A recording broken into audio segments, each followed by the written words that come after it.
the Sunshine Ordinance Task Force. Madam Clerk, will you do a roll call, please?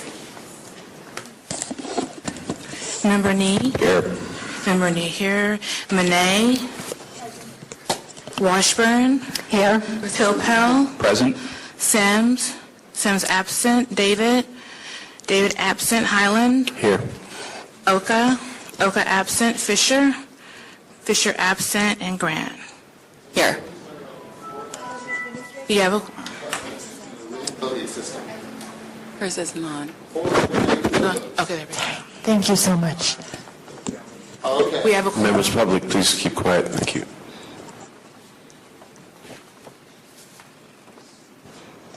Okay, we do have a quorum, though, so let's get started. For agenda changes, Madam Chair, yes. it is customary at this time for us to take motions on the absentees. I'd like to ask our clerk if any of we have heard that Member David was called away out of town due to work obligations. I'd like to ask if any other members have indicated they will not be here, and if so, why? I can answer one. Member Fisher called me. She's stuck in traffic, so she'll be here probably the next 5 to 10 minutes. Okay. And Member David is the only other person who has notified us that he would not be here. Okay. I'd like to move that we excuse Member David. Second. Is there any other discussion? Oh, okay. If there's no members here that want to have any conversation, then I am doing public comment. We'll have 2 minutes only to talk about the absence of member David. Yes, hello. My name is Jason Grant Garza, and I'm here to protest all the members' absence, including this particular one, because we have a very important item on the agenda for the voting in this rigged process.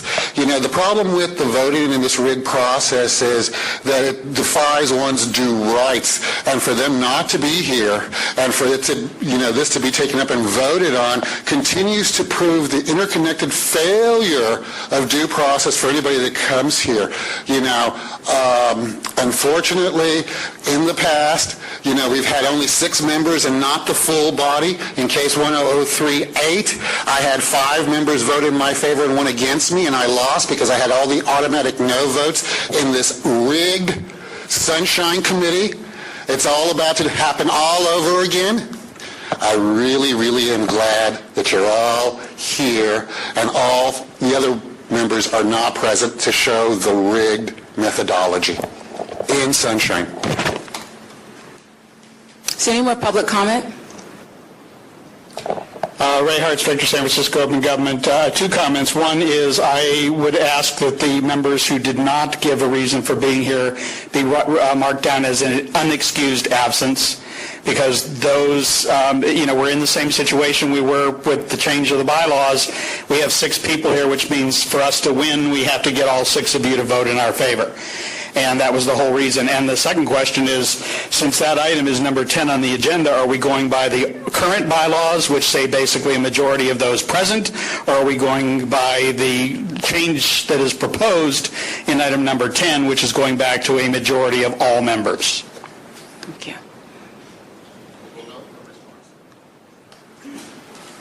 Until we vote on that, we will be abiding by the old bylaws unless there's some change.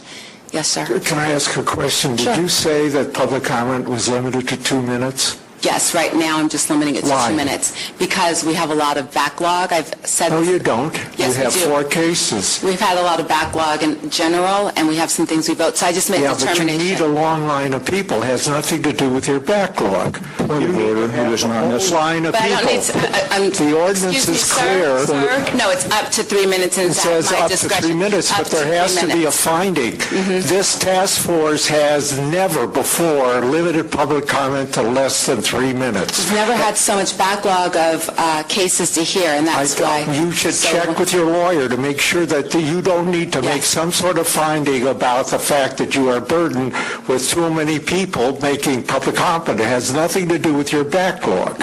Thank you. I'm going to talk for 3 minutes. Well, that won't be acceptable, especially if we've given 2 minutes at this time. Thank you. Next, please. Excuse me, please sit down and be silent. Please sit down and be silent. Are you speaking to me, sir? Yes, I am, sir. Thank you. I am glad that you are meeting today. I know it took a while to get a disability member, and I'm appreciative that you're here. Thank you. This is about Member David. The excuse. That's the motion that's on the floor right now. I'm Peter Warfield, Executive Director of Library Users Association. First of all, the previous speaker is correct. The law provides 3 minutes, and I don't want to take up whatever time I've got to argue about it. It would be meaningless if it allowed the body to determine up to 3 minutes, could mean 2, could mean 1, could mean 10 seconds, could mean 1 second. It would be meaningless if it allowed you Point of order. to determine it. Point of order. There's a motion on the floor. The speaker is not speaking to that motion. I refer you to your own Sir, bylaws. there is a motion on the floor regarding whether to excuse Member David. That is what we're arguing here. Thank you. As I was saying, your bylaws, I don't see under Article 7, attendance, any provision for excused or unexcused absences. I would like to know what basis is being used to determine whether somebody is excused or not, and what the implications or consequences are. Your section on attendance reads, members of the task force shall notify the task force administrator if he or she is unable to attend a regular or special meeting of the task force. The administrator of the Sunshine Ordinance Task Force shall notify any member who misses 2 meetings in any 12-month period of time that if the third absence occurs, the task force shall notify the Board of Supervisors of the member's lack of attendance. If a member of the task force misses more than 3 regular meetings in any 12-month period of time, the task force shall notify the Board of Supervisors and request that action be taken to remove the member from the task force. That's all I see under attendance. So I'd like to ask where this excused, unexcused, and what the implications might be. Thank you. Thank you. I don't have any And else. I would appreciate some response from the body.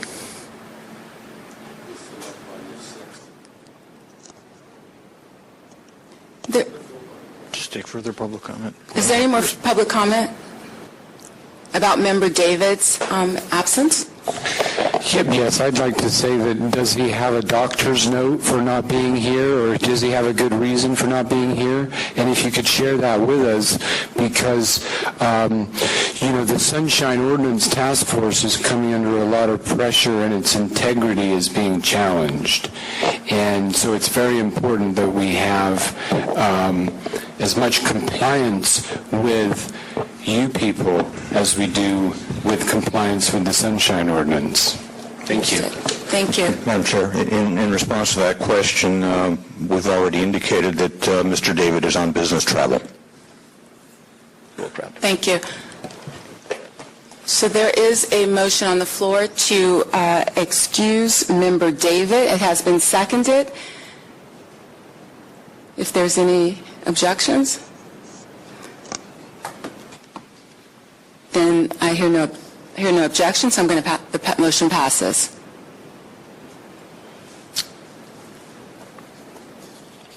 The next member that we were talking about is Member Sims. Well, he's here. Yeah, so that's it. But there was no motion on Member Sims. Okay. There's not been a motion on any other member. Any other person? Okay. Okay. Okay, no. Any agenda changes? And regarding the agenda changes, what I'd like to do is kind of just take a cursory look at the file that the cases that we're going to be hearing today to see who is in attendance. So if you could just let me know. I'm sorry, sir, could you sit down, please, for a moment while we get this portion of the agenda taken care of? Oh, I thought we were talking about the dismissed members and we would have public comment on each and every dismissed member. Is this going to be a circumvision of that process in addition? Yeah, if you could sit down. Next item is, if I could just take a look to see if file number 11098, so Mr. Hartz is in attendance, is Lewis, thank you. File number 1201001, the Library Users Association, is someone here? Thank you. The Arts Commission is a rep? Thank you. Okay. File number 11089, is Mr. Bob Burkhead in attendance? A rep for the city attorney? File number 11090, Patrick, I'm sorry, this is an agenda change because, Madam Clerk, can you update us on file number 11090? Patrick Manette Shaw. On file number 11090, Mr. Patrick Manette Shaw notified the task force office that has been withdrawn because it has been resolved.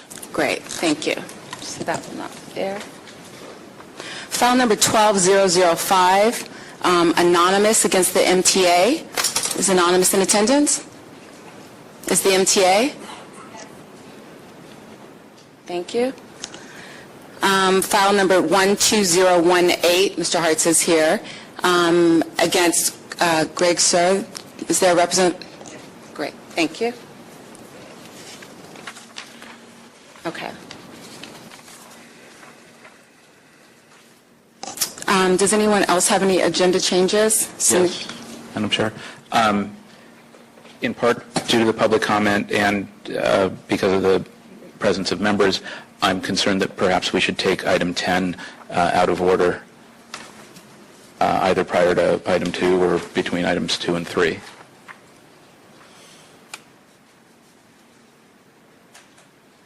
Is there a motion for this? Do you want a motion for that? Yeah, I'd like to see if we can get a motion. My reasoning was to try to get to the cases and then to get to that kind of discussion and conversation, that vote after, and stick to the way the bylaws are now and kind of be able to deal with the cases at hand. I don't disagree with that. However, given that we may have a split vote today, if there is a 5-2 vote or something to that effect, I would like us to have some certainty. She's coming. She's Yeah. just late. To talk. Let's use the mic. Yeah.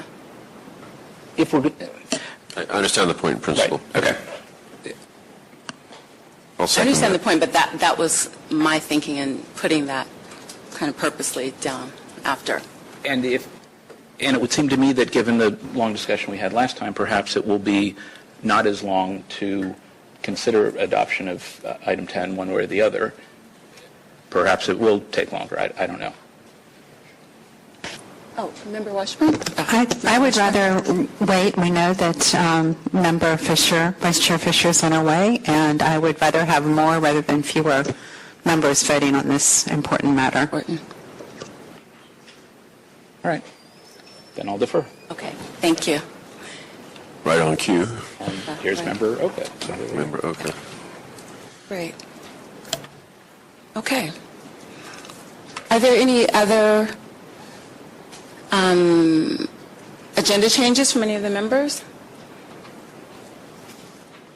If not, then let's move forward. Item number 2 is, Madam Clerk, if you could read that for us. Oh, yes, there can be. Yes. Thank you. Hi, Roberta Boomer with the Municipal Transportation Agency. I'm assuming that with removing complaint number 12005, Anonymous versus the MTA, are you dismissing that matter? We respectfully request that you do so at this time. This matter has been brought before you at least 4 times. There have been 3 times when staff has been in attendance and has waited for 3-4 hours before finding out that the complainant has not shown up. We have provided the documents to the complainant that he's requested, and so we respectfully request that you dismiss the matter at this time. We really respect the work that the Sunshine Ordinance Task Force is doing. However, in consideration of the extraordinary number of hours that we have spent here waiting, we would appreciate it being dismissed, and also in the future we would respectfully request that the task force consider procedures whereby a complainant actually confirms in advance, or that we're made aware of it, so that we don't have to wait for hours and hours, and that will create a more effective and efficient government down the road. Thank you very much. Thank you. Madam Chair? Yes. I'd like to ask our clerk, has the complainant been contacted on this, and has the complainant indicated whether he or she plans to appear here? The complainant was contacted, and he has not responded whether or not he would or would not be here. Okay. Thank you. Can I also follow up? The complainant has not withdrawn the complaint, so it is still pending. I'd like to offer public comment on this agenda change, like the woman did, please. My name is Jason Grant Garza, and I'm a little confused because looking at this agenda and looking at prior agendas, all the cases were heard afterward, and it seems like the policies and everything else was heard before, and people would normally look at this kind of thing and say, well, you know, my case isn't going to come up till at least after 5, you know, because that's the way it's always been, you know, and now it seems like things are backwards. How interesting. And we can't talk about the rule change on number 10, because that was an item I was going to talk about, you know, but I don't know if I'm going to be around that long, but it's very, very interesting on how it was all put out. The other thing about people having to show up and whether they've been contacted, I, for example, in my case, 11099, Mr. Nee specifically stated that the Department of Public Health, Barbara Garcia, should show up. And when she didn't show up, she wasn't sent to ethics for official misconduct. So, you know, duplicity, the Ministry of Sunshine. Hello, folks. It's all starting all over again. Thank you. So if there is there any more public comment about the agenda? If not, then, I'm not clear. Are we making has a motion is being considered to move item 10 to the beginning? There was no motion. Okay. Thanks. Great. We'll proceed with the agenda. So we will proceed with the agenda. I have one question. Regarding the items, because I have looked back, item number 6, file number 1108, was a no-show at the last task force. Can I make a motion to close that now, or do I need to wait till we get into that? The same with item number 7, item number 8, who I do have on record was a no-show on April 4th and the last meeting as well. So I wanted to, close those. However, do I need to wait and give the public a bit more time, a little bit more time? Dismissing them would require a motion. However, a motion on an agenda item cannot be taken up until that agenda item is called. Okay. In order to call these agenda items early, you would have to change the agenda and move them to the beginning. Okay. So we'll keep the agenda as is because we'll get through this. Madam Clerk, if you could go to the next item. Item number 2, election of chair, election of officers per Articles 2, Section 3 of the bylaws.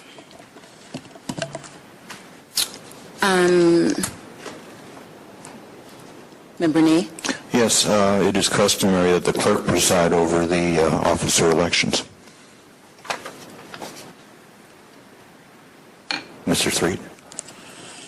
Through the chair, that custom has arisen due to the chair itself sitting for election, and this particular agenda item addresses only the vice chair.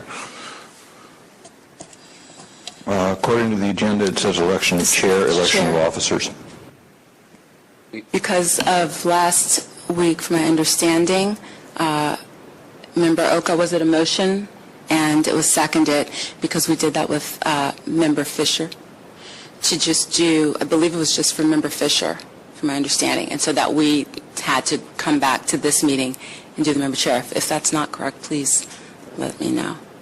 My understanding of the agenda item was that when the chair and the vice chair were originally elected, the current chair and vice chair, that the motion made was amended to extend the chair's term through the succeeding year instead of just having it fill that remaining month in the old term. That motion did not cover the vice chair, so only the vice chair is left to be reelected for the current term. And further, Which we did at the November 7th meeting. Madam Chair? Remember Well, that? Madam Clerk, if the clerk is going to preside over this, over the election of officers. What is unclear to me is why there's an election of chair on this agenda. It's not necessary. Madam Chair, Member Pilpel? to remind people, at the meeting last month, I asked that this be put back out of an abundance of caution, given that we did not have a member of the fulfilling the disabled seat at the time of the election of officers, so that there was no question or challenge about the validity of the officers for the full year. I asked, in addition to the election that we held last month, for the vice chair to reconfirm her term, that we do the same thing at this meeting for the chair. And therefore, I would so move that we elect Member Grant as the chair for the conclusion of the term. I'm looking for a second. I second the motion. And given this refreshing of my recollection, which is bad on this point, the custom is appropriate here. The administrator has presided over such an election. The vice chair is not here. She's the appropriate person to preside during the election. So because she's not here. Well, the chair is standing for election, so the chair cannot preside over that proceeding. There would be some inappropriateness in that. So Vice Chair Fisher is not currently here. She could proceed over it if she was here. So that leaves the administrator. Okay.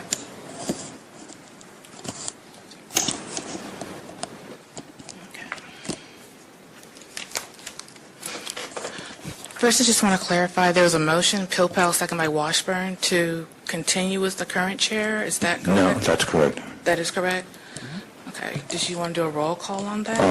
Madam Clerk, I believe that there should be a call for additional nominations. Okay.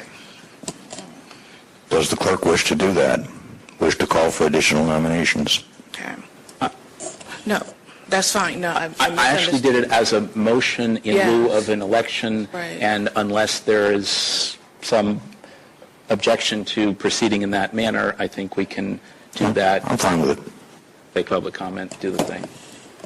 Okay. Right.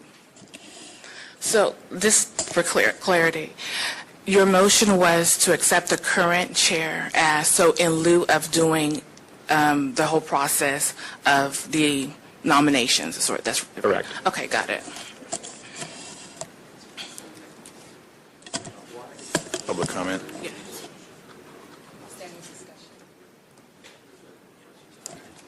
So is there any discussion? Okay. Public comment? Yes, I have public comment. Hello, once again, my name is Jason Grantcars, and I'm confused by this entire thing, and please explain, which I don't expect to get one, but the rationale which I heard was that the reason that this was all put over was because there wasn't a disability person here to be able to nominate for the chair position, and now there is. However, we won't be able to nominate for the chair position because we're just going to allow the old chair to stand and there won't be any nominations? Huh? the Ministry of Sunshine alive and well in the city of San Francisco.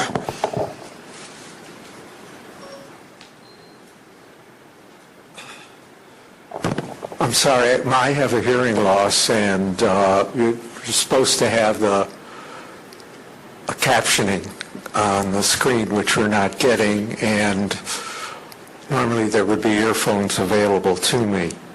Do I understand the motion is to elect the chair of the task force, and there's only one nominee? Is that the motion? It is. And the nominee is the present, or almost present, chair. I have no objection to that, actually, but I do think that there's something important, and this may be my only opportunity to say it, and that is that there seems to be a kind of play it as you go or learn as you go how these meetings are being held. Ms. Grant was not at the Compliance and Amendments Committee meeting. I had a case before the group. There were only 2 of the 3 members there, both incumbents, so the chair lost an opportunity to hear how that committee worked. And I thought that was something that should be mentioned. The other thing I want to mention is that the chair seems to think that these rules are made up as they go along without the fact that we actually have a law that governs public meetings. Actually, there are 2 laws, the Brown Act and the Sunshine Ordinance. So my point about the 3 minutes comes right out of the ordinance. The other point you should know is that Mr. Garza has every right to video the meeting, and it's right in the law. And it just says the only reason he can't would be if the noise, illumination, or obstruction of view as to constitute a persistent disruption of the proceedings. So I think these things are important, and I think these laws have been there a long time, and it's worthwhile to spend some time to absorb them before one rushes into making new rules. Thank you.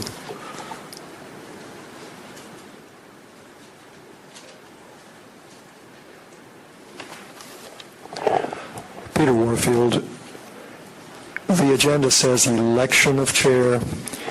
It's clear the direction that the task force is likely to go, but it seems to me that a motion to go and continue with the current chair is not an election, and in fact is not appropriate on an agenda item that has election of chair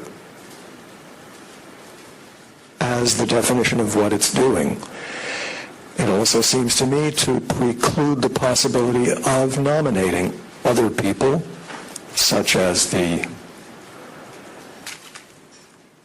for example, Mr. Oka, and the other things that might go with an election, such as people making a statement about why they would like to be chair and so on and so forth.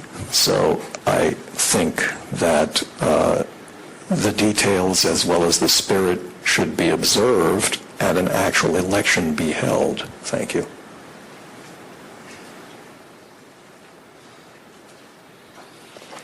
Ray Hartz, Director, San Francisco Open Government. I'd say if we're running an election, you're really setting a bad example because this is the most complicated and I don't know, I don't understand what it is you're doing, who you're voting for, what you're voting for. There's no idea in I think most of the members of the audience as to what exactly is going on here. This is the most discombobulated thing I've seen in a long time. And I would like to make a comment relating to Mr. Grossman's comment about the 3-minute limit. The idea of the Brown Act and the Sunshine Ordinance Task Force, Sunshine Ordinance is to allow maximum openness of government to the public. And when I read Section 6715, it says, each member of the public shall be permitted to be heard once for up to 3 minutes. I believe that is the choice of the speaker not you. That is not intended to allow you to limit the speakers. It is allowed to the speaker to say, if I want to speak for 1 minute or 2 minutes or 3 minutes, I can do it, because that makes the meeting open. Simply taking an arbitrary decision and saying, because of this, that, or the other thing, we are only going to give you 2 minutes is contrary to what the law actually says. A clear reading of the law says a speaker may speak up to 3 minutes, and the only restriction is that all members have to be given the same length of time.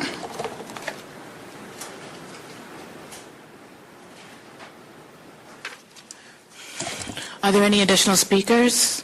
If not, the matter is back to the task force.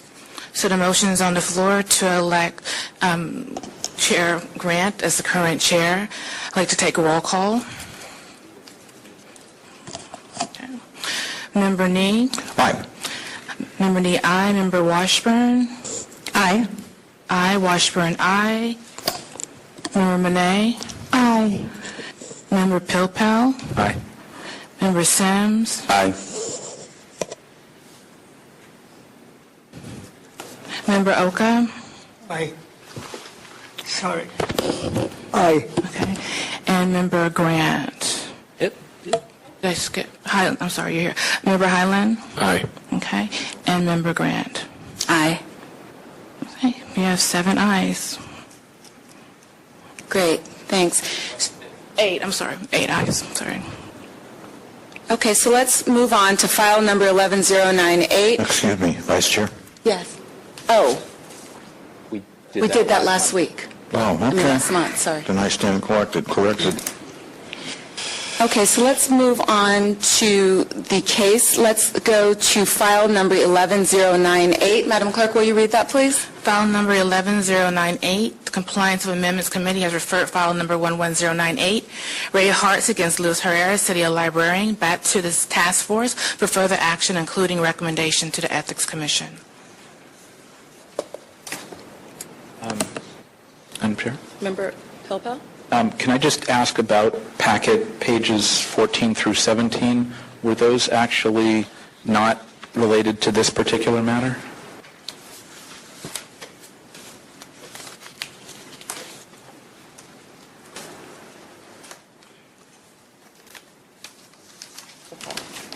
I'm sorry. Mr. Hartz. Page 14 has 11098 on the top, but it appears to relate to an Arts Commission matter, and 16 and 17 have a different file number and also appear to relate to a different matter.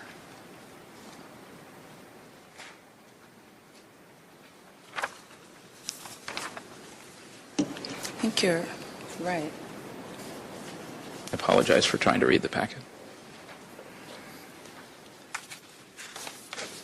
These are, Madam Clerk, I think these were for item number 9, right? It's just out of order in this. Yes, just out of order. So these are just for item number 9. Okay. So if we could just move those down, because Mr. Hertz against Greg Starr. Okay. But the other materials are related to this thing, so I'm good. Yes. Okay, thank you very much. Great. So this had been referred back, the Compliance Amendments Committee had referred this back to us. I don't know if the members of the Compliance Amendments Committee might have some insight into this. Share? Madam Washburn. I think it's customary first to hear from the parties to this, and then we'd be happy to comment from our experience with this case. Great. Will the complainant, Mr. Hertz? Hartz, I'm sorry. Mr. Hartz, you have 5 minutes. 5 minutes? 5 minutes. Yes, and Ms. Osberg, if you could let me know when I have 1 minute left, please. This is actually a very simple matter. The task force in previous rulings 10054 and 11054, as well as 11088 and 11071, have ruled multiple times that in the minutes means in the body of the minutes at the point where it occurred in the meeting. Subsequently, although these orders of determination have gone out to the Library Commission repeatedly, they have continued, and this complaint is about 2 additional Library Commission meetings at which they approved 3 sets of minutes in which the 150-word summaries were again not included. So this is a repeated violation of the issue. Now, what complicates this even further is I have in my hand a copy of the draft minutes for the San Francisco Public Library Commission for October the 4th, 2012, which is on the agenda for Thursday at their meeting. And what they have done is they have started to include my 150-word summaries in the body of the minutes in accordance with what has been directed multiple times by this commission, and then taken another member of the public and put theirs as an addendum. So basically, I don't know what their position is, and I have asked them repeatedly at every single meeting for the last 4 months, what is it you're doing? Are you following what the Sunshine Task Force told you to do, or are you not? And are you putting the position of the public in the position where every single person who wants their 150-word summary included in the minutes, which I have fought so long and hard for, has to then come before you again and ask for the same thing? Basically, my feeling is this ruling, or the multiple rulings, should cover anybody who submits a 150-word summary, and they should go in the minutes at the point where the comments were made. Because anything else, as I've said multiple times, is really nothing but an attempt to disconnect it from the actual thread of the conversation, and as a result, make the minutes much more difficult for members of the public to understand, and very often to subdue the comments that the person is making so that the individual doesn't understand that. Mr. James Chafee is a 20 to 30-year attendee at Library Commission meetings. I certainly think he has the right, if he wants to summarize his own comments, as I have, to have them included in the minutes. And I think this case is 2 things. One is finding Luis Herrera, who is the person who is in charge of all of this happening, because he is Ms. Blackman's direct supervisor as a city employee. He is a person who is subject to the Sunshine Ordinance and the appropriate things, and can be held accountable by the Ethics Commission. And he has failed to take care of this, and he is allowed also to continue other members of the public's comments to be put in as an addendum. And he needs to, either fish or cut bait. Either acknowledge that my comments are where they're supposed to be, and ergo everyone else's should be where they're supposed to be, or else, tell us what the heck it is they're doing, because I can't figure it out. And I think after 2.5 years, it's way beyond the point of anything acceptable. Thank you. Respondent. The respondent. Oh, wait a minute. Facts and evidence in support of the complainant. Can I hold you for 1 second? Was there anyone that wanted to have any facts or Facts and evidence of the support of the plaintiff?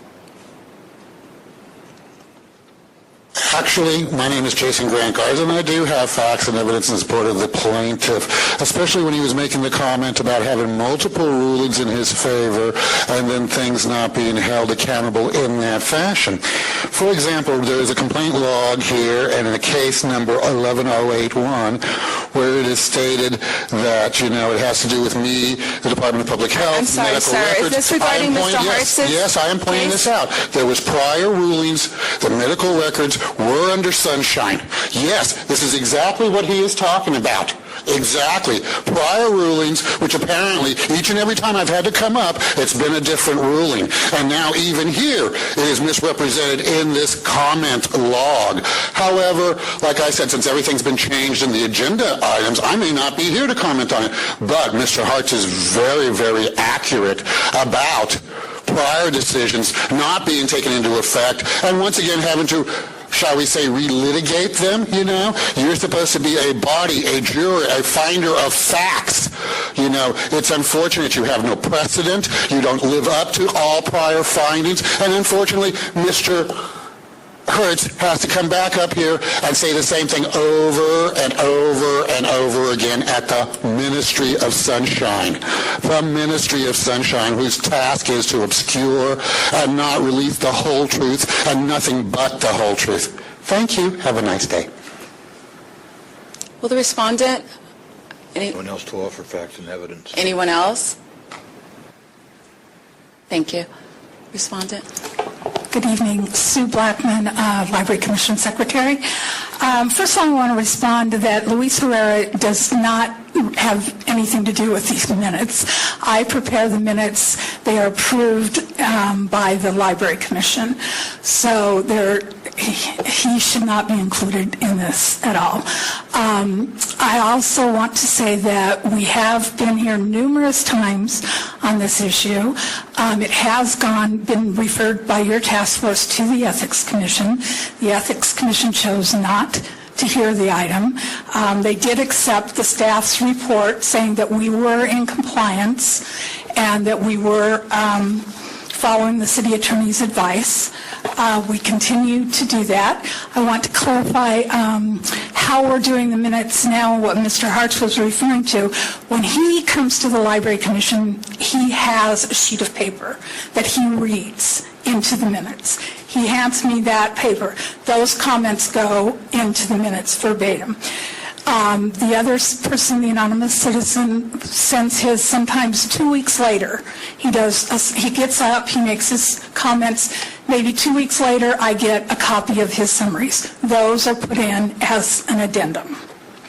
Additionally, we have added since the first time, since this initially came to the task force, we have added a sentence at where the speaker is speaking that says, please refer to the addendum for comments. So that is within the body, and they know that there are comments additionally. So, Excuse me. you.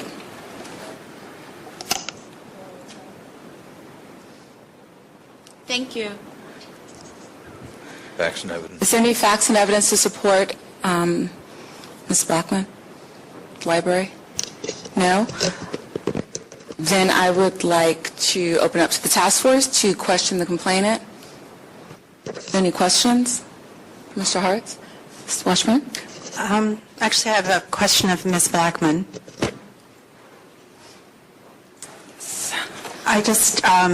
The complainant is confused about what your policy is, and I think I understand it a little bit better since I heard you spoke, but I want to make sure that I understand it.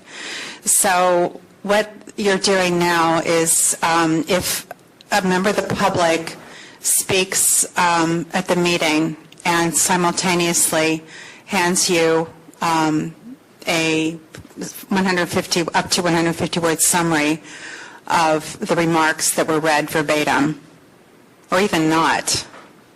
Well, he reads the statement. Okay. So that statement that he reads is then placed in the minutes. In the minutes. Now, if someone were to speak and for maybe a little bit more than 150 words, but would then say, here's a 150 word summary that I would like to be placed in the minutes, you would do that. Then I include the additional summary. I mean, his 150-word statement is there. If he went on for another minute and a half, there's a summary of what that additional minute and a half. Right, but the person who has been speaking and has not read the 150-word summary verbatim, but then says, here's what I would like to go into the minutes, you would put that in the minutes as well. As an addendum, because they come in after the fact. They're not reading their statement. I get a copy of this summary, sometimes, like I said, 2 weeks after the meeting. I don't know what that summary is, whether that summary is accurate or not. I don't know if he's made changes to what he actually said in the commission meeting or not. So we include those as an addendum, and I do a full summary of what that person said in the body of the minutes. So they're getting both, in effect. Right. I guess I'm there's a third possibility. So there's the possibility of, there's Mr. Hartz who actually reads his summary, and he might have some other things to say too.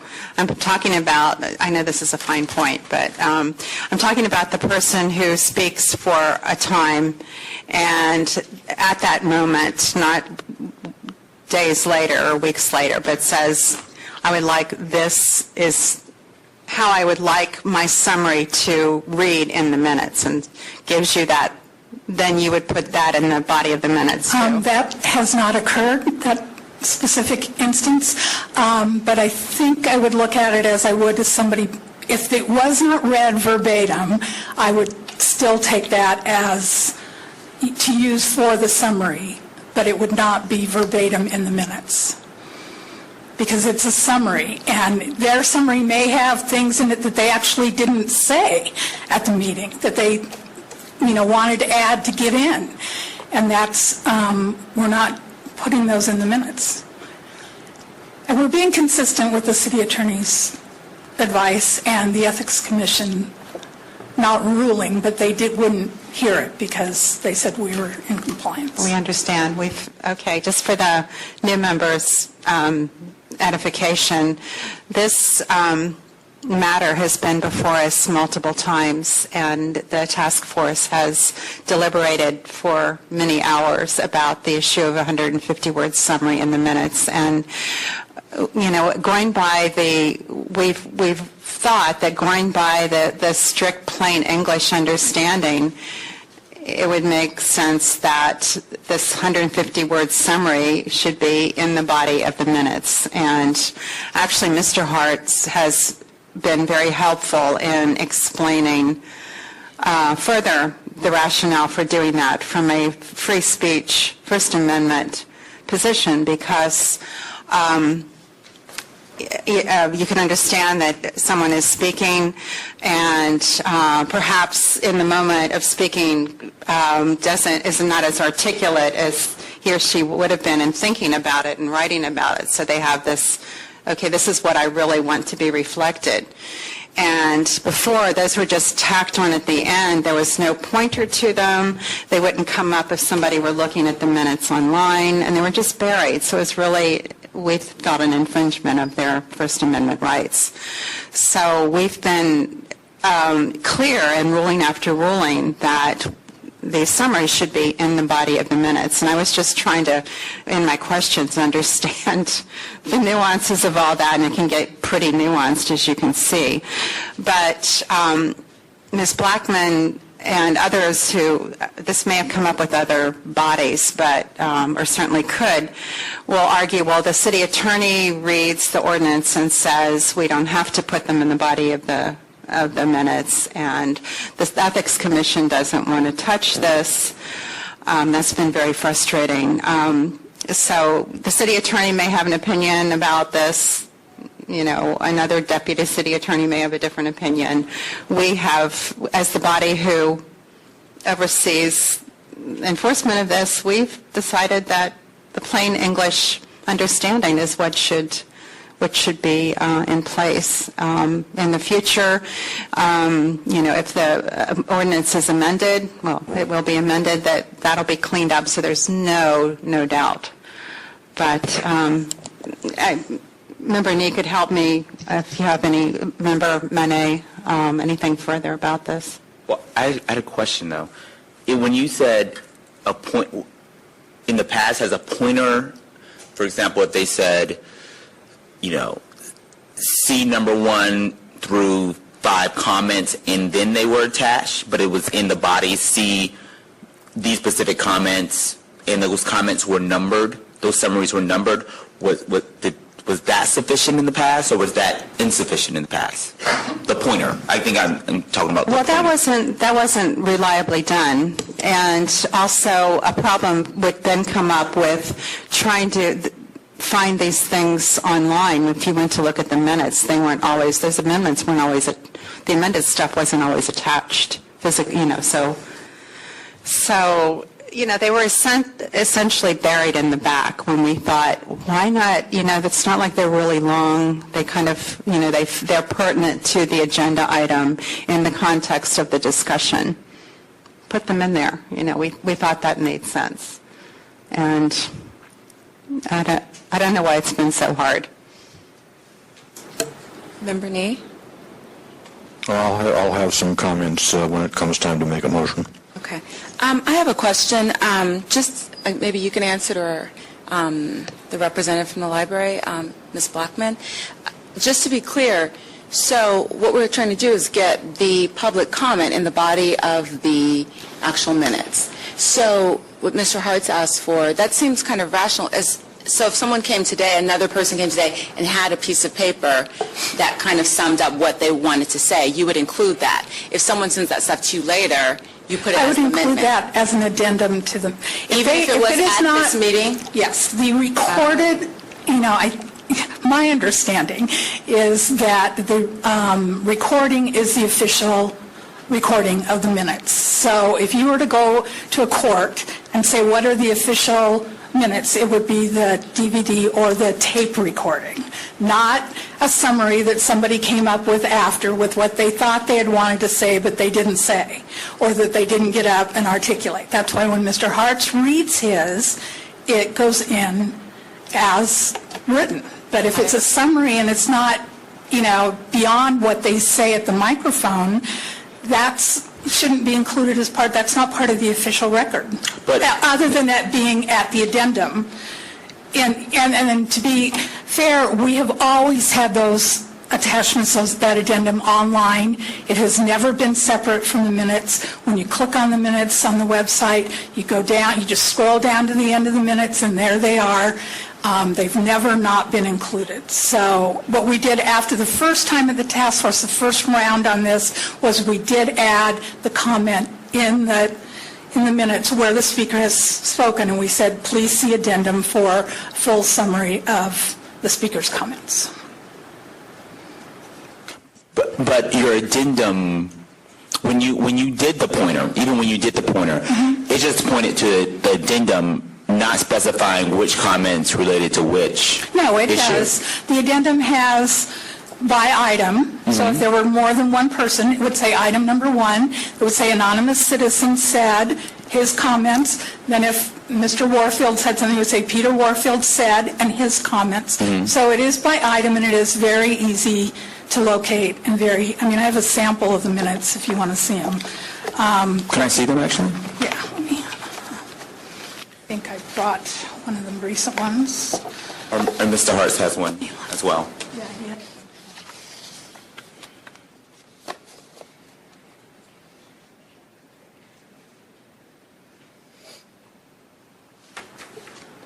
If you want copies of the minutes or subject to the complaint of the ones that I just referred to, that have the changes. Because all the ones I have are ones where they didn't include them in the minutes. They put them as an addendum. Let me see yours, Mr. Hartz. Let me see both, actually. Thank you, Mr. Hartz. Or the screen, or... I think there are several pages, unfortunately.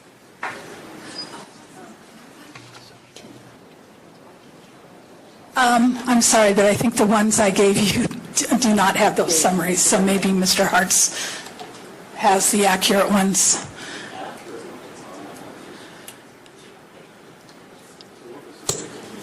Mr. Garza, you may stand there. Yeah, so everyone can see. Please be quiet. One time. Thank you. Who is your question for? Oh, he was getting that.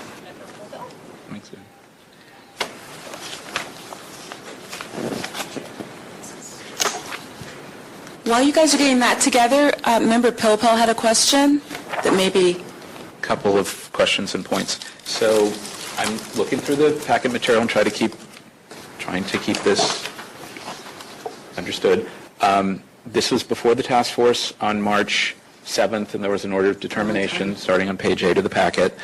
I do see something on page 23 of the packet suggesting that the matter would be reheard in April. Can someone illuminate whether that happened? Or That was a mistake, and it was subsequently withdrawn. That the error was not as seen, and as a result did not have to be reheard. Fair enough. Thank you.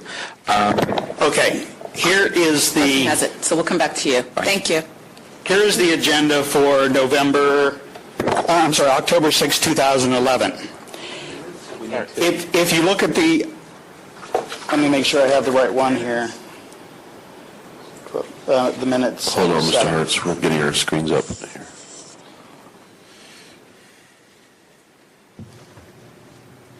Okay.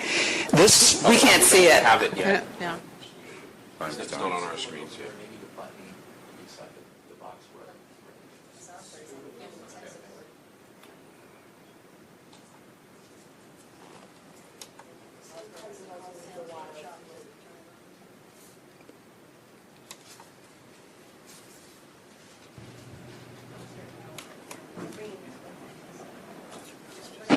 Getting, yeah. We're not getting an RS-232 signal.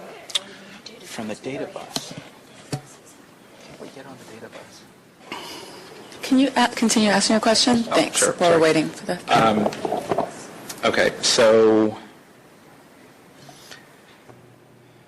in the order on page 9, the task force found a violation against librarian Herrera. I do agree, at least in part, with Ms. Blackman that Mr. Herrera was not responsible for the minutes that Ms. Blackman or the commission is. Mr. Herrera is the librarian and the department head, but not the commission secretary charged with the minutes nor adoption thereof, which is the responsibility of the commission. To the extent that the task force found a violation in March, according to the previous paragraph, and consistent with 67.30, the task force at that time, I believe, should have made a referral under the ordinance because it had concluded that there was a violation at that time. Having not done so at that time, I believe would require the task force at this time to rehear the matter and find a violation or not find a violation and act appropriately. I don't believe, based on what's before us now, that we could make a referral unless we further found a violation. I don't believe that the violation the task force found in March binds the task force at this time to make a referral under 67.30. I would love to hear other views on that. Was that, I was understanding that was a question. Is that a question or is that a statement? It's a statement, but I'm happy to hear briefly from the parties about their view on the statement. Number one, I've checked with the city agency that's appropriate, and there are two issues. One is, if you ask the Library Commission, they will say, Ms. Blackman doesn't work for us, she works for the city, and therefore we're not responsible for her actions. I have checked with the clerk of the board, and she is a city employee, and as far as city government is concerned, she reports directly to Mr. Herrera. He is her direct supervisor and is the only person who has any authority to take any action in relation to her performance. The Library Commission cannot take any action in relating to her performance. All they can do is recommend to Mr. Herrera what they would like him to do, and then he does it. So basically, he is the one who gives her direct orders, and the Library Commission can tell her anything they want, but it is Mr. Herrera's job to ensure that she is complying with the ordinance as her direct supervisor. And he is also the person, and this has come up before in the Ethics Commission, it is also the Ethics Commission's position that because the library commissioners are not elected officials and don't fit under the definitions in the ordinance, that only Mr. Herrera is a person who can be held accountable because he is the person who signs the Sunshine Declaration, takes the things, and is therefore responsible to see that the law is followed.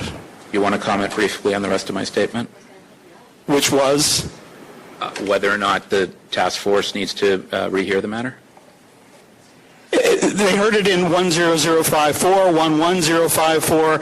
I mean, basically, this is simply another complaint of continued ignorance of prior rulings. In other words, what you're asking me is if they just keep doing it over and over and over and over and over and over and over again, do I have to keep coming here and filing another complaint and hear it again, and another complaint and hear it again, and another complaint and hear it again? This was decided in 10054, 11054. Even the Ethics Commission has started to include my 150-word summary in the body of their minutes. Thank you. Now, may we... Well, we have one, does Ms. Blackman, do you have any comment, or no? Because then we can look at the document. Oh, we don't have it set up yet. I just wanted to respond quickly to what Mr. Hart said.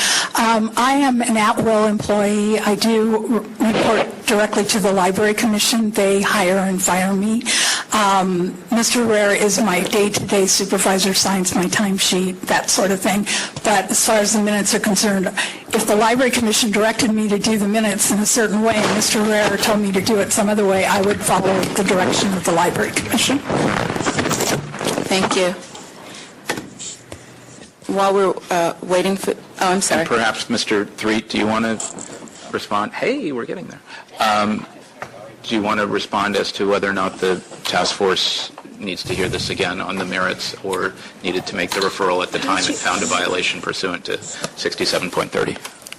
Through the chair, I believe that the task force has made its decision about this violation and directed in the order that the Library Commission should proceed in a certain way. The question before the task force is whether they have done that or whether they've continued to the practice that was found in violation. If the task force finds they've, excuse me, continued the practice that they found in violation, they may refer it. Thank you. Mr. Hartz, can you show us? Thank you. Okay. These are the minutes for October the 6th, 2011, which were one of the items in the subject of this complaint. Thank you. In the body of the minutes, under item number 7, you have a summary which was written by Ms. Blackman. And at the bottom it says, see addendum for summary of the comments submitted by the speaker. And then you have to go back to the end of the addendum to see my comments. And basically what they want is they want to have it both ways. They want to be able to put in their version of what I said in the minutes and put my version of what I said as an addendum. And even now... So did they, I'm sorry, while you're doing, did they put your kind of a summary of what you said in the body of the minutes and then did this amendment? Yes. So there's two things that we're getting. Right. Okay. And very honestly, I've got dozens of examples, and it's very often that they don't really agree. What I said and what they say I said didn't. In fact, when this first started, it was the simple fact that, like under the Brown Act, the whole idea is you're not supposed to be able to censor critical comment, and that's exactly what they did. They would put in what they wanted to appear in the minutes and then leave it out, which is why I've been fighting this fight. Now, what they have started to do... This is since it's gone to compliance amendments, and you guys spoke. This is what we have gotten now. Right. Well, okay. The cases you're looking at right now that I just showed you are repeated violations of the prior orders. Okay. In other words, I just said, okay, you've ordered them twice. They've refused to do it. They're still not doing it. Here's 3 more cases where they didn't do it, okay. And this is another violation. Okay. Okay? Okay. Now, what they have done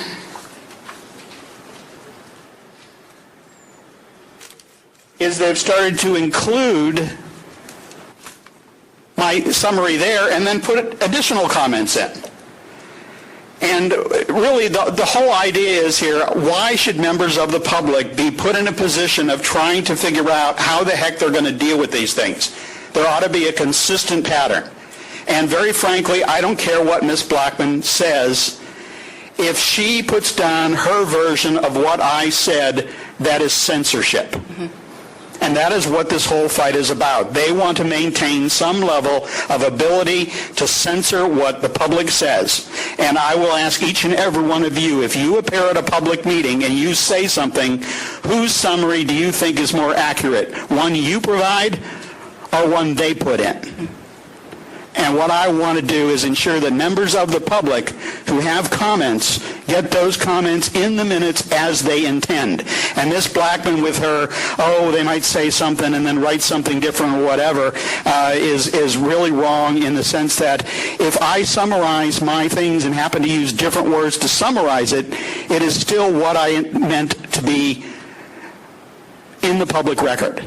And that's what this is about. This is about getting into the public record things that you want the public to know about and do it in a way that the members of the public who review these minutes are able to see that someone spoke up and said something is wrong. First Amendment says right to petition government for redress of grievances. And if you disagree with the government, you have the right to say it, and that is free speech, and that free speech right extends to having it accurately represented in the official record. And that's what they're trying to do. They're trying to do everything they can to keep critical comments out of the official record and put somewhere else where hopefully people won't see it. Thank you. Ms. Blackman, so can you respond? Can you leave that right there for a second, Mr. Hartz? So why would you, just clarifying, if he was there, he gave you his piece of paper with his statement, so that's what he said, that's in the body. Why do you then have to do, in addition, addendum for a summary of this comment when it's right there? I didn't. For his comments? Yes, it says see addendum for a summary of this comment submitted by the speaker, but his comments are right above there, if I'm correct, right? Look at the ones he did. It's parenthetical at the end of that paragraph. Okay, if it is, then that was probably a mistake. Because what I've been doing, his are not at the end of the statement. Because I have been including his verbatim, so there is no addendum for his, so that is a mistake that needs to be corrected on the minutes. Okay. But for the other people that do it later, it is. And I just want to say again that my understanding is the official record of the meeting is the audio tape or the DVD. And if there were something to go to a court or something, that would be a transcript of that. It would not be necessarily what I have put down as a summary of anybody's statements. They would go back to the tape or to the video for the official transcript. Mrs. Blackman, you do understand that it is about the public's access to those minutes and the correct, accurate access to the minutes, and the public is easily accessible to the minutes, but not maybe so easily accessible to the tape recordings or other items of that may be either too technologically advanced for them to get access to, but it's, for the past 100 years, the minutes, the written minutes, have been the record that the public has access to. So it's important to have those correct, regardless of if it's later used in a court of law or other judicial or quasi-judicial use. I agree. And the addendum is a part of the minutes. The attorneys have told us that an addendum is a part of the minutes, just like any other part of the minutes, and it's referred to by reference, and it's part of it. It's in the packet that goes out. It's not a separate document. It's when you go to the website, you just go to the... But you realize the task force has ruled differently, consistently. I do, but I also, it has been sent to the Ethics Commission in the past. The Ethics Commission has not decided to hear it. They have said the matter was not calendared. But Ms. Blackman, not to interrupt you, this matter is once again before the Sunshine Ordinance Task Force, and we have previously decided in a certain manner, and regardless of what the Ethics Commission's, their decision doesn't overrule our rulings on how manners of sunshine and the actual ordinance should be applied. I understand. But you are talking about sending a recommendation to the Ethics Commission, and it's one that's already been sent. And we could be here every month with this, with you ruling on every month's minutes, because our commission has decided this is how they want to do the minutes. They're following the direction of the city attorney, and the Ethics Commission, by the staff's letter, has agreed with that.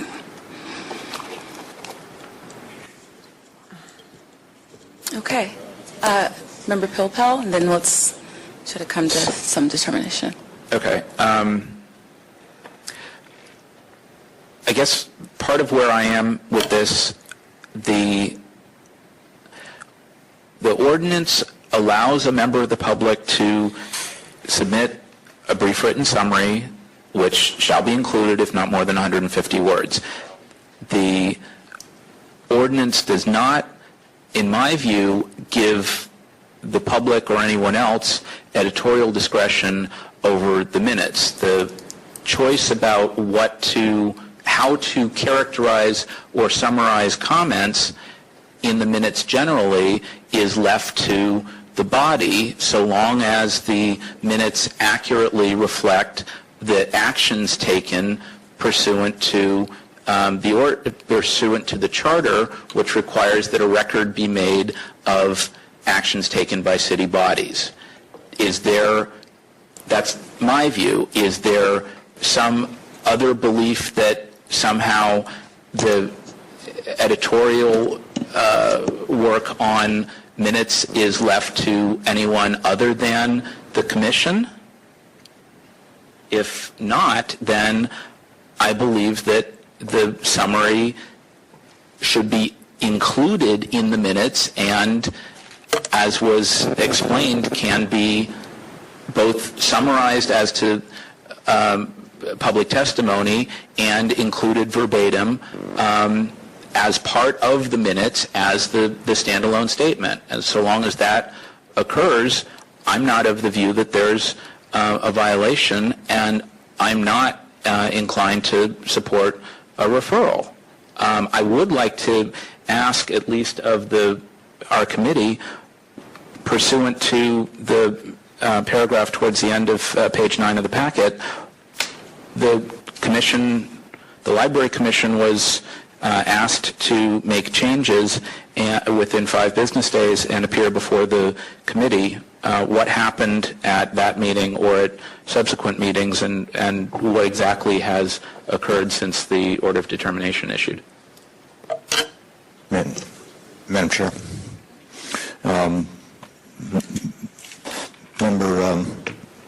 Member Washburn, who shares the Compliance and Amendments Committee, is welcome to correct anything I say here.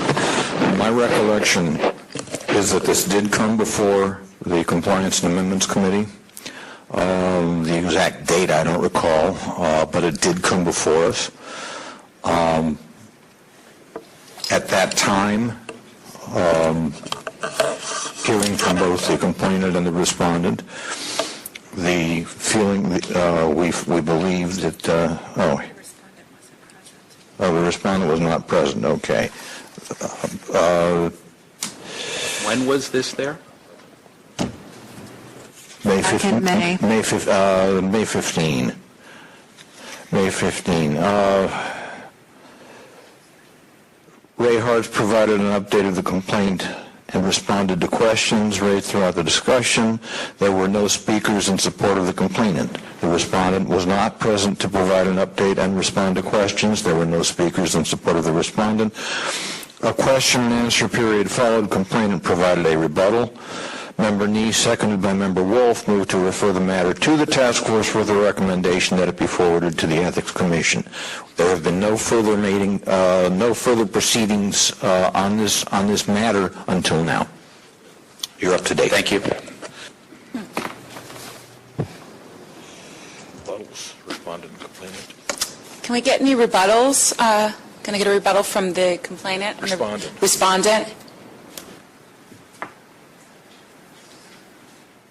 Respondent? I can't see. I'm sorry. No? Okay. The respondent has indicated she wishes to make no further remarks.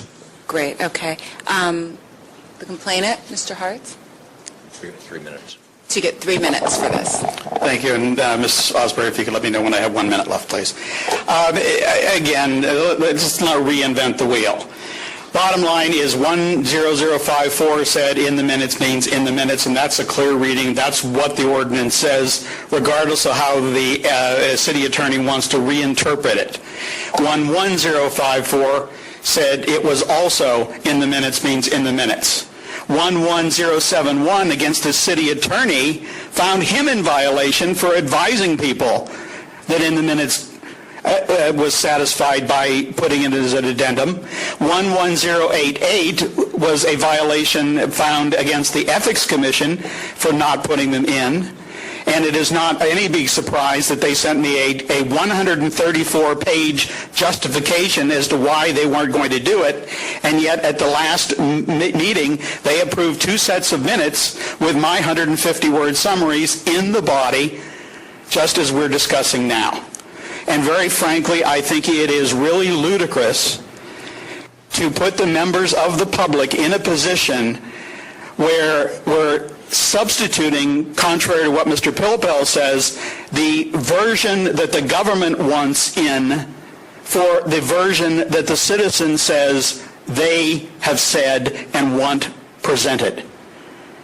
Bottom line is, I have the right to say anything I want, and I also feel that because it's free speech and petitioning government for redress of grievances, I have the right to have that appear as I say it should appear in the minutes where it is not their version of what I said. I think any citizen has the right to do that as an extension of our First Amendment rights. And to say that the body has the right to rewrite our statements and editorialize them is to say they have the right to censor them, which is what the Brown Act is and the Sunshine Ordinance are supposed to protect, to ensure that the government cannot censor critical comments. And that is why they're fighting. And the bottom line is they keep making this ridiculous argument that whether it's in the body of the minutes or addended to the minutes, it's the same thing. Well, if they really think it's the same thing, what difference does it make to them? It makes a difference to me. I want my comments where they were made. And the official record, as far as I know, of any public meeting in this city are the minutes. And they are supposed to be an accurate representation, and the ordinance provides each and every citizen the right that if you don't feel your comments are being accurately represented, to put in a 150-word summary, whether it's at the meeting or later, to say this is what I want in the public record as my comment. Thank you. Mr. Member Nee? I'd like to move that this matter be referred to the Ethics Commission for willful violation. If there is a second, I would like to discuss the matter. I second the motion. Madam Chair? Yes. Okay. This is, there's a lot going on here. First and foremost, we're not here to re-adjudicate this. The matter has already been adjudicated. The task force found violation. Task force issued an order of determination. That order of determination was not met. That is why I favor sending this to ethics. Now, with respect to the Library Commissions having been advised by the City Attorney's Office, let me point out to you on page 9 of our packet that our order of determination, and if you look, as a matter of fact, if you look at pages 9 and 10, the vote of 7-0 to find violation included the vote of David Snyder. David Snyder was a voting member attorney on the task force. And with all due respect to the city attorney who provides us with stellar service, and I really mean that, there have been differences of opinion between our voting member attorney and the city attorney's office from time to time. It's going to happen. But I would say that the vote of the opinion of our voting member attorney carries at least equal weight with that of the city attorney. Also, if you look on page 10, David Snyder's is a co-signator of that order of determination. So again, we have an attorney's weight behind this. With respect to what the Ethics Commission may or may not do with this, there are a number of things to consider here. First of all, the Ethics Commission Monday of last week adopted a whole new set of regulations. And among those regulations is that when matters are referred by the task force, staff's role is now diminished. Staff no longer gives counsel or advice or a recommendation on matters that are referred by from the task force. Staff's role is strictly administrative in this, and it is up to the Ethics Commission itself now to decide whether to take a matter or actually whether a violation, willful violation, has occurred. There's a more direct route now to the Ethics Commission. The obfuscatory or obstacle role of the Commission staff may in fact be gone now. Would the Ethics Commission continue to find the Library Commission or any other body not in violation, not in willful violation for following the city attorney's advice? Maybe. But the task force has held consistently in the past that 150-word summaries provided by a speaker should be included in the body of the minutes. Maybe the majority of this task force feels differently. I don't know. That, I guess, remains to be seen. My feeling is we have adopted a position in the past, and I think we should hold firm to that position, and that is why I would like to see this matter referred to the Ethics Commission for the finding of willful violation.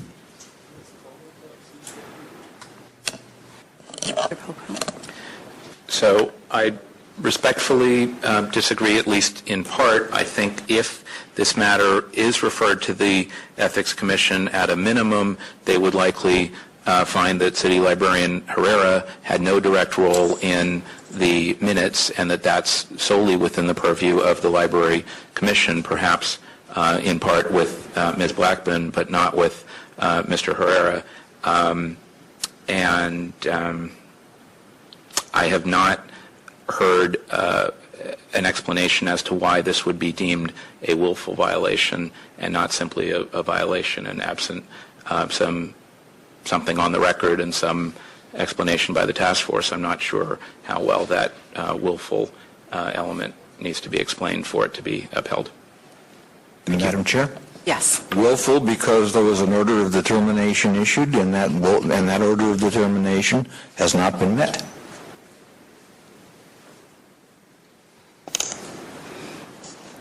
Member Hyland? Member Nee, what's to stop the Ethics Commission choosing not to hear this again? I'm sorry?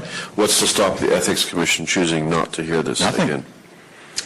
Is there anything else we can do? This is, I will admit, I will be the first to admit, this is a crapshoot. Further, as it's been pointed out, cases similar to this have gone to the Ethics Commission, and the Ethics Commission has followed staff recommendations to dismiss or not to hear it at all. However, again, the recommendation role of the staff with the new regulations adopted by the Ethics Commission is no longer there. In this case, now the staff of the Ethics Commission acts strictly in an administrative role, and it is the Ethics Commission itself that must decide whether without a recommendation from staff, must decide A, whether to hear it, and B, whether in fact there was willful violation.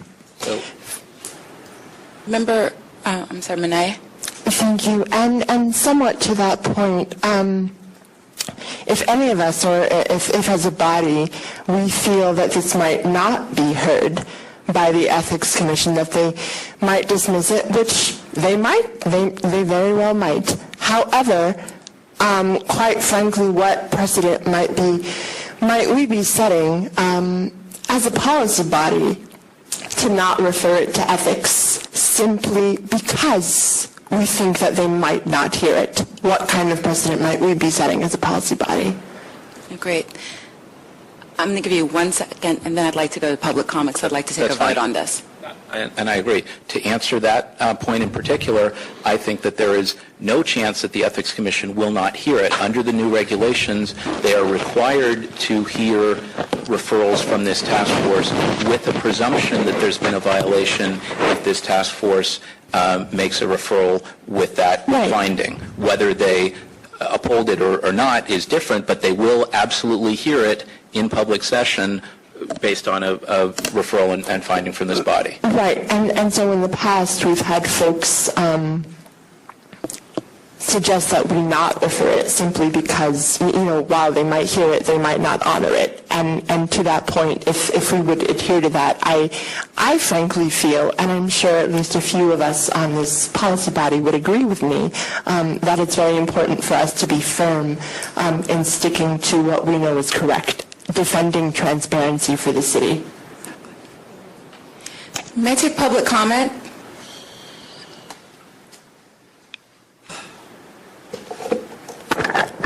When Ms. Fisher was before the Rules Committee, I believe she testified that these meetings were way too long, and when she got on the task force, if she did, she would see to it that they were shortened.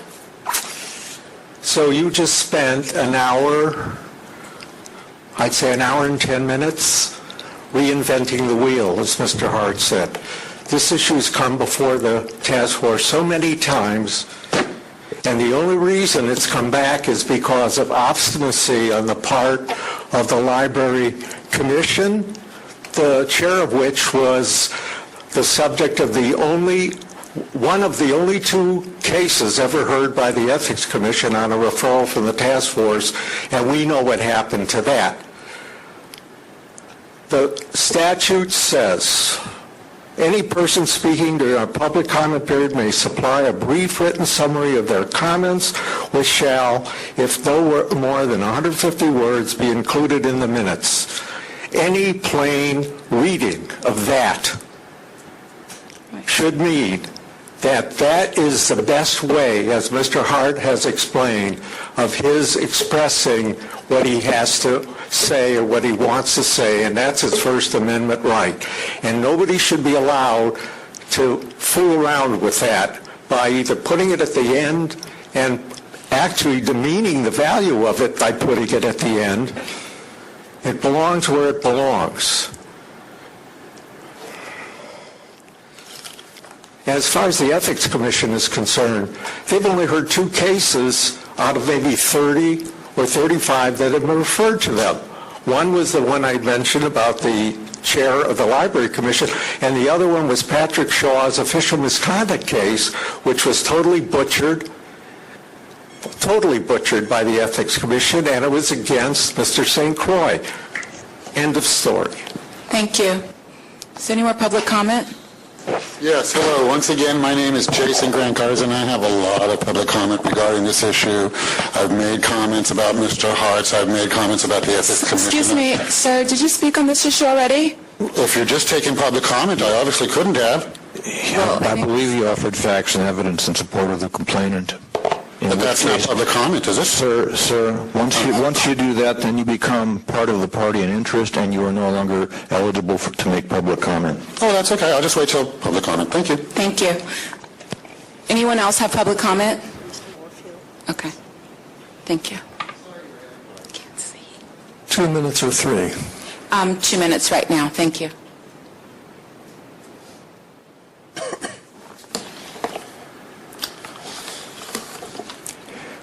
I'm Peter Warfield, Executive Director of Library Users Association. Thank you for the discussion you've been having and the questions that you've been having.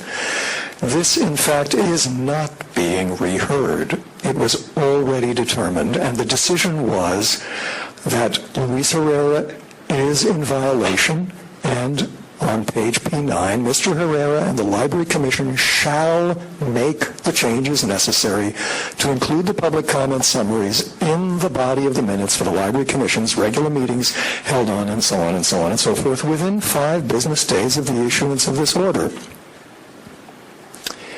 It hasn't happened, and that's what you're here to determine. Now, I've heard so much shucking and jiving from the library, a wholesale violator over and over again over many years. It's pretty pathetic. The fact that the anonymous citizen provides his summaries 2 weeks after the meeting, the minutes aren't approved. The minutes aren't approved until a month or more later. The library has 2 meetings a month and waits a month. So there's no reason they couldn't include Mr. Hartz's or the anonymous citizen. And there's no reason they couldn't include somebody who sent it 3 months later, even after their approval. You've heard this nonsense thrown out about, oh, gee, maybe the accuracy of these summaries isn't really so accurate. Baloney, that's never happened. We have given summaries. The anonymous citizen routinely does for years.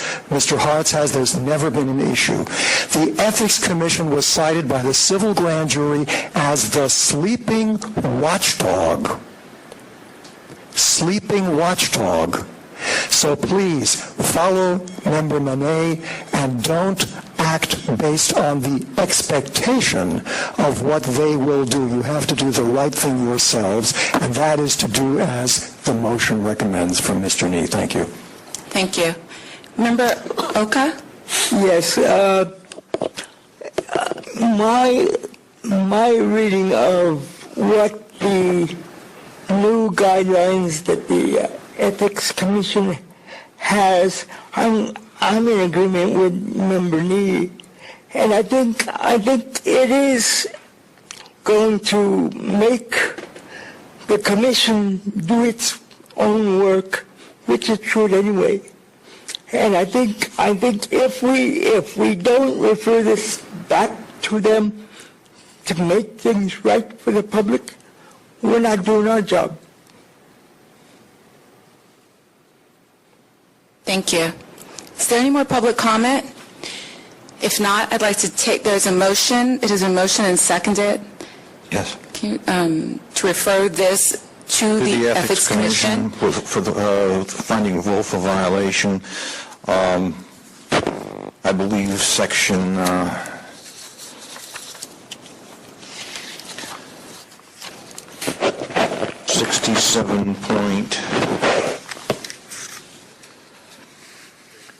67.16, which has to do with the minutes. And then 67.34 is the actual willful violation finding. So we're referring then sections 67.16 and 67.34. So we're doing a violation of those two, 6716 and 6734. Madam Clerk, will you take a roll call vote? Thanks. Member Nee? Aye. Member Nee, aye. Member Monet? Aye. Member Monet, aye. Member Washburn? Aye. Member Washburn, aye. Member Pilpel? No. Member Pilpel, no. Member Sims? Aye. Member Sims, aye. Member Highland? Aye. Member Highland, aye. Member Oka? Aye. Member Oka, aye. Member Fisher? Aye. Member Fisher, aye. Member Grant? Aye. You have 8 ayes, 1 no.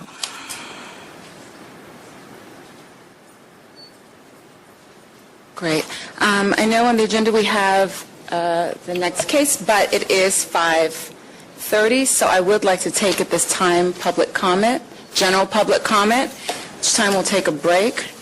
So it is a 2-minute time limit, and Mr. Okay, once again, my name is Jason Grant Garza, and we were just talking about Ray Hertz's case, and I realize that this is just general public comment. There's a couple of public comments that I want to make real quickly. As far as the agenda being switched around, I would have loved to have stayed here and commented on item number 10, the due process is going to be voted out of existence during the voting of the non-present members, which will amount to a no.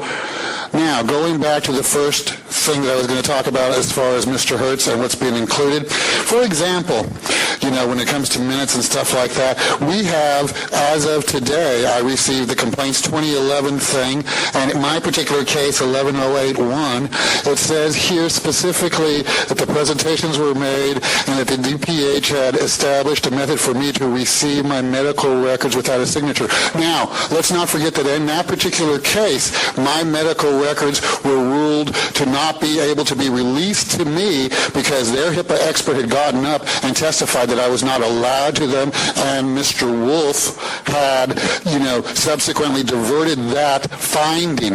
Then the Department of Public Health, along with the city, your city attorney, their HIPAA expert, all say that I was wrong. Now, what's being phrased in this is that they have said, that it's okay for me to pick up my medical records, but they were never held accountable for the fraud and the lies and the misdirection that they gave you, that denied me the medical records. That is the reason. And it says right here that I am failing to comply. It is not I who am failing to comply. It is you guys who are failing to comply, and hold them accountable for everything wrong that they told you, and the fact that I continue to ask for the HIPAA expert, which never has appeared to this date, Mr. Wolf. If you type my name into a Google search engine, you will read all the articles in the San Francisco Bay Guardian regarding this HIPAA expert and your failures, your constant failures. If you go to my own private Guantanamo.com, you will see where the city attorney has given incorrect advice and been held accountable for it. Great, thank you.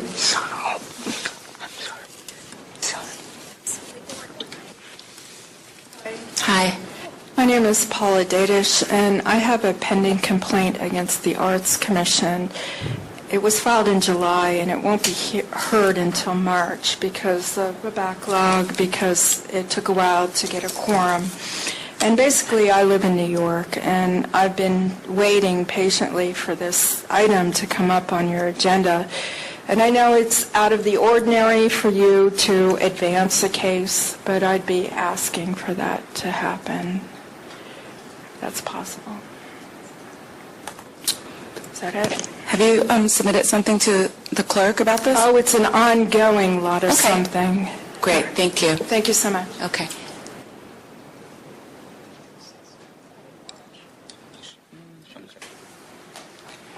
Members of the task force, Ray Hartz, Director, San Francisco Open Government. Each and every agenda for city bodies has the Know Your Rights Under the Sunshine Ordinance, but my understanding is, and I think yours probably is also, most citizens don't have any knowledge that the law even exists, let alone what their rights are under it. A lot of the cases I bring are not simply because my own rights are being violated, but I watch repeatedly going to multiple city meetings, citizens being denied the ability to comment. I myself was told and had, in fact, yesterday I went before the Board of Supervisors and showed them 14 orders of determination finding various city bodies and agencies in violation of the ordinance that this body has issued.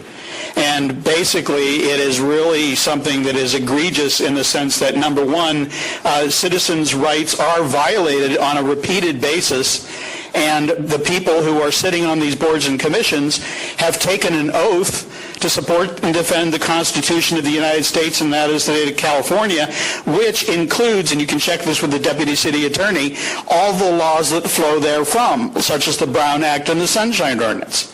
So basically, it is really kind of ridiculous that citizens of this city, including any of you who might have a disagreement with a policy body, has to go and fight with members of a policy body to make your comments, or to have those comments accurately reflected in the record, or to access public records. I mean, bottom line is I have a 9-1 decision against Mr. Herrera also for withholding public records from me. There's a pattern of behavior in some bodies. Some bodies you never see here because they follow the law, they do what they need to do, and others you see them here repeatedly, and they just are obstinate about it. They just say, I'm not going to do it, and I don't care what the hell. Now, though, the one last thing I'd like to finish, and I know a few seconds are over, but a citizen shouldn't have to come here and fight with you to get you to refer a case to another body. It's either a case that should be referred and it should go before that body. We've just gotten over the whole tyranny of Mr. St. Croix being the one who dismissed all these cases without the Ethics Commission, without now starting to have members of this body start to do the same thing.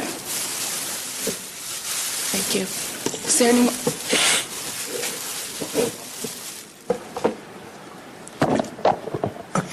According to the complaint log, you have about 24 complaints yet to hear. You're going to hear, what, 4 today? At that rate, it'll take 6 months before you get to hear all of them. In the meantime, there will probably be more filed. So that wouldn't be a problem, I guess, unless you read the ordinance.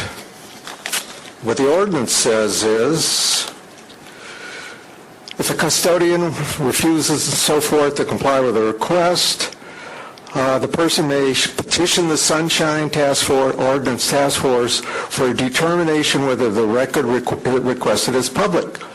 The Sunshine Task Force shall inform the petitioner as soon as possible and within 2 days after its next meeting. I'm reading from section 6721E. Within shall immediate as soon as possible and within 2 days after its next meeting, whether the record is requested is public. When I'm sorry, I keep losing my place. But in no case later than 45 days from when the petition in writing is received. You have some complaints that go back to April. In a way, I think I have enough fingers to figure out how many months that is. So that's one thing I think you ought to address. And your experience so far will indicate there may be a problem. I also want to talk about something else that I think is really important. There's a reason why there is a lawyer member experienced in open government on the task force. And the reason is, as Mr. Nee pointed out, that lawyer member has a lot to do with a number of things that the task force does, including signing off on the order of determination, reviewing the referrals, and actually being the only advocate for the complainant in the room, other than people like myself, because the city attorney doesn't do that, even though the statute says that the city attorney assigned to the task force is an advocate of the task force and the work it does.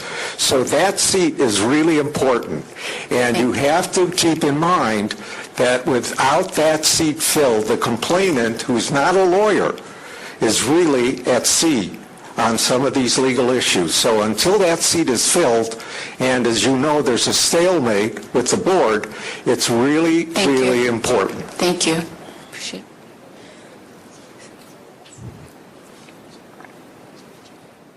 Ms. Warfield? Peter Warfield, Executive Director of Library Users Association. Today on the side table is the administrator's report, and according to the administrator's report, as best as I can determine, there are complaints pending, starting with our complaint, and maybe not starting with our complaint, but at least our complaint number 12019, which was filed in March, and not heard because of a violation of member requirement.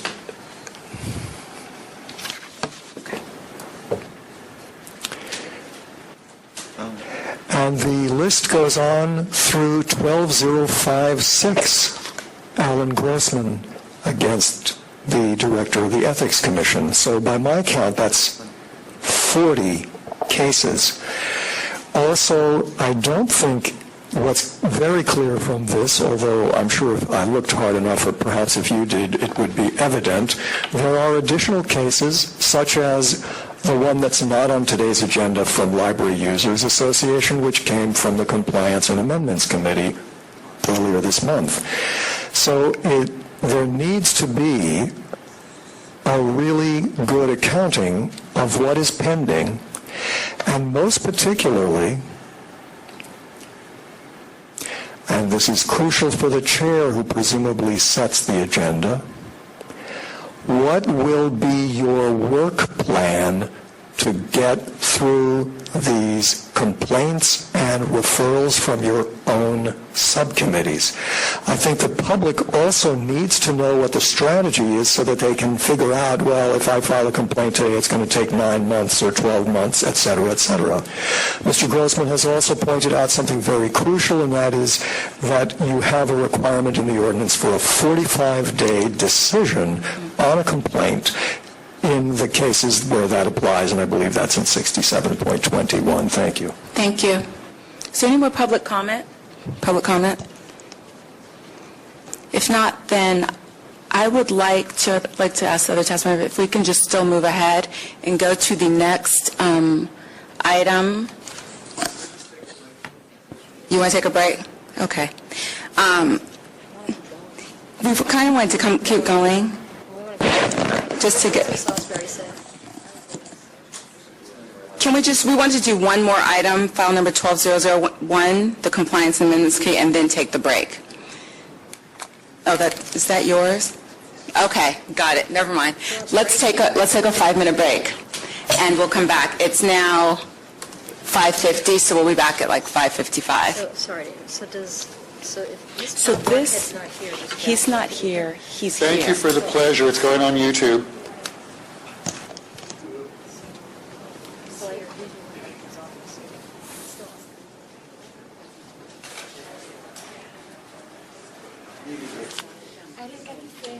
Oh, yes. I'm good. Oh, you're so welcome. Well, it means the world to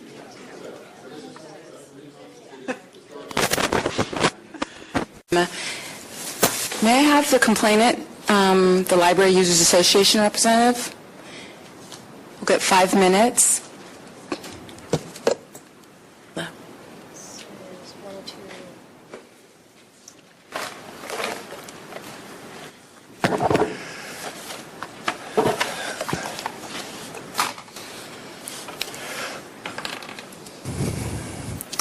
Thank you, and if I could have a 1-minute alert, I'd appreciate it. I don't even think I'll be 5 minutes, but thank you if you could. I'm Peter Warfield, Executive Director of Library Users Association. The Web Awards, known as the Webbies, have had a very interesting rule for acceptance speeches. 5 words, and that's it. So my 5 words to you in this case are: told to provide and didn't. No, told to provide and didn't. The Arts Commission, to refresh some of your memories and to put fresh material into those of you who are new, refused to provide timely response to an immediate disclosure request, and then withheld information from speaker cards that we had requested for certain meetings. The task force on P27 at the bottom, the order determination, was task force finds SFAC in violation of Sunshine Ordinance Section 6725A for failure to respond to the immediate disclosure request in a timely manner, 67.26 for failure to keep withholding to a minimum by improperly redacting the information from the speaker cards, and 67.27 for failure to justify withholding the redacted information. And orders the following.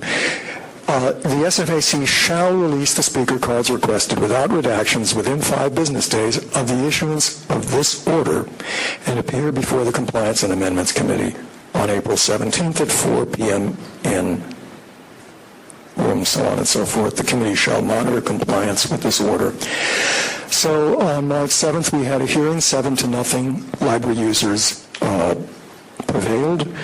April 5th, the order of determination went out. April 17th, at the Compliance and Amendments Committee, guess what? Arts Commission didn't show. On April 15th, they sent a letter, which is also in your packet, apologizing for not coming and also for their quote-unquote oversight in not providing a response to this order. They then sent a letter, basically a 4-page letter, which looks like the fingerprints of the city attorney are on it, from Kate Patterson, signed by Kate Patterson, in which the relevant element is, today, despite the SOTF finding, the SFAC maintains that it acted appropriately by redacting the personal information of those who filled out speaker cards at past commission meetings. So the issue was, there were speaker cards filled out at certain meetings. We requested those and got nothing for 2 years earlier, but 2.5 years earlier, and some that were requested for dates, specific dates. They actually hid from us the fact that there were redactions because they pasted over with white paper, following the name and before something else, topic or item number, there was some kind of an address field. And they provided us with a PDF electronically as well as paper copies when we came to the office, and we had to insist on seeing the originals before we even saw and felt with our finger the white paper. I'm familiar with it because it's been used for typing corrections. You paste it over the line or the 2 lines and then type over it. And it's intended to make the correction as invisible as possible. 1 minute. We sent a letter to the task force, which I understand all of you got yesterday morning.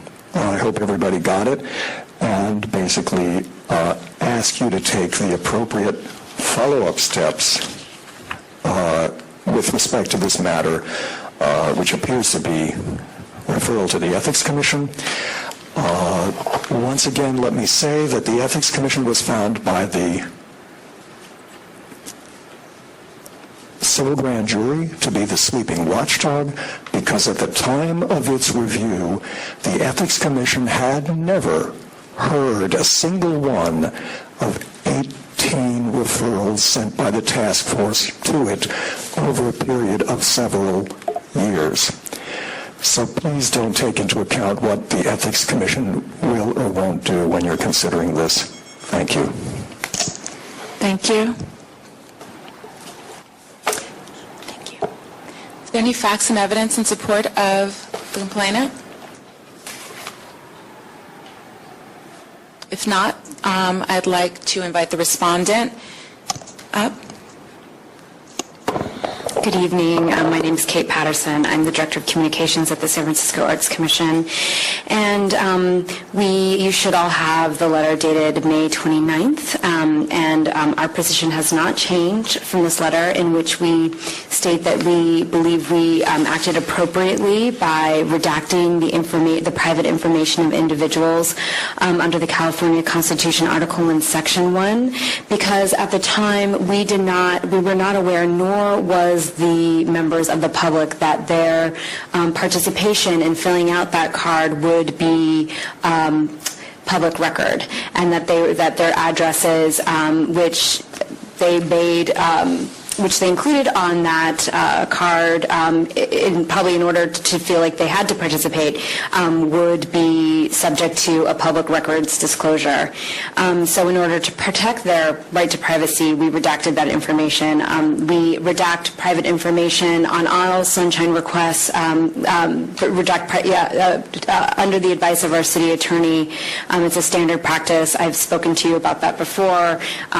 We do this categorically. We do not discriminate against specific requests. So Mr. Warfield's characterization that we redacted those speaker cards as an attempt to obstruct his efforts to save the Bernal Heights Library mural is totally incorrect. Also, we did not hide the redactions from Mr. Warfield. They were clearly redacted, and we even cited the California Constitution Article in Section 1 as an explanation for our redactions. That's standard practice. We do that on a regular basis. In this letter, I provide, I cite those particular sections of the Sunshine Ordinance about redacting private information, and again, we have no intention of providing members of the public private personal information, emails, addresses, telephone numbers. We do provide members of the public information, business information, but otherwise we are standing firm in our stance that we will not disclose that information. Thank you. And again, we are acting under the advice of the city attorney. Great, thank you.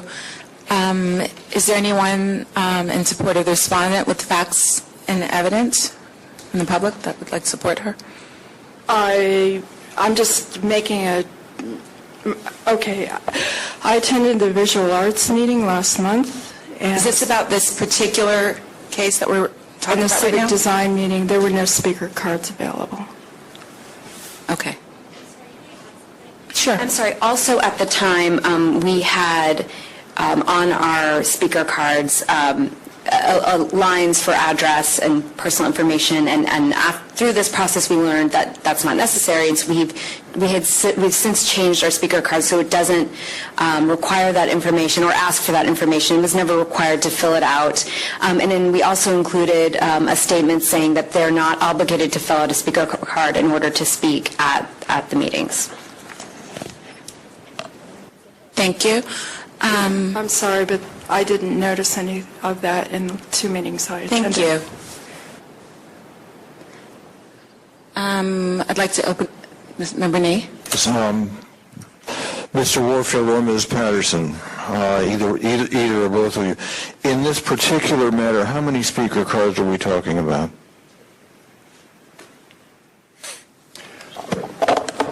I believe there were 4 dates for which they provided speaker cards, and I would say 20 or 30, and they photocopied them to a page. Thank you. 20 or 30. I'm just going to disagree with that number. I think it was far less. I mean, generally speaking, we don't have a lot of members of the public attend those meetings, and so it would be very rare if those meetings produced that number of speaker cards. I believe it was, probably under 15. Thank you. Thank you. So, come on back. Ms. Patterson. Hi. So, I noticed in your letter that you now have a disclaimer, if you will, that you don't have to put this information. Yes. On those original cards that Mr. Warfield is speaking of, was it, I'm going to phrase this two ways, sort of bifurcate this, was it name, address, etc., so people had this reasonable expectation they had to put it there? That was question one. Actually, now it's 3 ways.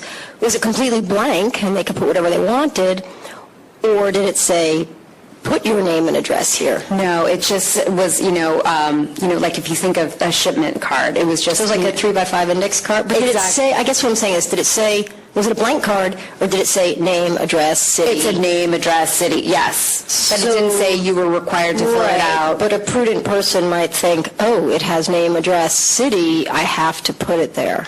Yes. Okay. Yes. So one might think, I need to put that there. In order to participate. And okay. So, got it. I'm not going to go far. Just come on back. Member Pilpel? Yes, so to Ms. Patterson, a couple of questions. Do you happen to have with you a sample of the old card in the new card? I don't. I brought it a couple times to this body. I don't have an old card with me this time. Or Mr. Warfield or anyone else in the room by chance? And then stick around. I don't have any copies of the old or the new speaker cards, and I believe Ms. Patterson is right. It said name. I'm not sure what the middle line said, if it said address or contact, and then it went on. I think it said subject or item number, I believe, that you want to talk about. Or do one of you have a copy of the redacted record? Anybody, anywhere? I have those, but I don't have them here. Okay, not in the room. Okay. And then to Ms. Patterson, referring to your response letter of May 29th on pages 3 and 4, I note your citations to the Department of Defense, Department of Veterans Affairs, and San Jose cases. I'm familiar with at least part of that.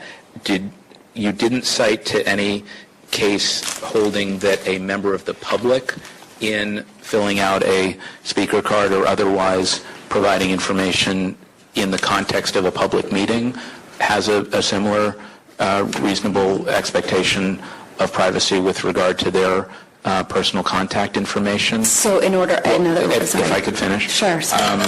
These cases really relate either to citizen complaints in the case of the San Jose airport case that I'm most familiar with, and the other cases with regard to employees and their privacy rights in more of an employment context than a public meeting context. Are you aware of any case that goes to your point about this type of an analogous situation? Yes, Yeah, and no, I am that's what not. I'm looking towards. That's kind of where I'm stuck here. I get the other points. I'm kind of on the fence about an individual's reasonable expectation of privacy, particularly in the absence of a statement or an indication that if you provide this information, it may be subject to disclosure. But even with that, what is the reasonable expectation? Where have courts been on that? And you didn't provide anything to that end. No, I do not have an analogous case that points to that. Okay. Thank you. Ms. Patterson, you can stay up there for a little bit. Okay, Sorry. sure. I guess my question for you is, in the meetings, did anyone that you recall speak of asking for a speaker card? I'm sorry. Did any person on the commission ask that individuals fill out a speaker card? No, I don't believe so. I mean, these speaker cards were the ones that Mr. Warfield requested were from the Visual Arts Committee meeting, and I don't recall, to be honest, whether or not the chair of that committee asked for speaker cards. We do know that it's not required, but they generally are there for people to fill out, and so it's voluntary. So, because it's voluntary, you see where we would have concerns about applying a reasonable expectation to public comments made and the speaker card filled out that they only voluntarily have to fill it out. They're not required to fill it out.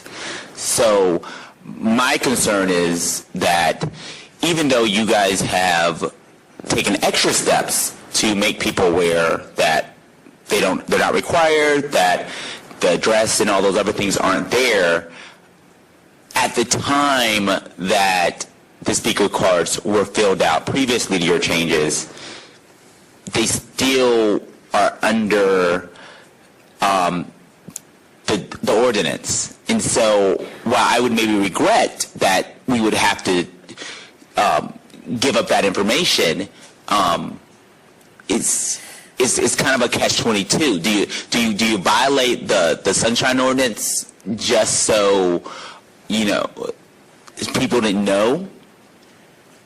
I mean, we feel that we should not violate their privacy. That their privacy is not trumped by the Sunshine Ordinance in this regard. But it's kind of like if ignorance of the law is not a defense. Do you understand what I'm saying? It's not. It's.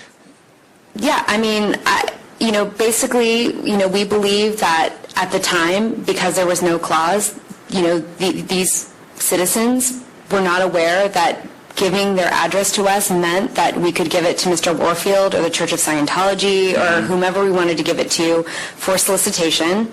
And so we feel that it is not, that we do not want to violate their privacy. Okay. Thank you. Sure. And really quickly, just the question, to Mr. Warfield, do you recall anyone in any of the commission hearings asking people to fill out a public speaker card? In your memory and history of going to Yes. those meetings? Yes. So the answer would be yes.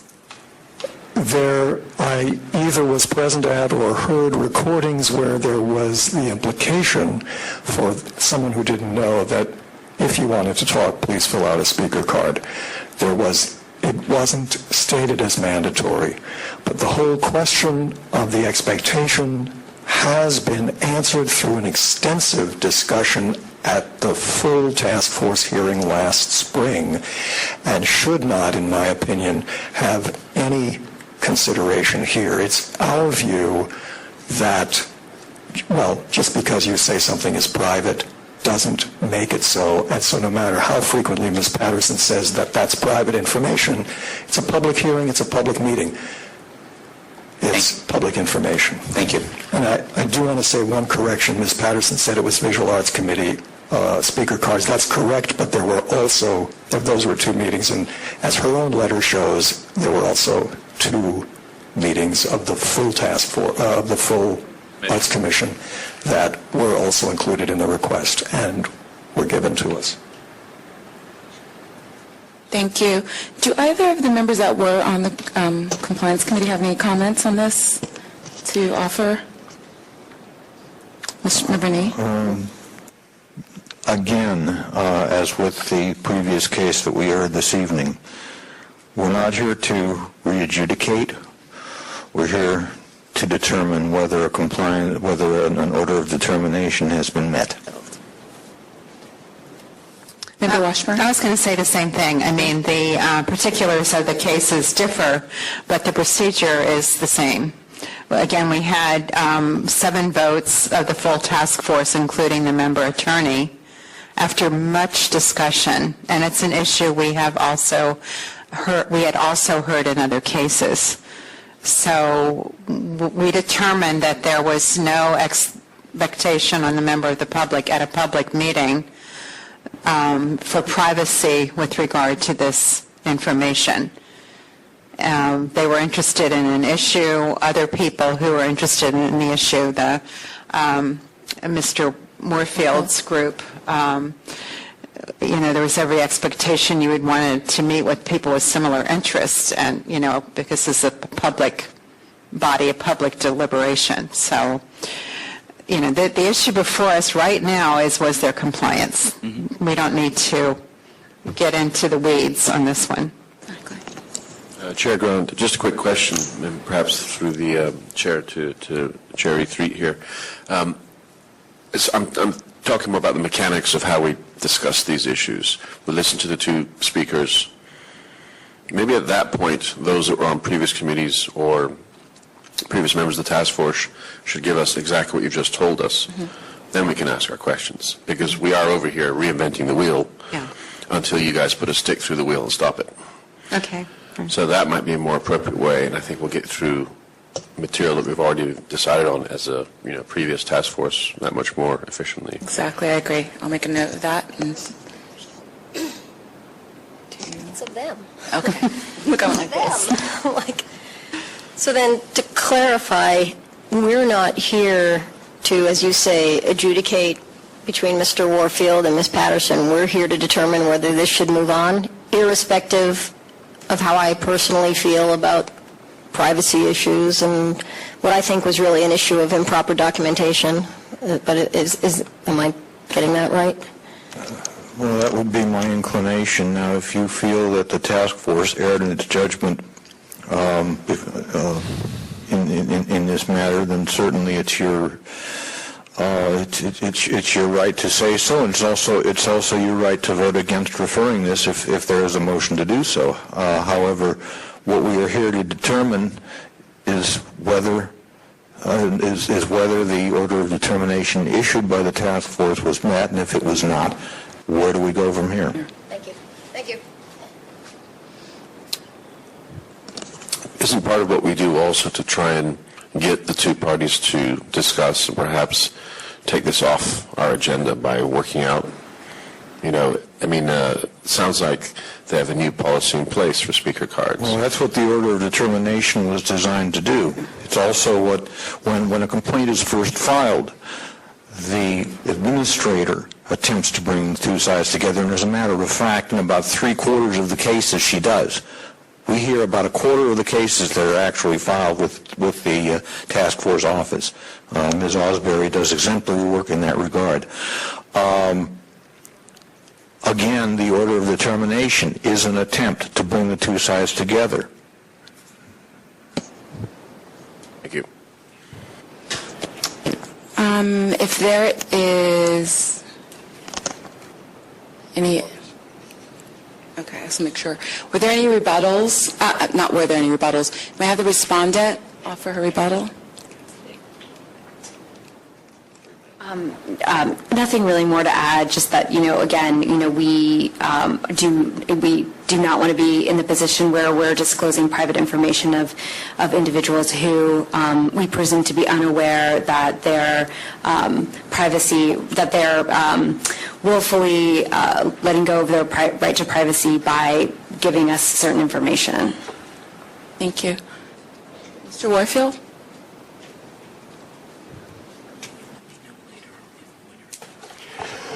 Told to provide and didn't. If I might have the attention of the task force members, I'll repeat it. Told to provide and didn't. The order of determination on P27 is very clear. The SFAC shall release the speaker cards requested without redactions within 5 business days of the issuance of this order, and appear before the Compliance and Amendments Committee of April 17, 2012 at 4 p.m. in room 408 of City Hall. They did neither. They did not show up at the Compliance and Amendments Committee at all, and they openly are defying your order of determination. I did want to make a few small points. Their claims of virtue in adjusting the speaker cards come because of our complaints and our educating them about the requirements on speaker cards. This is not out of the goodness of their heart. And with respect to the cases cited in their May 29th letter, which is long after the decision and the Compliance and Amendments Committee meeting, all of the cases cited, as a member mentioned, have nothing to do with public meetings. The cases talk about workers hired to help renovate a veterans hospital, and that somebody couldn't get into those records for whatever purpose, that a union couldn't get into employee records. The Ordinance and the Public Records Act are very clear about very strictly describing what has to be disclosed and particularly what the exemptions are, and they're very sharply delineated. This does not, as your 7-0 verdict showed, have anything to do with their entitlement to withhold these documents. Basically, they tried in every way they could, including multiple violations of the law, which you heard. They tried to stop us from working to preserve the Victor Hara community-created Bernal Heights Branch Library mural. And there were 5 hearings at which multiple violations were found by the Sunshine Ordinance between December and May 2012. Here they are just flagrantly and openly violating your order by not coming to the meeting, by not responding and acting in accordance with what you've requested. And so I ask for you to take the strongest possible measures with respect to follow-up. Thank you. And I'd be very glad to answer any questions as well.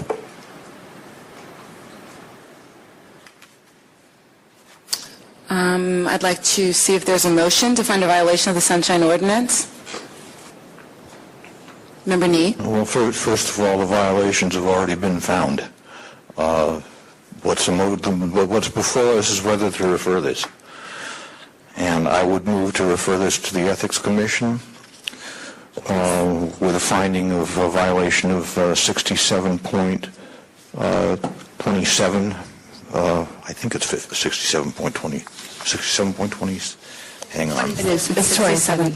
26, failure to keep withholding to 67.26, failure to keep withholding to a minimum.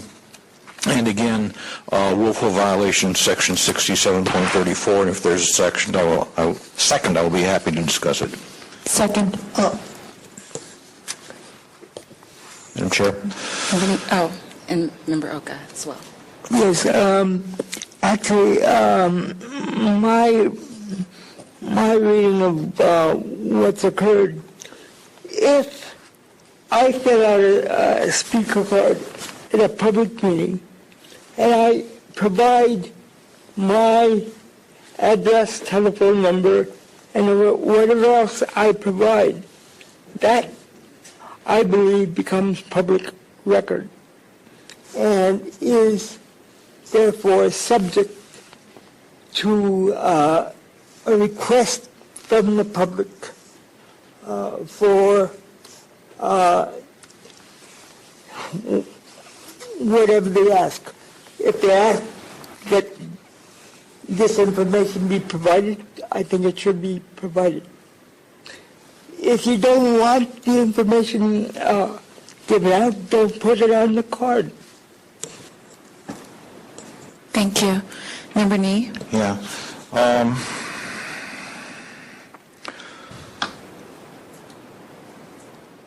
Amending my own motion, the task force also found there was violation of 67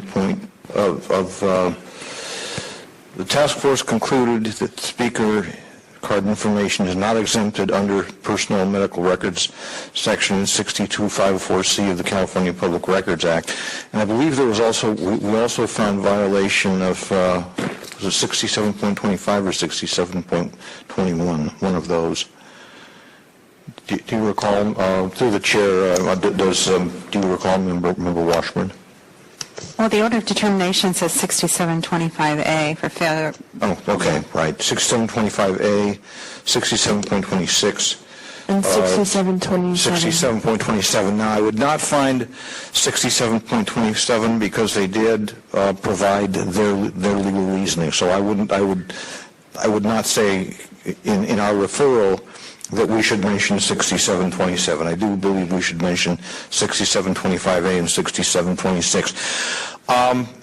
At the time this was heard by the task force, we made our position very clear.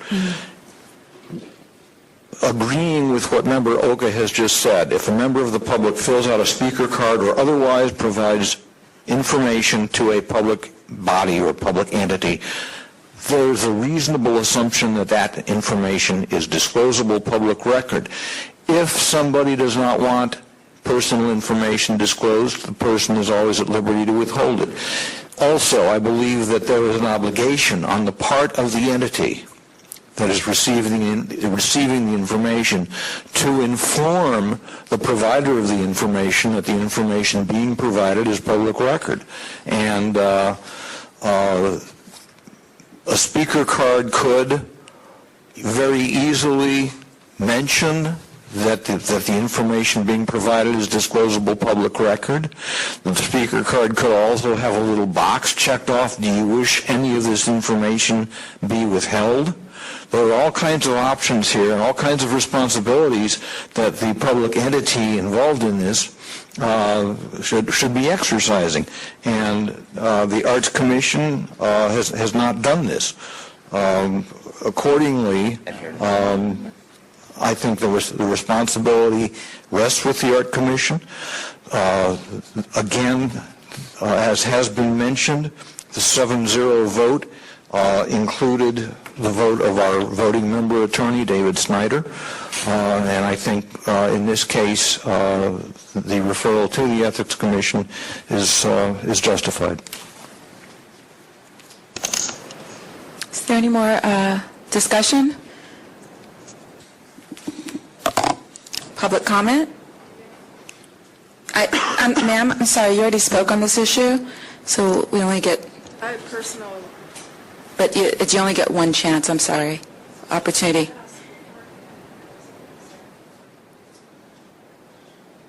You can just indulge me for a few minutes. If I can, I'm sorry? 2 minutes. Well, I mean, you already spoke on this, and we had that, you didn't see any cards. I did hear your comments on that. But they haven't changed. So what hasn't changed?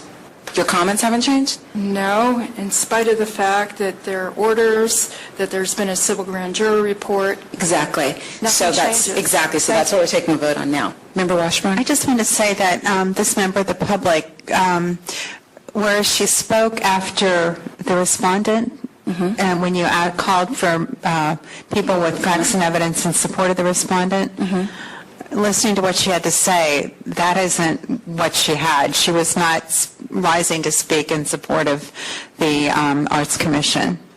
But as a member of the public, and she has earlier said that she's not clear about how this all works. So I would ask if you would allow her to speak for 2 minutes. Okay, I'm sorry. So I have to speak on this issue exactly, or is it general? On this case that's going on right now, on this Mr. Warfield and his complaints against the respondent, the library, the Arts Commission, I'm sorry. I probably have a 20-year association with the Arts Commission, off and on. I've been a street artist. I've attended meetings, both in the street artists, the full Arts Commission, the visual arts, civic design, and I can say on this specific issue of speaker cards, they have not been available. If you go to the full Arts Commission now, you will find probably a 3x5 card which has your name and organization that you're associated with and the items that you want to speak on. That is available at the desk. Nobody is asking you to fill out that card, but you're certainly welcome to. As far as the other ones, they're not available. I have spoken so many times under public comment at meetings there, and there's not even a record that I've been there over years. Thank you so much. Thank you.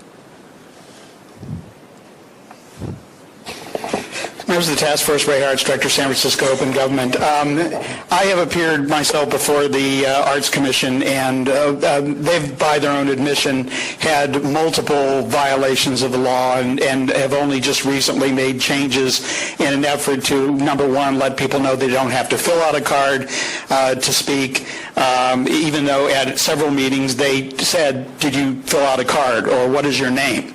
And had to be told by a member of the audience they don't have to give you that information.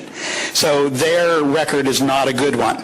I fully understand Mr. Warfield's perception of the way they treat him because at a Art Commission meeting, and I spoke about this to the full Art Commission on this past Monday, one of the commissioners, when he made a very polite public comment relating to their not following the Sunshine Ordinance and a recommendation that perhaps they needed some training, received comments from a commissioner, Mr. Calder Smith, saying, I don't appreciate having to sit here and listen to your bullshit.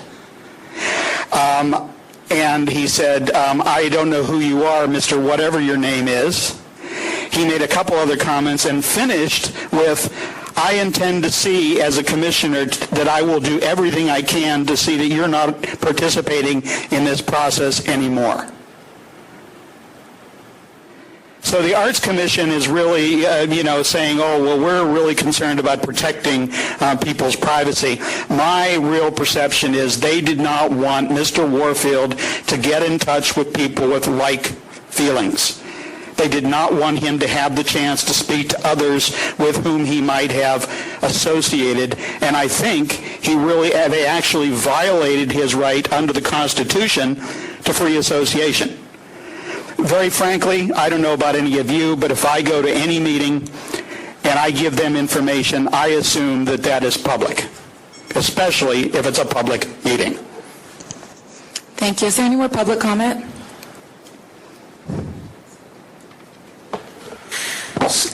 Reinventing the wheel again. I do think, though, that there's a legal point that you should know about, which is probably known to very few of us who have been dealing with ethics for years. By calling a violation willful, what you do, unless they've changed their view under these new regulations, they have exclusive jurisdiction to hear it, and they treat it as if it's a new complaint, not a referral to enforce an order. It's as if it never happened, and Mr. Warfield was making a brand-new complaint to the Ethics Commission. That's what 6734, the second says. Complaints involving allegations of willful violations of this ordinance by elected officials or department heads shall be handled by the Ethics Commission. And if it's not even an official or a department head, then they won't handle it at all. So you're just left high and dry. What the referral should say, you want them to enforce your order, period, close quote. The rest of 6734 is also interesting if you ever decide to find some official, department head, or managerial city employee of willful failure to discharge his duties, in which case you have a Ross Mercarimi case on your hands, and you know what they'll do with that. I'm just pointing that out to you. With all due respect to Mr. Sims. Thank you. Is there any more public comment? Madam Clerk, can we take a roll call vote for this, please? Member Nee? Aye. Member Nee, aye. Monet? Aye. Monet, aye. Washburn? Aye. Washburn, aye. Pilpel? No. Pilpel, no. Sims? Aye. Sims, aye. Highland? Aye. Highland, aye. Oka? Aye. Oka, aye. Fisher? No. Fisher, no. Grant? Aye. Aye. There are 7 ayes and 2 noes. Great, so this will be referred back to the Ethics Commission. So item number 6 is file number 11089. Is Bob Burkhead in the room? And the representative from the City Attorney's Office is here? Great. Mr. Burkhead did not show up on November 7th meeting. So this is the second time that he has not been here. I would like to close this case and give him the option to refile again. Can we have the clerk read the item? Sure. Oh, sorry. Yeah. Can you read the item? Item number 6, file number 11089, complaint filed by Bob Burkhead against the City Attorney's Office for allegedly withholding documents. Member Nee? Minor point, I believe the complainant's name is Rob Burkhead. Oh, it's okay. Madam Clerk, will you make that correction? Thank you. Maybe that's why he's not here. Great. Rob Burkhead. R&B, such deciding factor, the R and the B. A guy named Bob Burkhead. What is this? What? Great. R&B. Okay, then with... I don't take a vote or anything. No. Do I need to take... Oh, Member Nee? Move to dismiss this complaint with to dismiss the complaint with a proviso that the complainant may refile. Second. There is no opposition, then this motion... Does the public comment for that? I do. Any public comment on this issue? If not, oh, I can't see. Sorry. If not, then I believe this motion passes. Without objection? Great. We already determined item number 7, file number 11090, had been withdrawn because the case was resolved. Item number 8. Yeah, okay. Item number 8, file number 12005. Madam Clerk, can you please read that? File number 12005, item number 8, complaint filed by Anonymous against the Municipal Transportation Agency for allegedly not providing camera footage. Is Anonymous present? Is the member of the MTA present? Great, thank you. I am going to recommend once again that Anonymous was a no-show on our April 4th meeting. He was a no-show on our November 7th meeting. To close this case as well with the option to refile. So move. Second. Great, thank you. I'd like to open it up for public comment.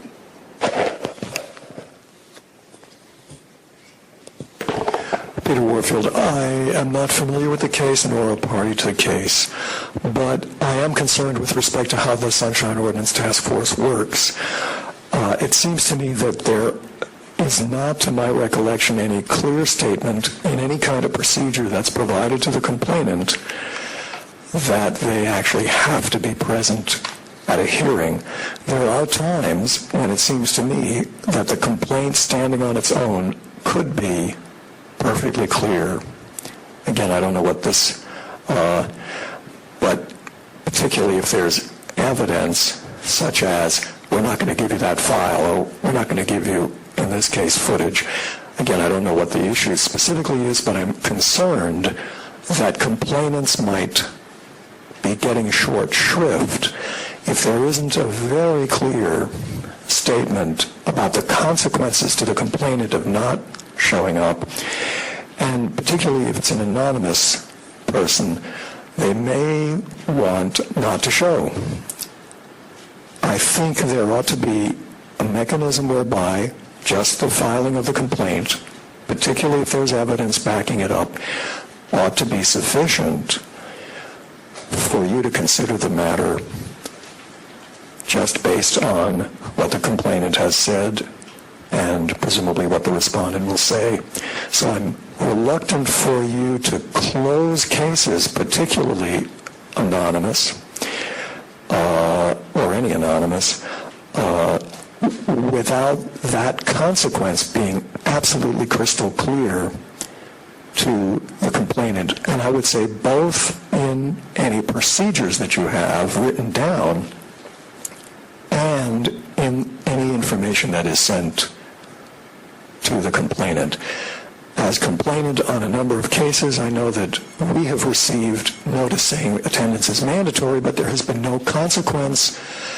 You know, if I'm sick or if I can't make it, there hasn't been spelled out any specific consequence.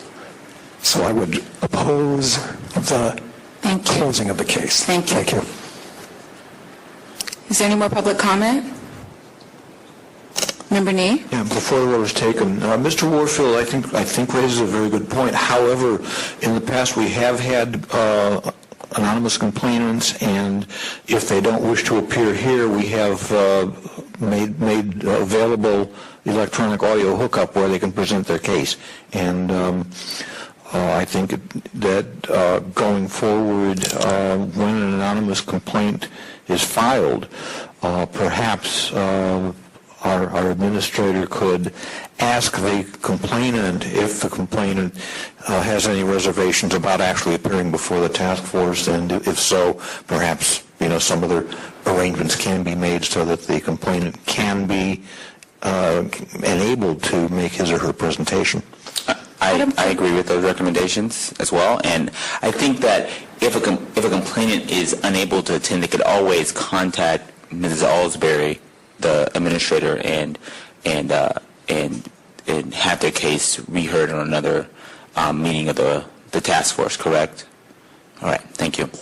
And with Anonymous, Madam Clerk, if you explain the process, you were in contact with Anonymous when they first filed this, correct?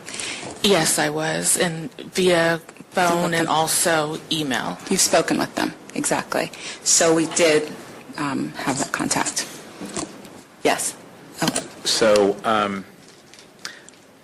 the complainant, Anonymous, has been present at prior meetings. I forget if it was the June and or July meetings, and in fact had people with and indicated that they were supportive of us not hearing the matter until the task force was properly composed, and in part on that basis we continued the matter, didn't hear it, et cetera, et cetera.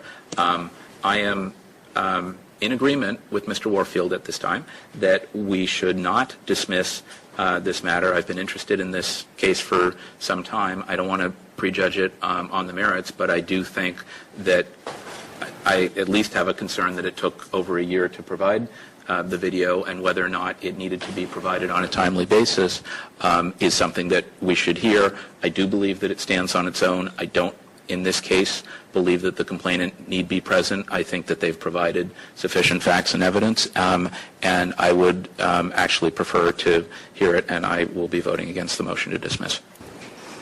Great. And I believe the MTA, just as a comment, rep was here last time and indicated that she sent I just want to clarify, okay, sent the video. And All previous times, I'm correct. I think she's been here. Yeah, you've been here all the time. Can you come up here for 1 second? But Sorry. They sent it a month ago, and it was requested over a year ago. And you indicated that last time that you sent the video to the anonymous. Professor, yes. Yes. We did. Initially, we hadn't, because we were told by our city attorneys that there was an ongoing police investigation associated with the video, which was why we hadn't disclosed it initially. We then made the effort to check back with them once this came before you again to determine if it was still under investigation, and they indicated that it was okay to release the video, so we did so. Great, thank you. Okay. Is there any more public comment? If not, there is a motion and a second on the floor to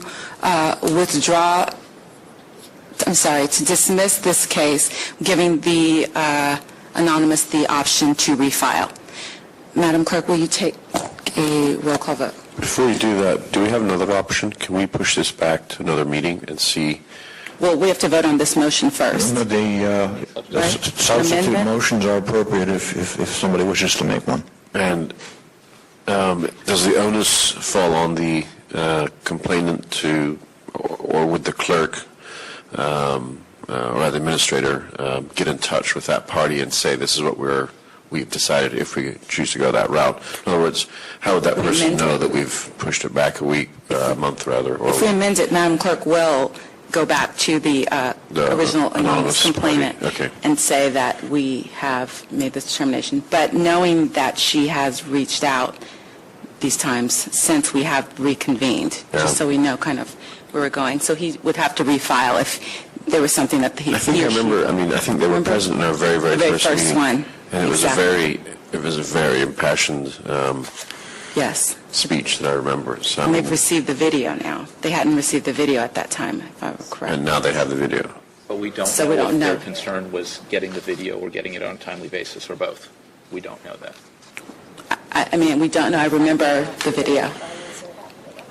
So, but if you would, if we would like to make an amendment or a substitute, if I look at it as if they are concerned, then they will want to come back and refile, or they would have been here at the last two meetings that we've had. But aren't we really looking at the fact of whether the MTA violated sunshine or not? Isn't that really the crux of the case, not whether they've now got the video?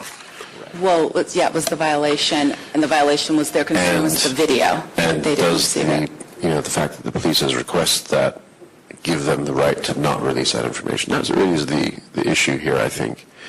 So maybe, so can we not just discuss that as it is, and then find the MTA in violation or not? I think you'd have to if you want to make an amendment to that motion that is on the floor from, I don't remember who made it. Madam Chair, Member Nee? I believe Mr. Threed has something he wants to say. Through the chair, there are multiple options available to the task force at this point. You can move to dismiss the item for the reasons that you stated. You can move to continue the item. You can also hear the item and make a determination one way or the other based on what is presented in evidence, including what is in the packet and anything that is said during the hearing.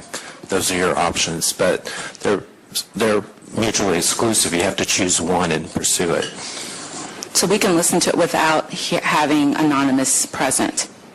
Yes, they were given notice of this hearing. They have submitted materials to support their complaint. They've not indicated that they've withdrawn the complaint, so the complaint is still an active complaint. So you have to dispose of it in some manner, including you could dismiss it, you can continue it, or you could make a determination on the complaint. Okay. I mean, with respect to the people that are waiting here, that are here for their cases, I mean, clearly the MTA did not respond within 45 days or 15 days, whatever it was, to provide this information. Madam Chair, just on the procedural side, if there is an amendment to the motion, then the second and the maker of the motion have to accept the amendment. On the other hand, if there is a substitute motion, then the substitute motion takes precedence over the original motion, and the substitute motion is voted on first. So you might wish to make a substitute motion. Okay, I propose to make a substitute motion to hear the case on its merits. Is there a second? To hear the case. To proceed with this. Madam Chair, Yeah. I would suggest that that motion is not in order right now because that would be the effect of this motion failing in the absence of any other motion. Fair enough. Good point. Okay. That's all. So Is there a no. There's no proposal. It's just that I will vote against it. Can we take a roll call vote? Member I'm sorry. We need to do public comment for this motion. Oh, we did? So many cases. Okay. Whether or not to dismiss, with the option for anonymous to refile. That is the motion on the floor at the moment. And did you speak on this? Yes. Yes. So we're going to just take the vote. Madam Clerk, will you? Member Nee? Aye. Member Nee, aye. Monet? Aye. Monet, aye. Washburn? No. Washburn, no. Pilpel? No. Pilpel, no. Sims? Aye. Sims, aye. Highland? No. Highland, no. Oka? Aye. Oka, aye. Fisher? Fisher. Aye. Fisher, aye. Grant? Aye. Grant, aye. There are 6 ayes and 3 noes. So the motion is passed. We will close this case and give the complainant the option to refile. We are now to file number 12018. Madam Clerk, will you read this case, please? File number 12018, complaint filed by Ray Hartz, Jr. against Greg Sir, Chief of Police, for allegedly responding to an immediate disclosure request late, incompletely, and unlawfully. Well, Member Nee? Yes, I move to find jurisdiction. So moved. Second. Great. It's been moved and seconded. Under 6. So, Member Hartz? I'm sorry, not Member Hartz. Mr. Hartz, yes. It is within the jurisdiction. Again, Ray Hartz, Director, San Francisco Open Government, and Ms. Osberg, if you can let me know when I have 1 minute left, and I do have 5, correct? Will we just, yes, jurisdiction. This is a very simple timeline. On February 2nd of this year, I made comments at a Library Commission meeting to which the president of the Library Commission took offense. On the 4th, 2 days later, she went and filed an incident report with the police department. On the 6th, 2 members of the San Francisco Police Department visited my home unannounced and came into my building without getting entry. They just knocked on my apartment door, and we spent half an hour standing in the hallway while they questioned me about my comments and so forth. I waited for over 5 weeks, and on the 14th of March, I put in an immediate disclosure request for a copy of the police incident report and all related documents that were produced. And it was an immediate disclosure request. I indicated very clearly what I wanted, and I indicated very clearly that I expected a response by close of business the following day. I did not get that response by the deadline. I got it the following day, the 16th, and it was only a copy of the incident report. I then called Inspector Miranda, who was the lead officer in the visit. I asked him, I said, I only got these copies. Are there other documents? He told me, no, there were no other documents. And I said, so you're telling me that the San Francisco Police Department investigates a complaint, visits a resident, gets statements, and then makes no report of that action? And he refused to respond to that. I then filed, I got the response, actually the IDR response I got was late, but it also asked for an extension, although it didn't say why. They never responded after that. Nothing came. It wasn't we've looked into this or whatever. They just didn't respond at all from that point. So on the 16th of March, I put in a request to the Supervisor of Records, the City Attorney's Office, and on page 164 of your packet, there is a letter there to me from Ms. Jessen, who is the Deputy City Attorney, who handles the responsibilities of the Supervisor of Record. And the very last paragraph says, my understanding is that the Police Department provided you with a redacted version of the police incident report that you requested and informed you that staff would ask Inspector Miranda if he has any additional records. I understand further that you had a discussion with Inspector Miranda and that he informed you that he had no additional records in the file, which is true. So he basically told me there were no additional records. He then told the Deputy City Attorney there was no additional records. And then finally, on the 15th of May, I get a response from Lieutenant Jennifer Durante, officer in charge of Legal Division, citing justification for withholding the non-existent documents. So I would like to ask you, as far as an IDR goes, what did they do right? They replied late. They replied incompletely. They denied the existence of documents, which they later had to admit that did exist. They didn't cite the exemption until a month and a half after the IDR was requested. So basically, they're... Point of order. Mr. Hartz, through the chair, with all due respect to what you're telling us, you are arguing, you're giving us the substance of the case right now, and what we're here about right now is whether this matter falls under the task force's jurisdiction. And so it's public records. Well, okay, but what we're asking now is, does the task force have jurisdiction over this case? And that's what we're asking you to address now. We're still on 9A and not 9B. Madam Clerk, 9A. can we go back to that? Was there jurisdiction accepted by both parties? Was jurisdiction contested? No. No. Seconded over. Seconded. Your first and seconded. We should take public comment, yes, before we vote. But On the parties jurisdiction. on jurisdiction, but the parties in interest do not participate in public comment. Okay. They would. But it's his case. So, my apologies. Is there any public comment about jurisdiction of this case because it was not contested? No, there's not.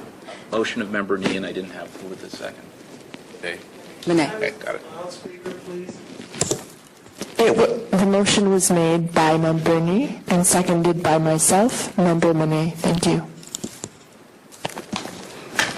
So if everyone agrees, this motion, I'm going to declare this motion passed without objection. Do you agree? Passed without objection at this time. Sorry.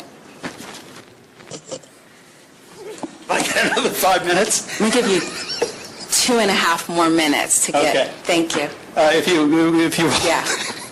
I'm sorry. I just that kind of completely threw me. Basically, what it is I made a comment, and a legitimate public comment. Jewel Gomez, who is the president of the Library Commission, took offense at the comment, and she was later recorded, and it was posted on the library website. Her making comments, and this has even appeared in the Examiner, that she knew 12 people who could effing kill me, and other things like that, and then she goes to the police and files a report saying that I frightened her. She even commented about growing up in the ghetto carrying a straight razor. So basically, I asked for a copy of the report. The police department didn't respond on a timely basis. They gave me a copy of the incident report and denied there were any other documents. They later then came back in May and said, oh, well, there are other documents, but we're citing the exemption to withhold them. If they would have done that in the very first day, or at least at the end of the extension that they sort of asked for, I think they would have been fine. But the bottom line is they didn't. They waited for 2 months before they finally admitted the documents existed. And they didn't, it just wasn't to me. You can see on page 165 the letter from Ms. Jessen, where apparently Inspector Miranda told her that there were no other documents, because she reiterates that to me. She says, I understand further that you had a discussion with Inspector Miranda and that he informed you that he had no additional records in the file.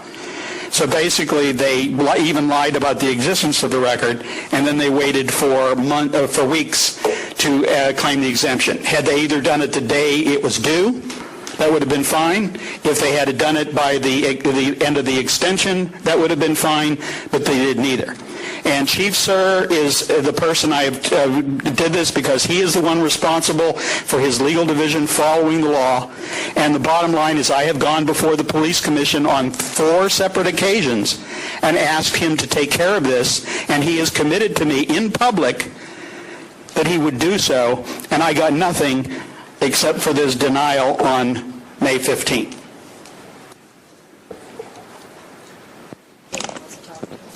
Thank you. Is there any members of the public that would like to support the facts and evidence or introduce facts and evidence in this case on the complainant's behalf? If not, then will the respondent please come? Good evening. I'm Sergeant Richard Goss, San Francisco Police Department, Legal Division. Microphone, please. Gave us your name. Can you give it again? Sergeant Richard Goss, San Francisco Police Department, Legal Division. Mr. Hartz did make a request. We responded to it in a timely manner. We advised him that certain documents were not available to him. He was not entitled to those documents. Mr. Hartz is decidedly aware of state and federal law that apply to the specific documents that he requested, and we disagree with his assessment that we did not comply with his request. Any members of the public want to make any facts or evidence in this case? If not, then I'd like to open up to the task force for any questions for Sergeant or Mr. Hartz. David? Mr. Sims? Do you disagree with his timeline, though? I mean, because he has laid out a timeline that if we were to believe it or follow it, it appears that it would be in violation of an IDR in the Sunshine Ordinance. The Sunshine Ordinance does not trump state and federal law. We disagree with some of the allegations in this timeline. The dates, however, are probably accurate. I can't say definitively because I don't have his timeline in front of me. I know that he submitted a request on the 14th of March, I believe, according to that timeline. I was out of the office and unable to retrieve my emails on that day. I retrieved the email on the 16th of March, and we responded within 6 hours. I think that's compliant. Are there any other questions? Member Popo? So to Mr. Hartz. First, looking to your complaint, page 154, the department replied late, incompletely, and unlawfully. Can you expand on that as to each of the 3 points? Late, in... Yes, the complaint was put on the 14th. It would clearly stated that it was due by close of business on the 15th, and they responded on the 16th. So they missed the IDR deadline. Got it. In the reply on the 16th, they just made this just kind of a vague This is not what IDRs are intended for, and they didn't actually ask for an extension. They simply said, this is not what IDRs are intended for, and after that there was no further response at all. So if they had come back at the end of that extension period and said what the sergeant just said, which is these are not disclosable under state law, then I wouldn't have a case. But they didn't do that. I had to file a complaint with the supervisor of records, who got the same thing from Inspector Miranda that I got, which is there are no records. Okay, I'll follow up with Sergeant Goss in a second, but Mr. Hartz, before you run away, I got the late. Once more on the incomplete. Well, if you deny that there's a record and you subsequently proves there is a record, okay, then what they gave you was incomplete. And what you're suggesting was later provided and therefore incomplete was? No, nothing has ever been provided except for the initial incident report. And you're suggesting that there are other records, responsive records that were? That's what they're saying. They're saying there are other responsive records, but we're not going to give them to you based on the law. That's what the sergeant just said. Like I said, if he would have said that, either on the first day or at least by the extension of the period, but they can't wait for 2 months. Okay, hold on. I'm not sure that I heard that. You referred to the correspondence from Ms. Jessen, which references discussion with Inspector Miranda, who informed you that there were no additional records in the file. Right. Do you believe that there are additional records in the file? It makes no sense to think there aren't, because if there were no additional records, they wouldn't be here saying, oh, they're not disclosable under state and federal law. They would simply say there are no records. Okay, so I think I got your perspective on late and incomplete, and therefore it's unlawful because it was late and incomplete. Is that correct? Okay, I'm good. So to Sergeant Goss, can you speak to the timeline again? If the IDR was made on page 167 of the packet, Wednesday afternoon, 1:34, and the most substantive response from, I don't know who this Maureen Conifray is. What's her title? She's my public records civilian person? Respondent, for lack of a better term. But not a uniformed officer? She is not a uniformed officer. Okay, so we'll call her Ms. Conifray. How about that? That's perfect. Okay, so if Ms. Conifray's most substantive response was on Friday the 16th, it would appear that, at least on its face, that the IDR was not responded to on a timely basis. Well, first of all, the information he's asking for is not disclosable as... I'm not speaking to whether it's disclosable or not. I'm talking... No, as an IDR, because we have to find the report. We have to have a sufficient amount of time to find and retrieve the report. So is it your position that an IDR, regardless of that the response to an IDR turns in part on the record requested and not on a 24-hour response regardless of the underlying record? Permit me to finish my answer. Sure.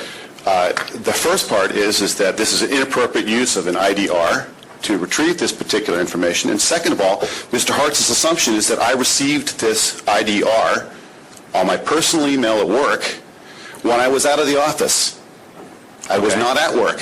Okay. So I appreciate Mr. Hartz's and your position that I should be clairvoyant and know that this is coming in. Please don't associate my position with Mr. Hartz's position. I cannot be in two places at the same time and receive an email if I'm not sitting at my desk. Fair enough. I understand if you're Richard Goss at SFGov, who checks SFPD records at SFGov? Is that... I have no idea. I have no idea what that email is for. I have no idea who reads it or where it goes.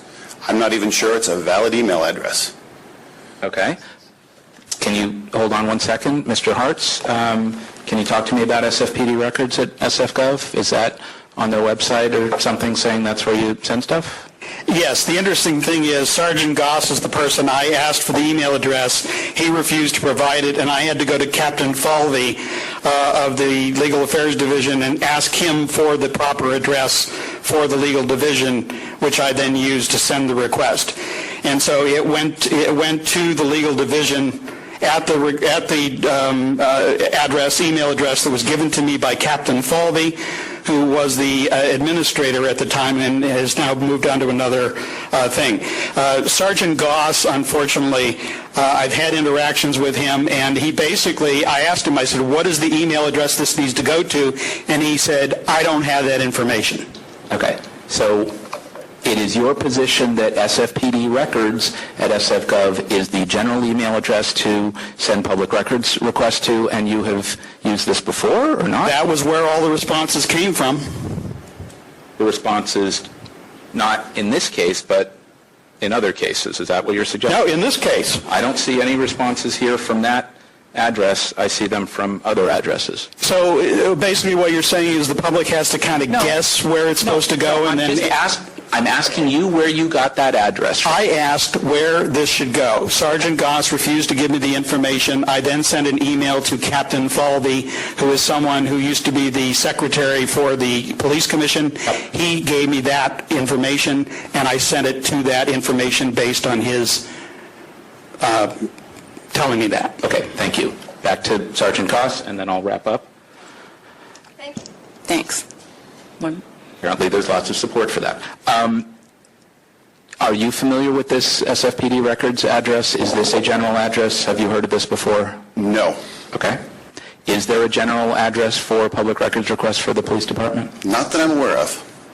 So where should one direct email requesting public records? First of all, I'd like to say that I never refused to provide anything to Mr. Hartz, and I am highly offended by being called a liar. I understand, but that wasn't my question. Typically what happens is that a request would go to the chief's office, to the media relations office, to Ms. Conifrey, to me, to the lieutenant of the legal division, and that information would then be forwarded to Ms. Conifrey. There is no one place in the San Francisco Police Department for public records requests to be submitted, because we get public records requests from a number of different places, agencies, people. Understood. And they all have individuals that they reach out to that are appropriate places for them to reach out to in our organization. So I don't have email personally. If I did, and I wanted to submit a public records request at 3 in the morning or whatever time I chose, you're telling me that there is no specific general address to send to where it would be responded to in a timely fashion. I should pick one of the 4 or 5 names that you suggested, but there is no SFPD records or something like that that a number of other departments have. No, I'm not saying that SFPD records doesn't exist, because I don't know if it exists or not, or what its purpose is, or who looks at that email. I can tell you that no one specifically in the department checks a mailbox that says public records requests at sanfranciscopolicedepartment.org or sanfranciscogov.org, sfgov.org. It does not exist. There is no one place. You may reach out to the chief's office. You may reach out to the Media Relations Bureau. You may reach out to any individual officer. If there isn't an email address, what I hear you representing, is there a person that's primarily responsible for responding to public records requests, not media requests, not requests from other agencies, but public records requests within police, legal, or some other arm of the police department? Ultimately, Ms. Conifrey would probably handle every public records request received by the police department. And Ms. Conifrey is under Lieutenant Durantes? No, me. Oh, I'm sorry. I'm her supervisor. Lieutenant Durantes is the manager. While she was the manager, we have replaced the lieutenant now. You lost me. Okay, Ms. Conifrey works for me, to you, and I you roll report up to the lieutenant at the legal division, who is currently Raj Vaswani. Okay, and then ultimately that gets to the deputy chief of administration? Through the captain, and then through various and sundry other commanding officers. Okay, that was an interesting discussion. But on the IDR, your position is that although you did not respond within 24 hours, you responded within 24 hours of your receiving it, and therefore it was a timely response, and the records provided were those required to be disclosed and redacted in the fashion that they were required to be redacted, and that there are no further records to disclose? No, not entirely. Okay. My response is, I responded within 6 hours of receiving the immediate disclosure request, which was inappropriate. We released the documents that we had immediately available, which was a police report. Our position on further documents is that in the case of an investigation, there may or may not be additional documents. At the time of the request, those documents may or may not have existed, simply because when the case is under investigation, the documents may not be complete and therefore may not be releasable. They may not exist because they have not been completed. So it's our position that the police department complied with the request by supplying the documents that we had at the time of his request, which was the redacted police report, which is redacted pursuant to state and federal law, and that any further communications from our office would have pertained to whatever documents may or may not exist in an investigator's case file or in relation to the investigation of this case. Sergeant Goss, it looks like there's 6 weeks between when the incident report date and the IDR. I would have thought in those 6 weeks, and I don't know police methodology, I would have thought that a lot of the reports would have been written, put in the file, completed by then. Are you saying that outside that 6-week window, there might be documents that are now available that weren't available previously? I don't know. It's possible. What kind of documents might those be? I am assuming that there was an investigative case file. I don't know if the investigation has completed, and I can state with some certainty that state and federal law are somewhat tight in whether or not those documents can be released. Thank you. Sir, would you care to, that was pretty much your rebuttal. Any conclusions? I have nothing further unless there are further questions. No, I don't think there are any. Mr. Hartz, would you care to have a rebuttal or conclusion? Thank you, Sergeant. Thank you. And again, I would like to take offense from the sergeant's comment. I never used the L word, although I will at this point say I have to remind him that I have a copy of the email going to Captain Falvey indicating clearly to him it was actually a forward from Sergeant Goss when I asked him for the email address, and he said, I don't have that. And then I sent it to Captain Falvey, and Captain Falvey sent me back the thing. So basically, I never used the L word, but he said, I don't have that information. And I think really what we're seeing here is this sort of case where it's like, we're not going to actually tell you where to send the request, and then we're going to use that as an excuse to reply to it in whatever fashion we want. And I have gone before the police commission on 4 separate occasions. I have addressed this with the chief. The chief told me twice in open public meeting that he would make sure I got a response, and I got nothing until May 15th. Now, I don't know what the legal division's idea is about responding to these things, but the idea that they can just simply say, if I don't look at my mail or nobody looks at my mail and we're late in responding, not our problem. But the bottom line is, they told me there were no records. They told the deputy city attorney there were no additional records. And then in May, they come back and say, we're withholding records based on state law.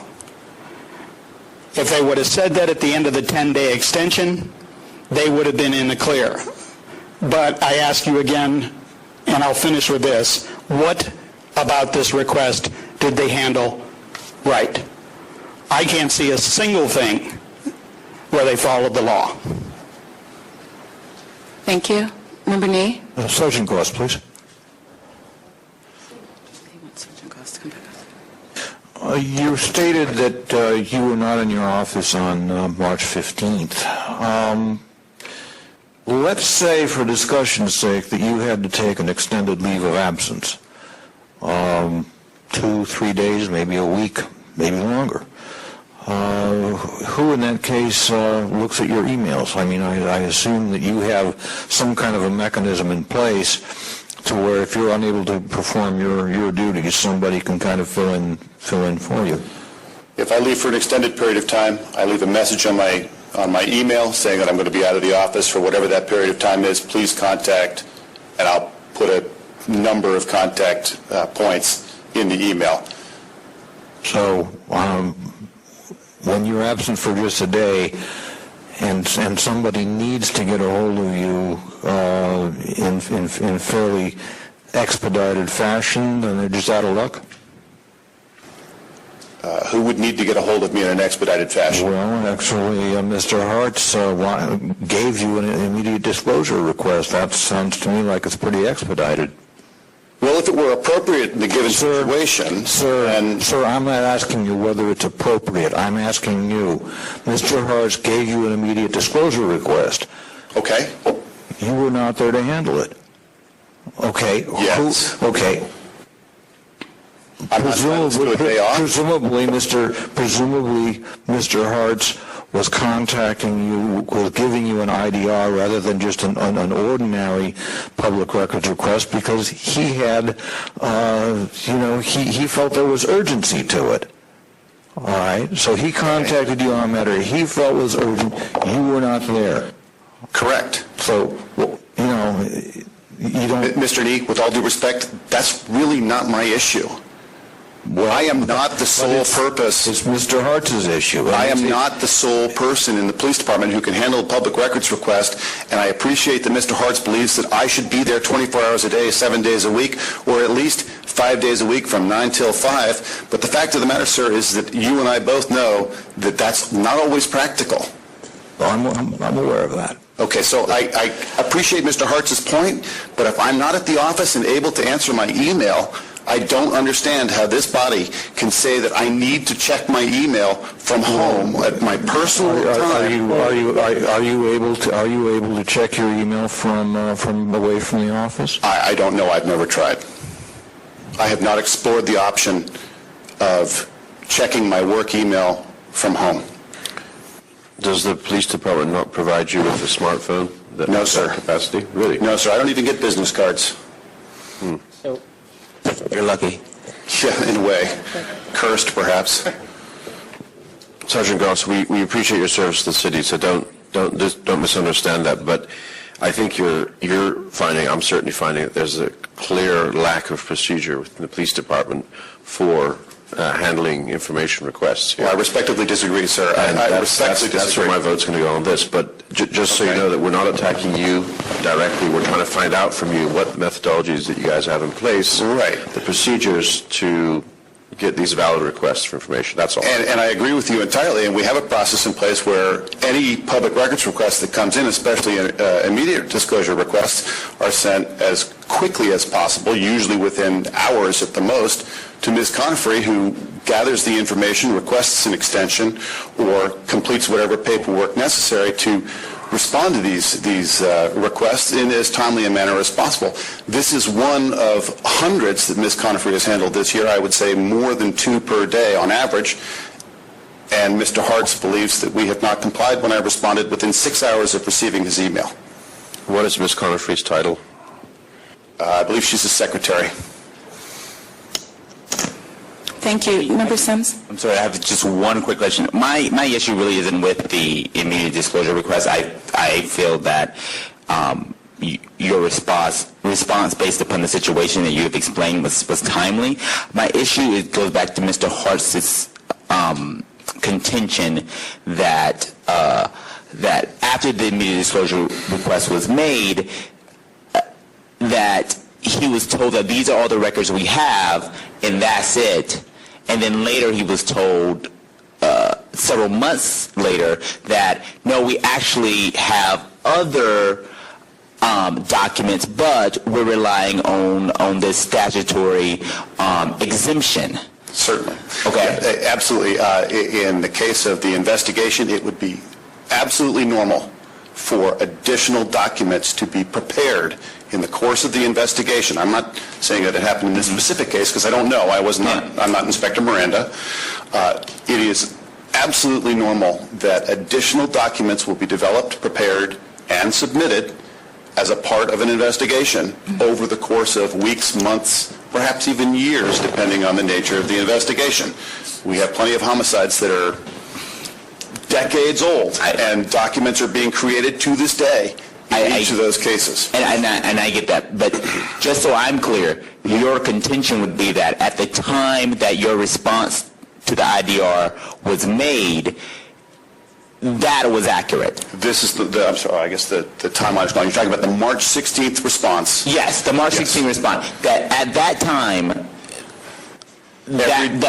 everything you had was accurate. At a later point, at May, when you realized that there were more documents, and we don't know when they were created, but we know they were created, at least your contention would be, they were created between March 16th and May, that there were further documents that you were withholding on that exemption. Well, that would be my assumption, yes. Okay.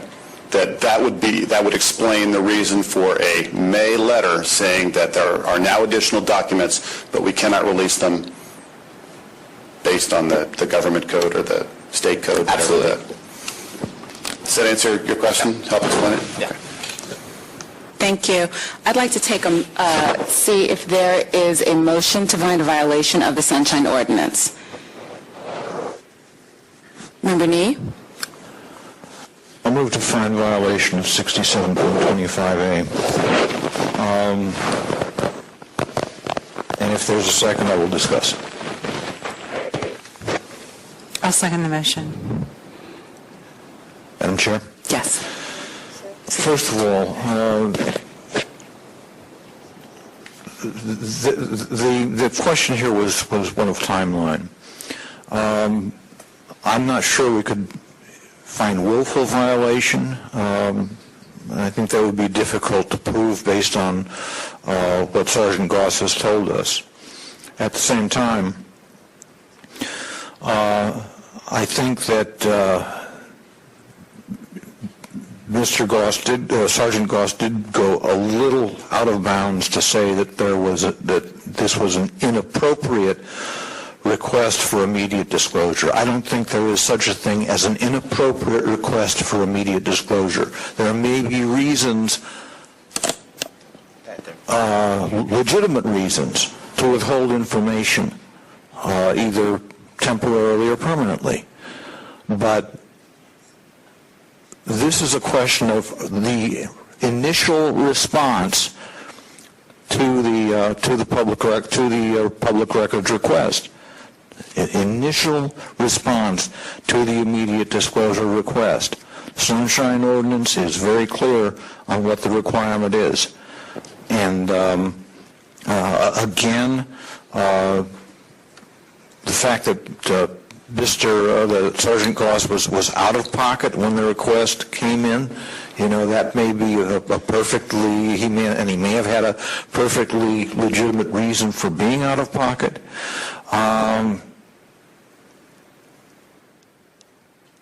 So we can't argue that particular point, but the fact is that there was violation here, and I think that needs to be taken into account.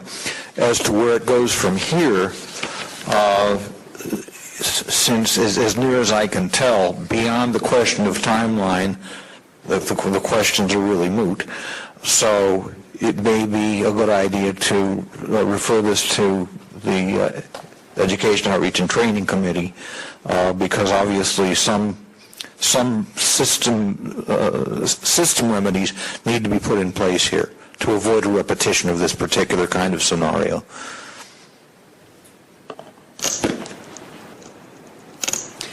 I just want to say I agree. I don't think that the timeliness issue, if we go strictly by the law, there was a violation. I don't think that the delay was an egregious one. I think that it could have been handled much more smoothly immediately, and we never would have heard this case at all, probably.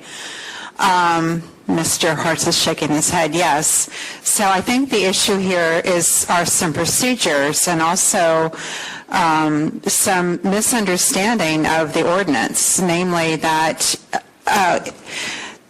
absolutely a member of the public can request or submit an IDR at any time for whatever reason, and the member of the public must have a response within 24 hours. It doesn't matter what is being requested. And then you go from there. But, to start out on this, positive foot, okay, you're asking for something. We can't give it to you because we're not permitted by law. This is an investigation, or we don't have these documents yet, something like that. But these, there needs to be some measures in place and some clear understanding of the law and some attitudinal shifts so that, I think we're probably seeing the tip of the iceberg here, not just for the police department, but citywide, where members of the public are, there are cases where responses aren't timely or not, in the spirit of helping that member of the public, and understanding that every piece of paper in city government is a public record unless there's a specific exemption. So I would agree with Member Nee that this matter should go to the EOT. I think that's the proper place for it. No. And just to echo that and to also echo what other folks have said to really commend and appreciate the work that Sergeant Goss and his colleagues give to the city of San Francisco, specifically to this issue going to EOT. Having been on EOT for almost 3 years, I can speak. Will members of the public please? Thank you. That it's very unfortunate that there are indeed these misunderstandings in several city agencies, the police department certainly being one, but one of many, and it's very important that these misunderstandings be cleared up and that there would certainly be, as Member Washburn said, attitudinal changes.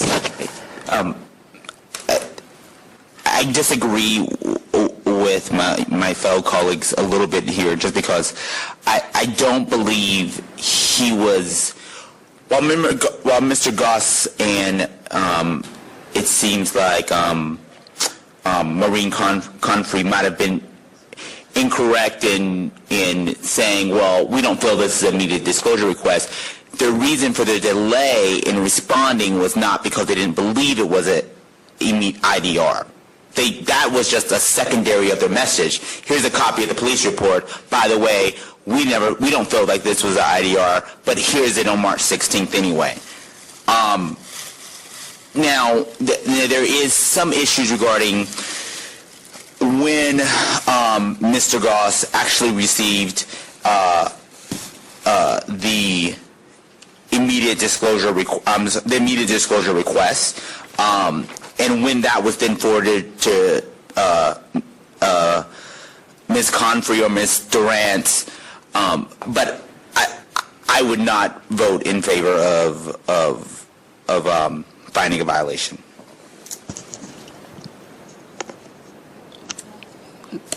Member Pilpel? So I just want to be clear, because I'm a bit on the fence here. I am inclined to support the finding that there was a violation. My issue is not really with the sergeant.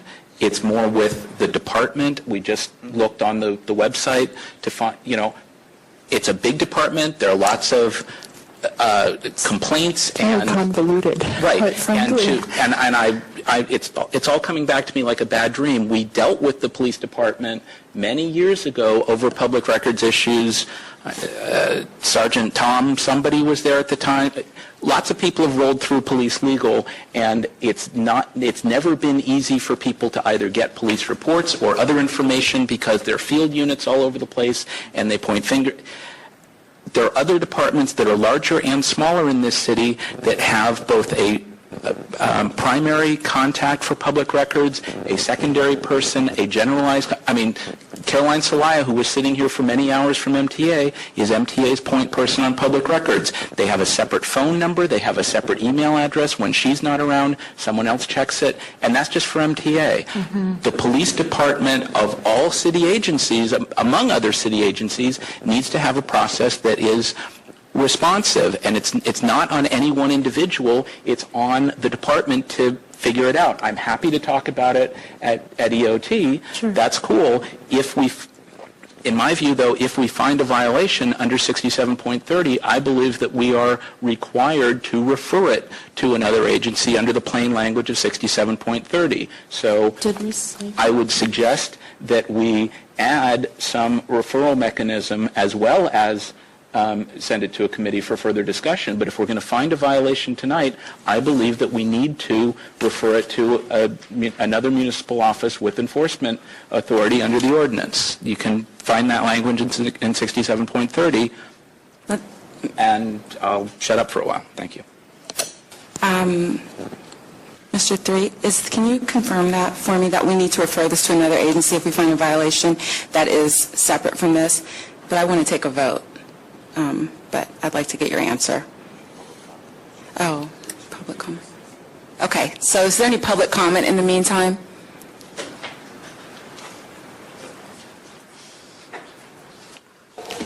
As I understand it, there was a delay from the time of the initial response until Mr. Hart submitted a petition to the supervisor of records. I think it's a month or so? And at that time, the supervisor of records made the same inquiry whether there was any other records and was told there were not. Now, that was a month later. If they had responded and said, we have these records, but they are exempt from disclosure under the following provisions of government code whatever, sunshine ordinance whatever, then the supervisor of records would have had an opportunity to look at them and decide whether they were disclosable or not, because that would be the whole job of the supervisor of records. But she never had, Paula Jessen never had that opportunity because they didn't produce them. They gave her the same story they gave Mr. Hart's. So now they say, yeah, we have public records, but they're exempt. He doesn't know what they are. He doesn't know what exemptions they're relying on. And they say, we've got this black box. You know, what are you going to do about it?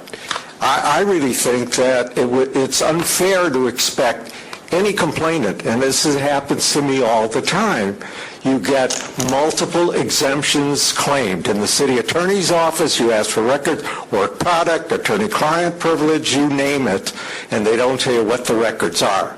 And I really think this is an appropriate time to say, produce the records, or produce a list of what they are, and tell us what your claims of exemption are. Section 6724D discusses this directly.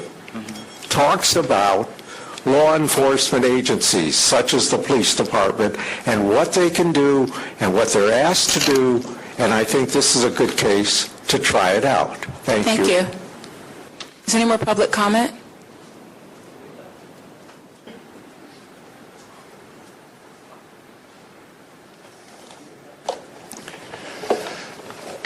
Thank you to the task force for your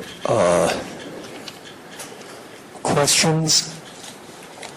To the parties, I'm not particularly familiar with the details of the correspondence, though I am familiar with the unfortunate incident and its follow-up, the incident in which Jewel Gomez created whole cloth a threat when another library commissioner said, well, I'm sure he didn't. She stopped him, interrupted him, and basically he was trying to defuse her making it into a supposed threat. She interrupted him, and she didn't want that, and said, I have only two words for you, Harvey Milk. Well, Harvey Milk isn't a Roman emperor. Harvey Milk was assassinated by one of his fellow former supervisors. If there was a threat, then she should feel threatened by her own fellow commissioners. I find it troubling the attitude of the respondent, the sort of indignant snorting at the whole business. I agree with the member who says there is no such thing as an inappropriate immediate disclosure request. I do think that to hold folks accountable under the law, there should be a time limit that is stuck to. I also think there's a requirement, and know that there's a requirement to assist the person requesting material, and I don't see that in the page P161 at the bottom letter from Jennifer Durantes to Mr. Hartz, where she simply asserts the statute of limitations for filing charges is not expired. She doesn't say when it does expire. She doesn't say whether there will be a prosecution or whether it's an active investigation. It's just no, and no assistance. So I think that you should very seriously enforce. Thank you. Thank you. Any more comments? Member Nee? Yeah, I'm really not sure that at this juncture we need to send this to another entity, to another authority. I would be interested in hearing if Mr. Threed has any input on that particular question. If we do, then I would suggest the Board of Supervisors, which could send it to, I believe the Board of Supervisors has a Committee on Public Safety. That would be my off-the-top thought on it, but I'm really not sure that at this particular juncture that's necessary.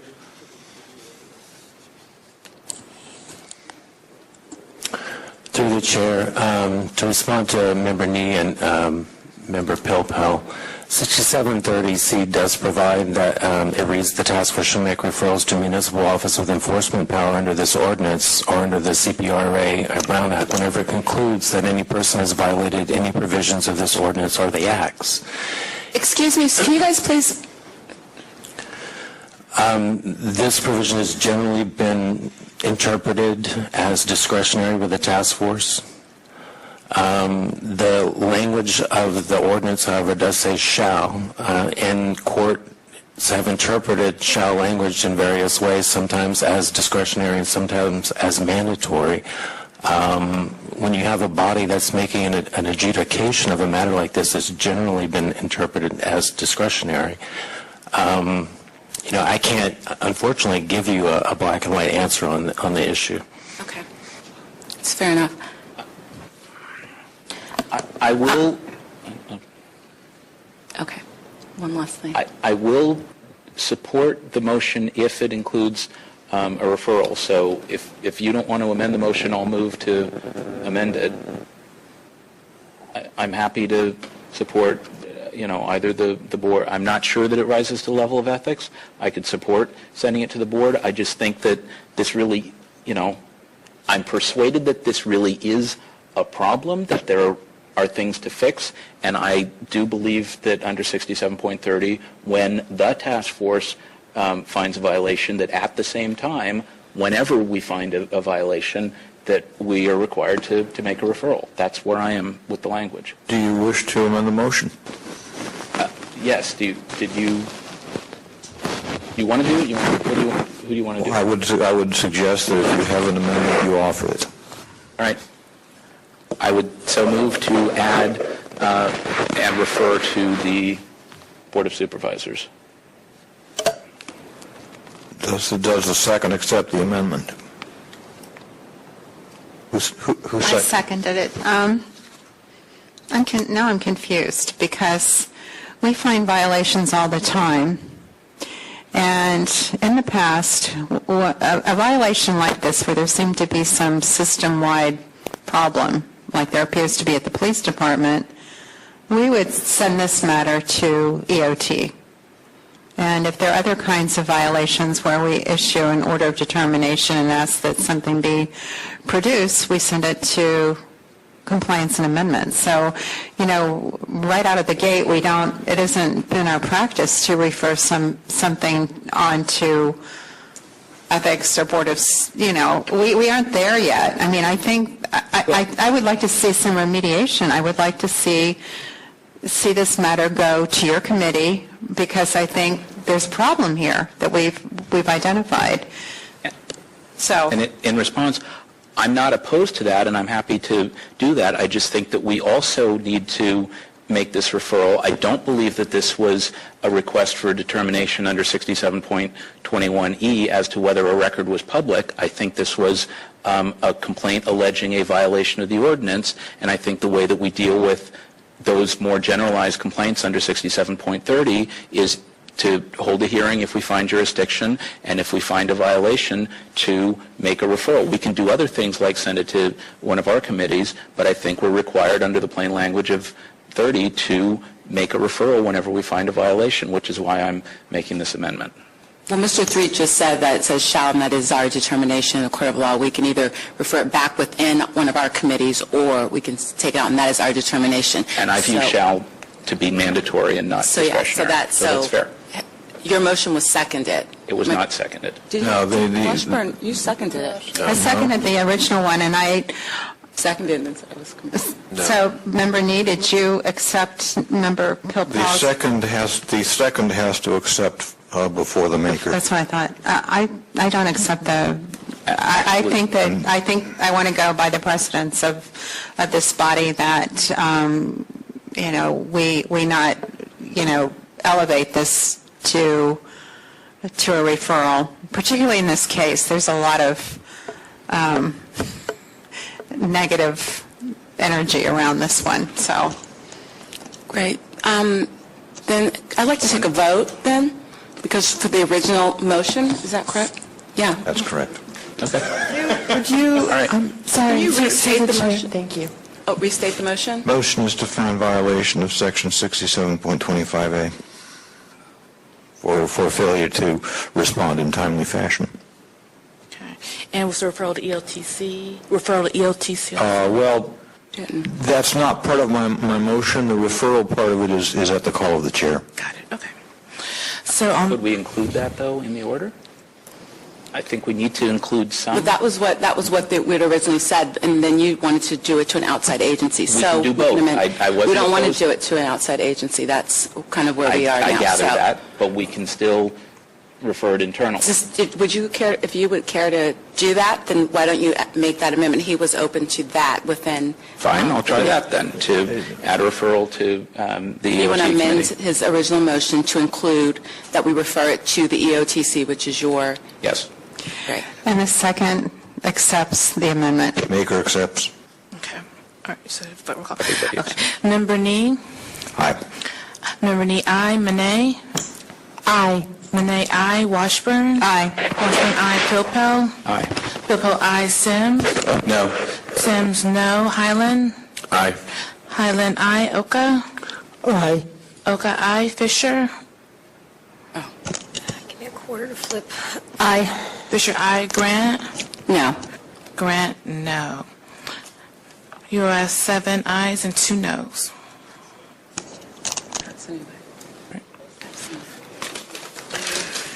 Great, so that passed. I'd like to take, I can't find the. Item 10, I believe. If we could go through item 10 right now, and then we can decide. You want a break? Can we take we'll take a 5-minute recess and then come back to item 10 and then decide what we want to do for the other stuff. So it's 7:15. We are here really to vote on it. I don't know if everyone, if there's any issues with remembering what the actual amendment that we'd like to do. We can read it. It's about the majority of the members based upon what has been voted on previously. And I believe Member Washburn, Member Nee spoke really eloquently about why they made that determination before, and then Member David actually brought this to, the floor. So I'd like to see if there's maybe a motion to go back to the original way of what a majority is made of. Member Popo? So as discussion, I'm happy to support or make the motion. I just want to be clear, under Article 8 of the bylaws relative to amendments, did we give the 10 days notice prior to action by posting it on the website and by sending a copy to the Library Government Information Center? Because when I was last over at the library, I did not see such a notice posted or in the binder, and I want to be sure that we met the requirements precedent to making such an amendment. Yes, this was in the posting was on the agenda, last agenda. Also, it was sent to the main library along with on the web, so we've met the 10-day posting requirement. And we sent it to the library? It was sent to the library. More than 10 days ago? Yes, this was on the last month's agenda. And, okay, so then to Deputy City Attorney 3, is posting on the agenda sufficient, or under a read of that sentence of that article of the bylaws, does it require a separate notice to be given and sent to the library, or can it be sort of buried in the agenda? My intention was for us to send a separate notice. I'm sorry if I was not more explicit about that last time. Page 197 of the packet has the current language. Yes. Why the separate notice? To give more prominent notice to members of the public, both pursuant to the bylaws and pursuant to the charter, that we're considering a specific amendment to the bylaws. That's my understanding of how the charter provision reads. Through the chair, the provision is in the Article 8 of the bylaws of the task force, and it just requires that there be notice given. It doesn't specify that the notice be separate, and without such a specification in the language, I believe that the notice that is in the agenda is sufficient. Great, thank you. Is there a motion regarding action at a meeting? This is about the quorum and the required vote. Member Nee? Well, just to clarify, this is not about a quorum. I'm sorry, yes. The quorum was not changed. What was changed in April of 2011 was the requirement for passing a substantive motion, what constitutes passage of a substantive motion. At the time, the majority of the task force voted to declare that a majority of those present constitute the threshold for passage as long as a quorum is present. And this motion that we're considering tonight would change that declaration to require that the affirmative vote of a majority of all seats on the task force, 6 votes, be required for the approval of all substantive matters. Thank you.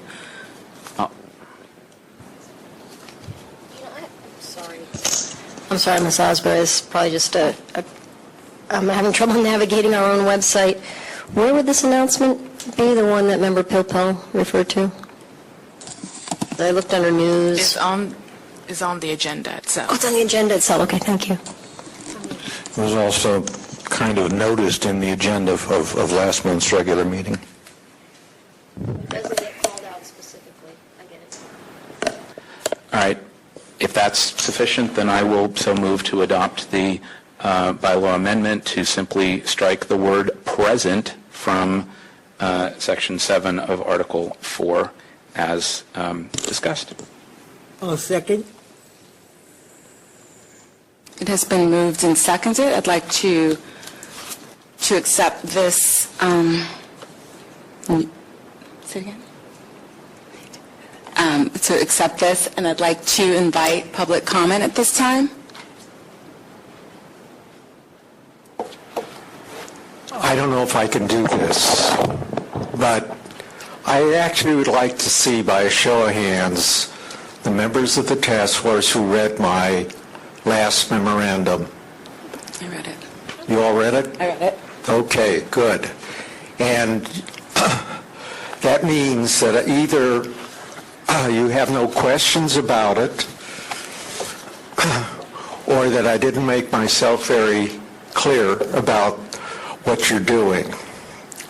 Now, I know that you're here partially because you agreed with the Rules Committee that you must slavishly follow the opinion of the city attorney on issues, including this one. But in point of fact, you don't. And there's a good reason in this case why you shouldn't. I mean, I thought I made a pretty good pitch at it. And I've been thinking about it actually for the 3 years that it's been an issue. The biggest problem is right now, if I was a complainant and I got a majority of the people here, I would still lose. In fact, 1, 2, 3, 4, 5, 6, 7, 8, I'd have to get 6 out of 8, right?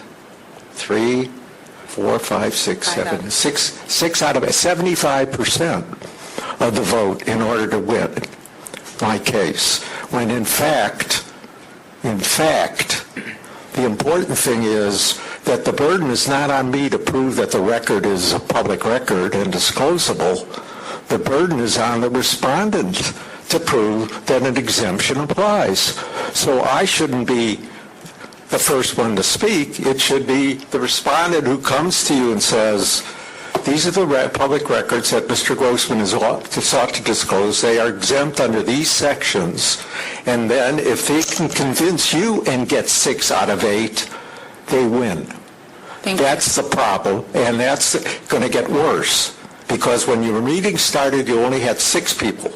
You were missing one. That's always a no. Mr. Pilpel very often doesn't like complaints. Thank you. I know I've only got 2 minutes, but who else is going to make this case? Mr. Threet, he's already said it has to be authorized. You have to give me this opportunity. But we gave you the opportunity in November when we had the big discussion, and we listened, and you had a while, and we read all your Well, who else is going to speak for the public? I mean, who else on the is? agenda. I don't know who else is. Well, with all due respect to Mr. Sims, this is not his, his expertise, and that's why you need a lawyer member here. Yes, but I have heard your case. We have all heard your case, and we take it into consideration. You don't believe it, though, do you? It's not that I don't believe it. Of course you don't. No, it's not true. But thank you. Is there any more public comment?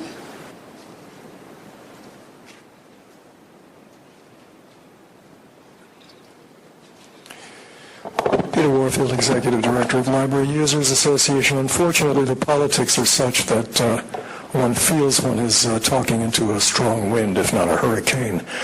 The question of notice, I think, is I appreciate. I do not think it's notice of an action intended on a matter. May we have it quiet in the public section, please? I do not think that it's appropriate notice if you have sent notice about a prior meeting's discussion, that applies to this meeting. It's my recollection, and it isn't just your bylaws, it's my recollection that it's in the law somewhere, I wasn't able to find it, that you're required on certain kinds of issues to give exceptionally longer notice than the 72 hours normally required. And that 10-day notice, I don't believe is satisfied if people were notified that the prior meeting would have a discussion. That's not a notification that this meeting is going to take an action that's extraordinary and important. So if the appropriate notifications weren't given about this meeting and this agenda item and the intention to take action here, I don't think you've given proper notice. This is a very significant issue. We've talked about this. I do think you ought to give the public additional time, especially when you have experts like Mr. Grossman, who has won lawsuits against the Ethics Commission and elsewhere. It is a fact that however much Mr. Sims may think everybody intends to come to every meeting, it doesn't happen. And I've already told you before, problems with 6 members present, 7 members present, 8 members present, etc. There's an extraordinary burden on the public to get a fair hearing, and those no votes turn out to be, those absences turn out to be no votes automatically that are in favor of the respondents and against the complainant. Thank you.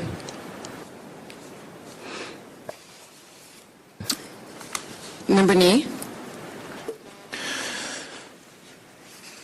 I was one of the 2 dissenting votes in the April 2011 decision. There are many ways in which I sympathize with those who voted in the affirmative in that decision. For instance, it was pointed out that if only 6 members are present, 1 vote kills an affirmative vote.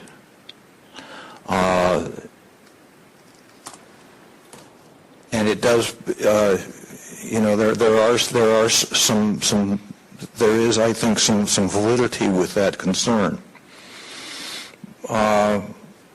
Also, one of the considerations that the city attorney's office has raised each time this has come up is the question of what it says in the city charter. To my way of thinking, what it says in the city charter is not clear. The language, the relevant language is in section 4.104B, which is on page 2 of our Good Government Guide supplement. And what it says is, I'm trying to find the relevant language here.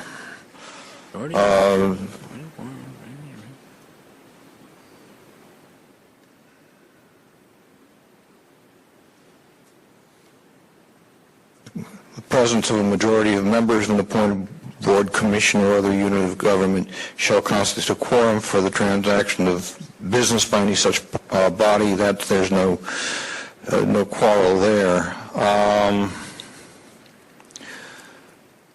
What I'm trying to find is where it says. Authorized members? I'm sorry? The authorized members language, is that what you're looking for? Well, the language, All let's see. appointed boards, commissions, or other units of government shall act by a majority, 2/3, 3/4, or other vote of all members, period.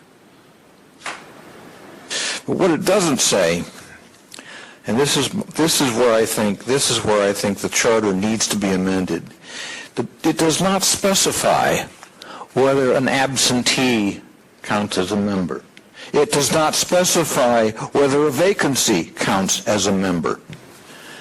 And it was on that lack of specificity that the previous task force felt that they were not willfully violating the charter when they voted in this bylaw change in April of 2011. I personally don't think they were willfully violating the charter when they voted it in. So why did I vote against it? Well, a couple of reasons. Number one, with the charter, with this bylaw in its current language, as few as 4 of 11 members, if let's say there are only 6 or 7 of us here, as few as 4 of us can vote yes, and approve a substantive motion. And I have concerns about that.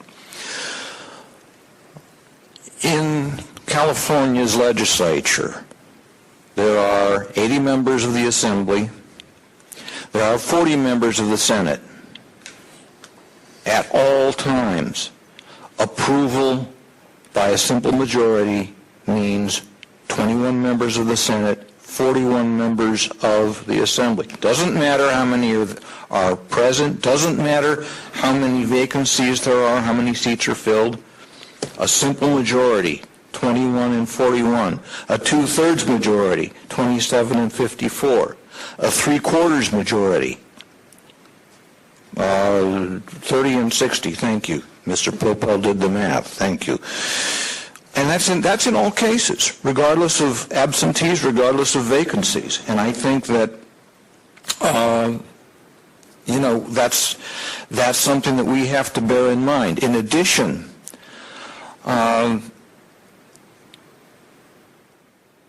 this isn't just the city attorney's advice that we would be following here in voting for this to revert back to the original language of this bylaw. We had, as you know, a voting member attorney, David Snyder.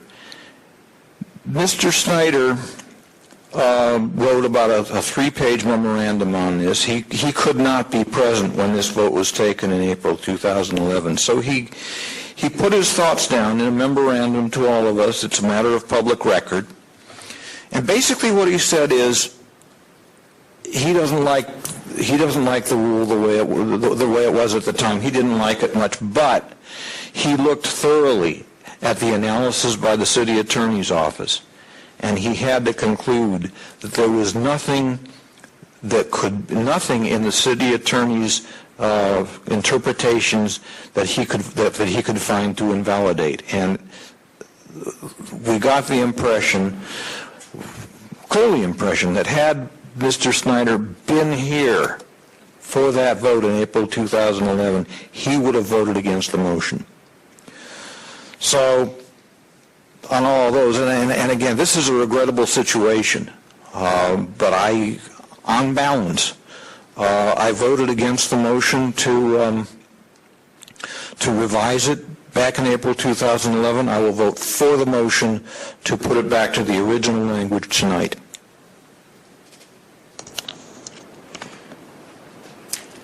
So it has been moved and seconded. Madam Clerk, do you want to read the motion? Yes.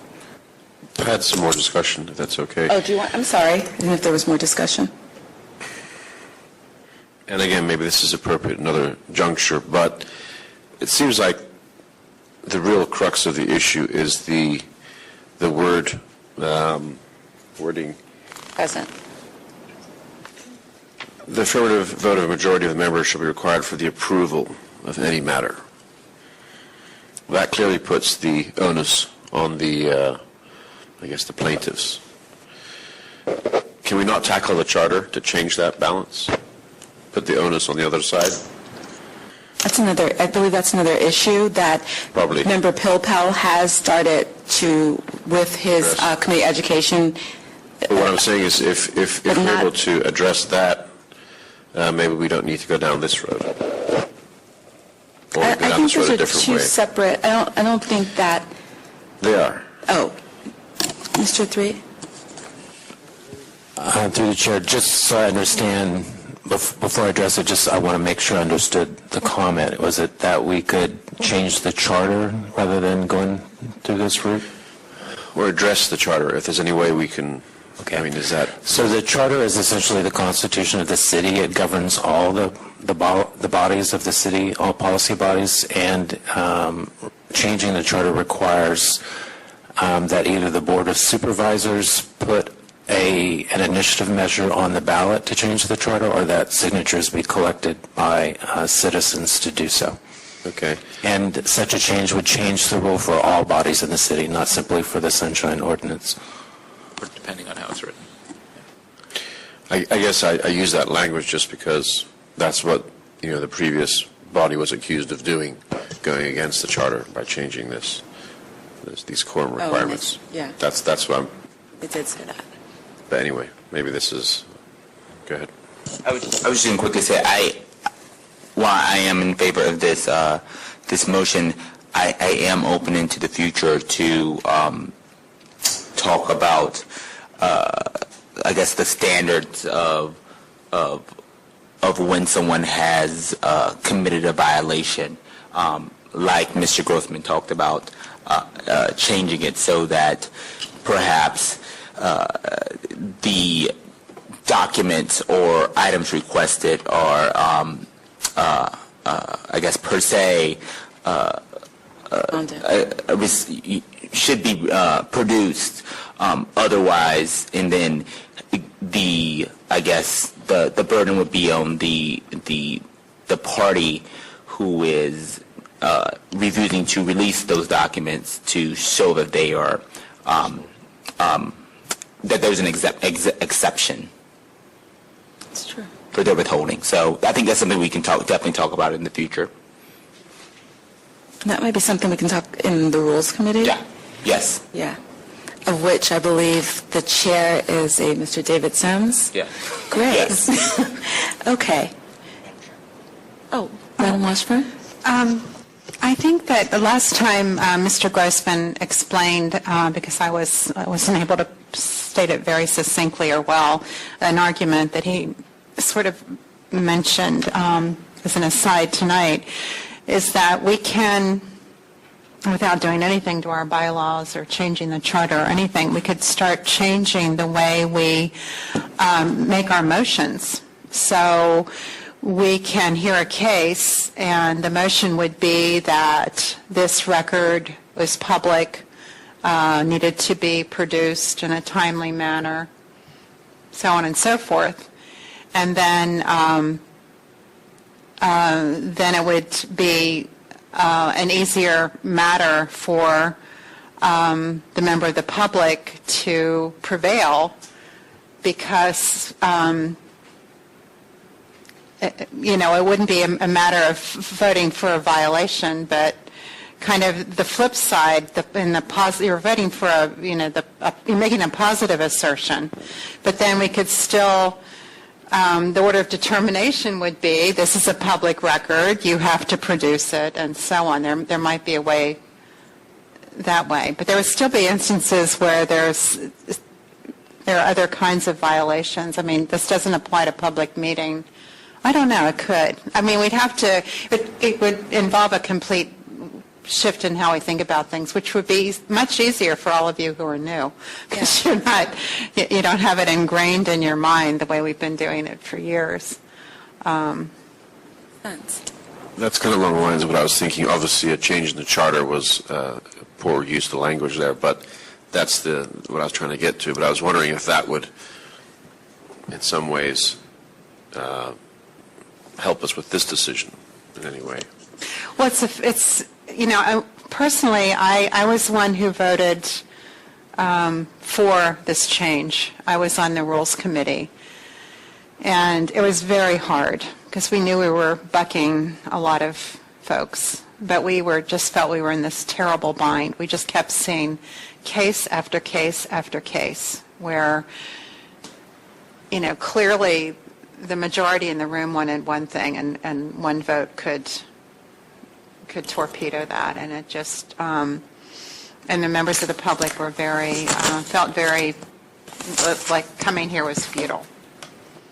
So I may vote against this tonight, but it's likely going to pass. But there is this out that I see. Well, I mean, this fix, if we start changing the way we frame our motions, it could make all the difference. Through the chair to Mr. Threet, is that something that's realistic in your opinion? Through the chair, I've actually been reluctant to speak on this issue because I think it's a side issue to the one that's before the task force. But I think there are real problems with Mr. Grossman's proposal that he provided at the end, and it would require a long discussion of those issues. I don't believe it is in compliance with the language of the ordinance, for instance. So, I'm really reluctant to get into a long discussion about that issue, in part because I haven't prepared a presentation on it, and I'd be happy to do that. But I think they're two separate issues. So, I would respectfully suggest that we act tonight on the motion that's before us, that we discuss initially at the Rules Committee, and if it gets out of the Rules Committee, back at the full task force, some of my thoughts and other thoughts about the bylaws and our complaint procedures more generally, because I think that not necessarily the task force has done things in a certain way as tweaked and amended over time, but we've been doing, again, the task force has been doing things in a certain way for a period of time, and we could rethink how those things are done. And there's no monopoly on truth as to how that works. And we should be open to a broader range of ways to deal with things, some of which might or should address some of those concerns, be it making it easier for a complainant or respondent, if they feel like they don't have a full body to address, to make a good showing, and for the body on that showing to continue the matter, or to find some other way to deal with it. And there are other examples in city government of where they've had to deal with less than a full body addressing a substantive matter or an appeal or whatever. And we can talk about those things, and we should in the fullness of time, but I still think that we should make the change that's before us and go on from there. Is there any more discussion at this time? Okay, Madam Clerk, so let's take a vote. Member Nee? Aye. Nee, aye. Monet? Pass.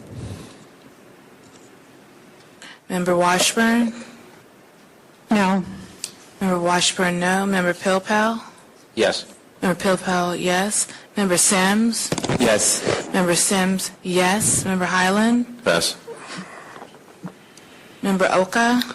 Yes. Member Oka, yes. Member Fisher? Yes. Member Fisher, yes. Member Monet? You can. Yes. Member Monet, yes. Member Highland? Yes. Member Highland, yes. You have 8. Member Grant? Chair Grant? Member Grant. I'm sorry, Chair Grant. Yes. Yes. You have 8 ayes and 1 no. This motion passed, and this will start going to affect the next meeting. Great. So I'd like to, yes. Sorry, and can we, as a result, amend the bylaws on the website, in the binder, maybe distribute a copy as a PDF, all that, so, yeah. So Madam Clerk will That's normal. deal with that. Okay. Yes. I mean, we haven't done it in a while, that's why. Okay. So we have items 11 through 19. You know what? If you guys wouldn't mind, you were going to do item number 11, correct? Was it you or Matt? I think Rick and I can talk about it. I'm more than happy to speak to item 15. Oh, okay. That would be good. Who can speak to review of outcome? Who was at that? Member Nee? I was there. It was you, okay. I couldn't remember who it was. And Member Pilpel was there. You guys were both through there? Okay. Oh, that's what you just said. If you wouldn't mind speaking to item number 11, can you read item number 11, please? Item number 11, review of outcomes from the joint Sunshine Ordinance Task Force meeting, Ethics Commission hearing. Madam Chair? Member Nee? This was an issue that went all the way back to April 2009, I believe. It took quite some time for it to be brought to any kind of closure, and it's still really not necessarily closed. The Ethics Commission had been weighing for a long time, developing a set of procedures, guidelines, regulations, what have you, on how to handle sunshine-related complaints. There are 2 types of complaints, sunshine complaints, that the Ethics Commission has to deal with. 1, complaints that are filed directly with the Ethics Commission. 2, complaints that are referred by the Sunshine Ordinance Task Force to the Ethics Commission. And the regulations differ with how the Ethics Commission receives the complaint, whether it in fact comes directly from a member of the public or whether it comes referred from the task force. Where a matter comes directly from a member of the public, then it's first weighed by staff, and then the staff gives a recommendation to the commission. And and the burden of proof rests quite a bit with the complainant.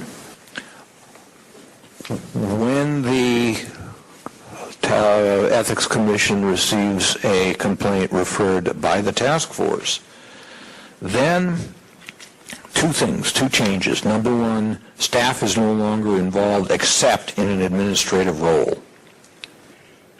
And that is to make sure that it gets heard by the commission. The other thing is that because there has already been adjudication, namely by the task force, now the burden of proof is on the respondent when it comes before the commission. And this is a change. So there were still some areas where the regulations weren't really 100% what we would have liked. And what I would strongly urge is that each of you read the regulations, particularly the series of deciding points, because what the commission did was approve each of those. I guess they called them decision points. There were about 8 of them. I think they put off 1 or 2 of them, but mostly they were approved. And there was some language that was actually stricken. For instance, they struck a provision that would have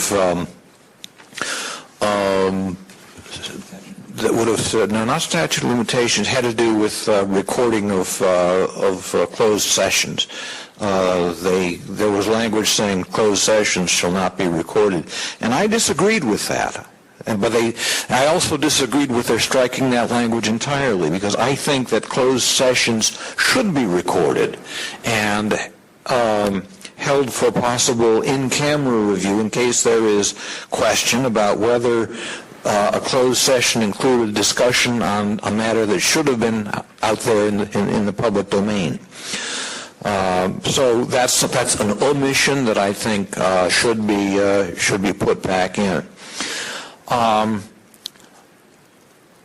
also requested that because of the turnover on the task force, particularly the new members, be given some time to review the proposed regulations before they were adopted. The commission realizes that concern. They respect the concern, but the commission chair, Benedict Herr, said, we've gone long enough. You know, we've been patient. We've explored all of the arguments, all of the considerations exhaustively. It's really time to move. And I couldn't fault them on that. You know, they bent over backwards to be patient and indulgent with this task force. We are an all-volunteer body, and we can't just sit down and meet with them at the drop of a hat. So they know that, and they went out of their way to be accommodating to us and to listen to what we had to say. So before adopting the decision points, they also made clear that nothing is cast in concrete, and what we should do is look at the regulations, look at the decision points. If there are any concerns that we still have, we are welcome to bring them before the Ethics Commission. You know, they're delighted to listen to us. And so going forward, again, I would strongly urge that each of us takes the time to review the regulations, review the decision points, and then you're welcome individually to go to the Ethics Commission to say, hey, you know, maybe this needs another look, or you're also welcome to take it to the task force saying, hey, we need to go as a body to the Ethics Commission and raise this concern.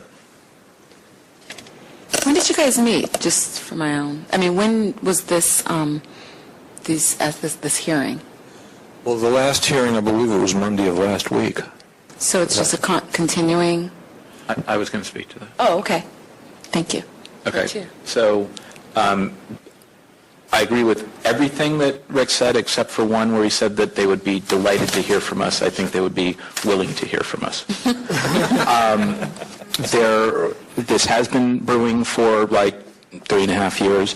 There were joint meetings between, and I'm not sure if it was the full task force or the Compliance and Amendments. Compliance and Amendments Committee and the Ethics Commission on 2 occasions in 2010 and 2012. Or 2011 and sometime during that period, up through much earlier this year. What the Ethics Commission adopted on Monday, November 26th, were regulations governing the handling of complaints relative to the Sunshine Ordinance, both filed by members of the public or referrals from this task force, and have a different process in Chapter 2 and Chapter 3 of those regulations regarding referrals from this task force, with a presumption that a referral from this task force with a finding of a willful violation, in fact, was a violation. It's a rebuttable presumption by the respondent, but it's a presumption nonetheless, as opposed to a referral not with that finding or a complaint filed by a member of the public on their own. So it gives more weight to recommendations contained in a referral from this body. My understanding, or my belief, I guess is a better word, is that the Ethics Commission, starting early, or relatively early next year, will start to hear the 7 matters that were pending in their complaint queue that were referrals from this body, other than the 2 Patrick Monette Shaw matters, which are already being heard and were continued. And so I would respectfully suggest that we wait to see how that process starts to roll out in February, March, maybe April. And if that is going well, then I think we should be prepared to take some formal action and communicate to the Commission that we appreciate their efforts to develop regs and are implementing them well. And if they're going off track, we should be able and willing to say that. And I do agree that they would be open to hearing that feedback. The 2 referrals that were made tonight, I suspect, will take some time to button up and get sent over, and that will take some time for them to process, but I don't, and they too now have that backup of the 7 cases, but I think as that gets worked through, we will see referrals from this body, to the extent that they are made and referred, heard more quickly over there, and they will not languish. They will not, they will do their diligence. Whatever happens on the merits, happens on the merits, but at least I think there's a reasonable process that's set up. So I think that's the ultimate outcome from the joint discussions. Thank you. Thank you. I mean, I'd like to see what the body would like to do. We have left on the agenda the approval of minutes, which we can continue the next time. I don't know if Member Monet, if you wanted to give us your report. Who's here? Oh, I can't see from here. Yeah, I can't see. You don't need to see to ask. Yes, see. Thank you to the members for the report. I was unfortunately not present at that meeting, although I and other members of the Sunshine Posse, as it's sometimes known, have been at quite a number of the members, which is to say there's strong public interest in how any kind of a sunshine process works, because it's crucial to, well, the workings of democracy, how well things work here, and if you're not aware of it, weakness in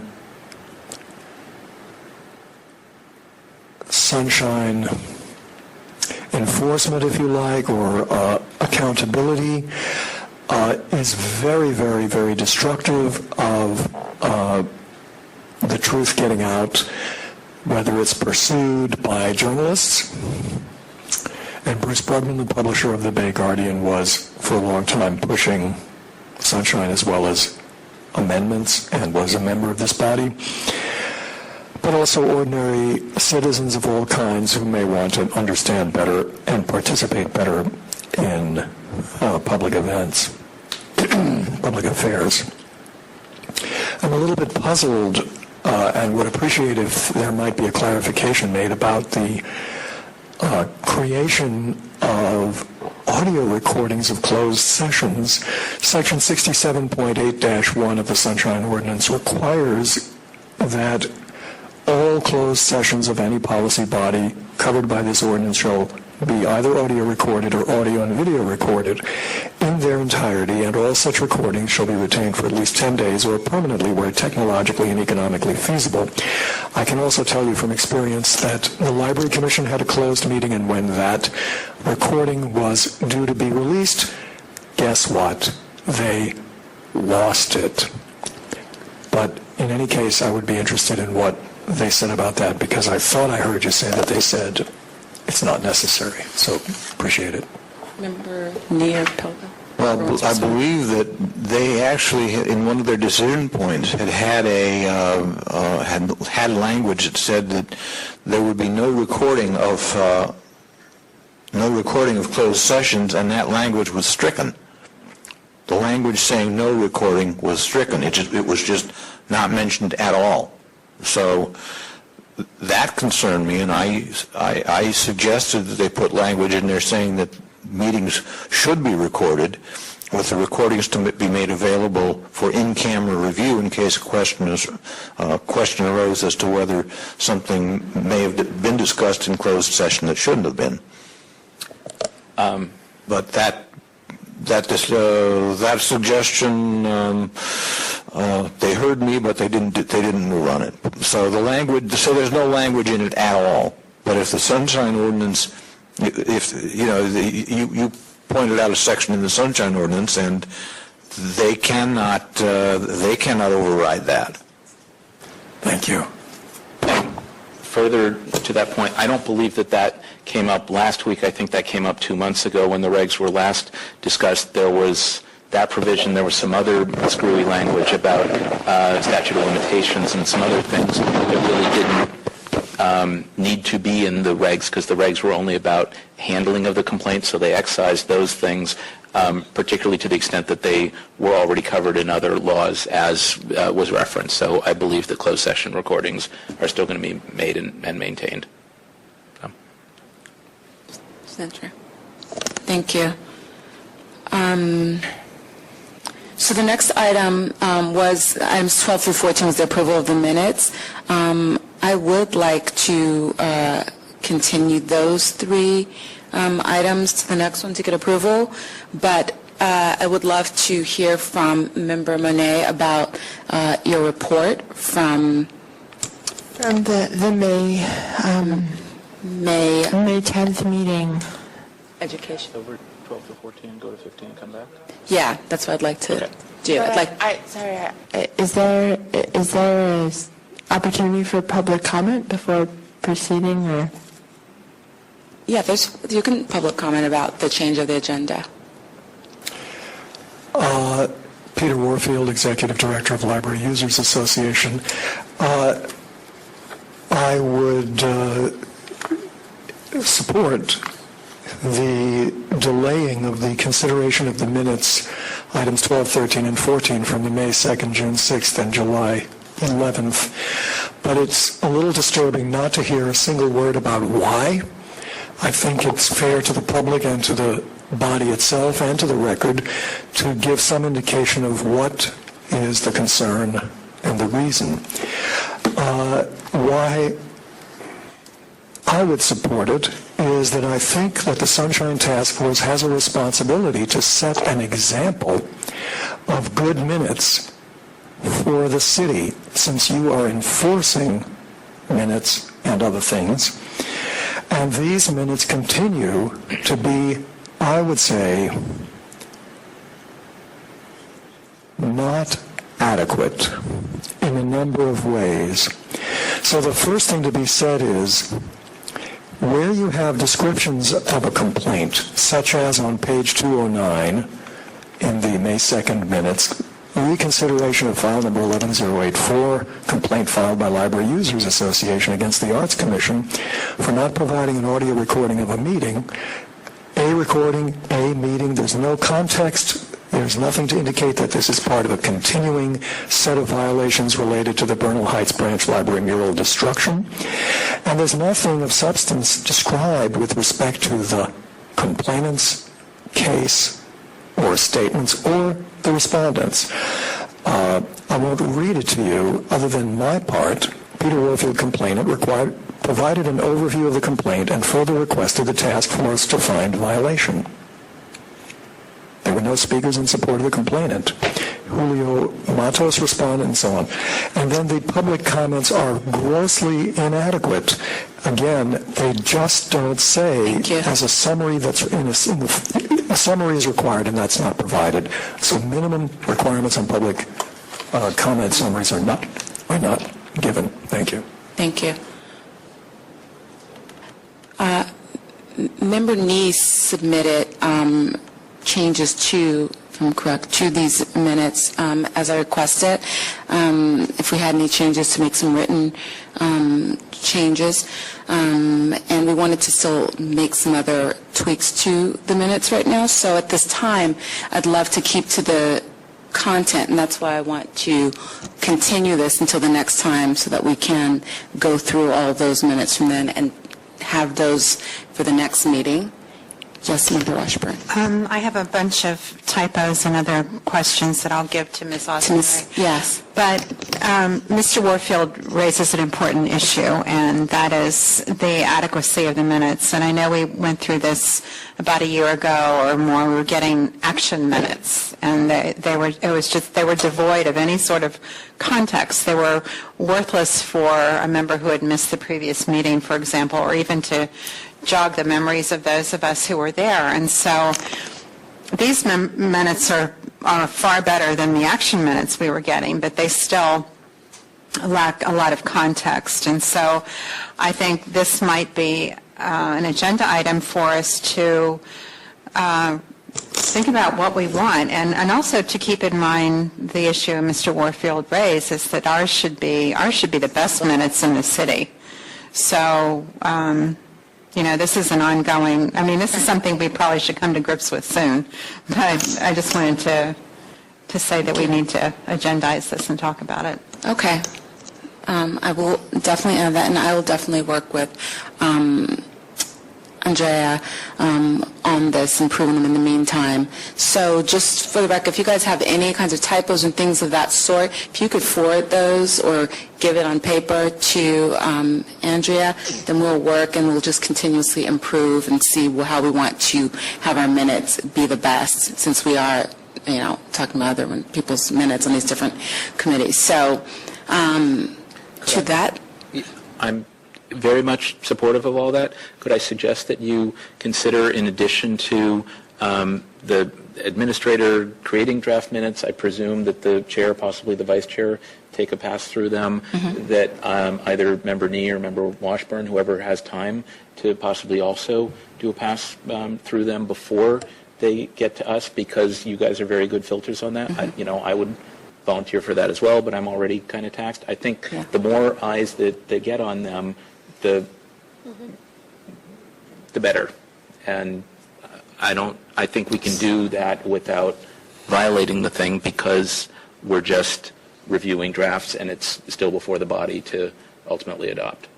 So however we can do that, whoever's got the time. Okay. I'm very So that's supportive. something to consider for the next time, because that is a lot of time, extra time consideration for certain people. So we'll work to see who might be able to kind of work towards that.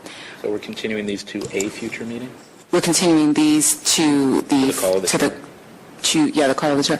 Okay. Items 12, 13, and 14. Got it. Without objection. Without objection. Member Monet, can you give us? Sure.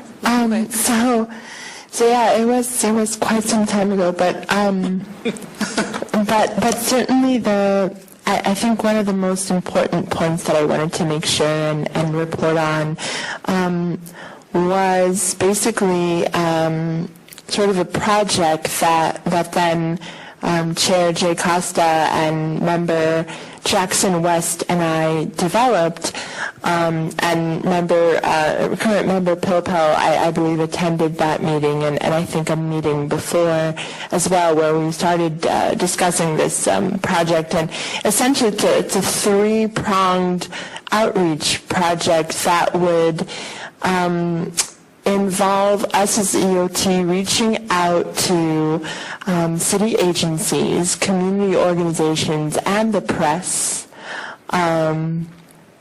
really making sure that they're all aware, sufficiently aware of what the Sunshine Ordinance is, what their rights are with regards to city agencies, if we as an EOT body can help fill in holes that they might have, any clarifications they might need that were missed in the presentations they get on a yearly basis. For example, with regards to reaching out to community organizations, there are lots of immigrant communities and elder communities, for example, who are probably not as connected to what's available to them, and the same to the press, believe it or not. They're not as familiar with what the ordinance consists of and how to report on it when something comes up. So we sort of just started discussing how to sort of approach that, and I'd be happy to further that with this EOT group going forward. Oh, that sounds great. I love that. The Compliance and Amendments Committee meetings, is that right? Oh, I'm sorry, public comment? Thanks. Peter Warfield, Library Users Association. I've said it before and I'll say it again. I would like to see information about the task force's activities much more rapidly as well as thoroughly available.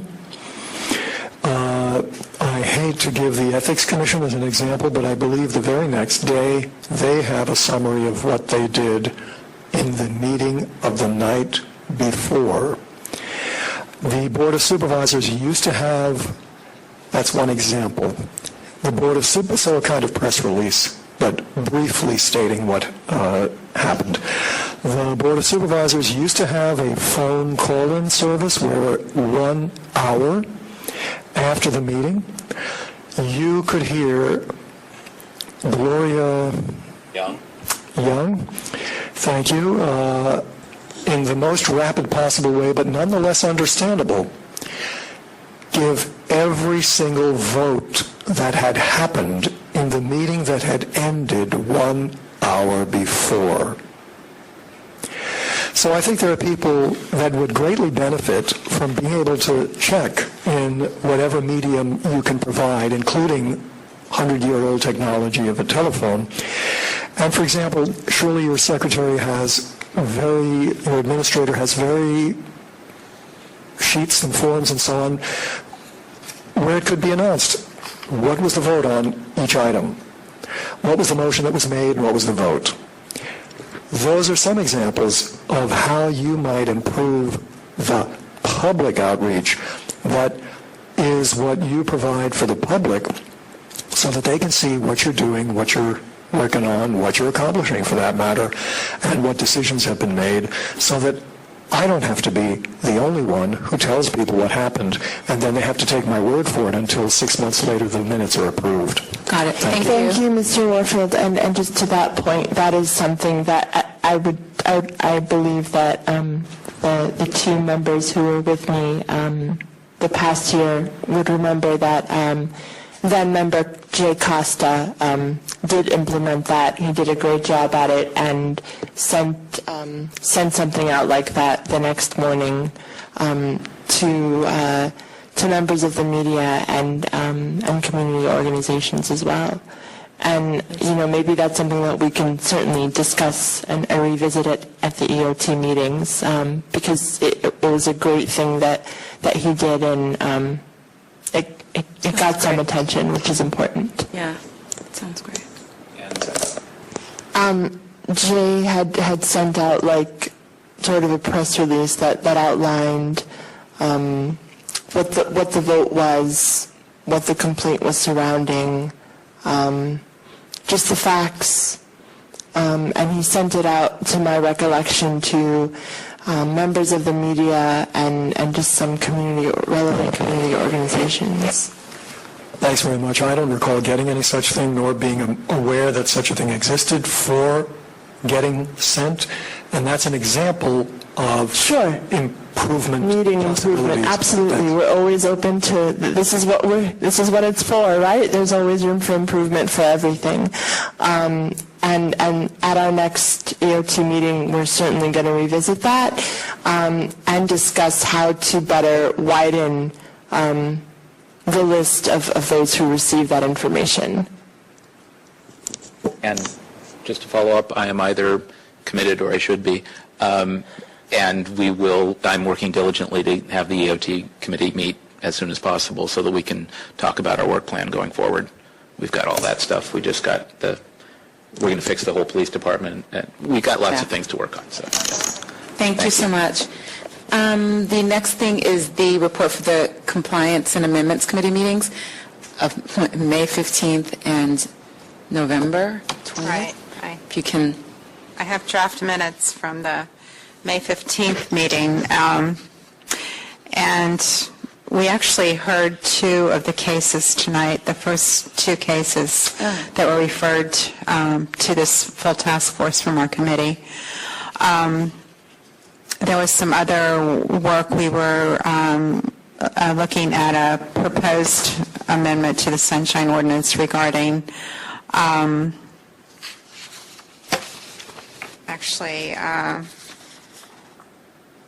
electronic document backup. Our committee over time had been looking at what the ordinance has to say about electronic records and so forth, trying to be current on that. I know we're kept apprised of when the COIT group meets. That body is in charge of that for the city. Our meeting on the November 20th, we heard, we had 4 cases referred to, no, actually 5, I guess. Well, there were 7. 3 of them were combined that had been referred to us from the full task force. And one was continued because the parties didn't show up. You will be, I guess, probably on our next meeting's agenda, you'll be hearing 2 more cases that we're referring back with recommendations possibly to go to ethics.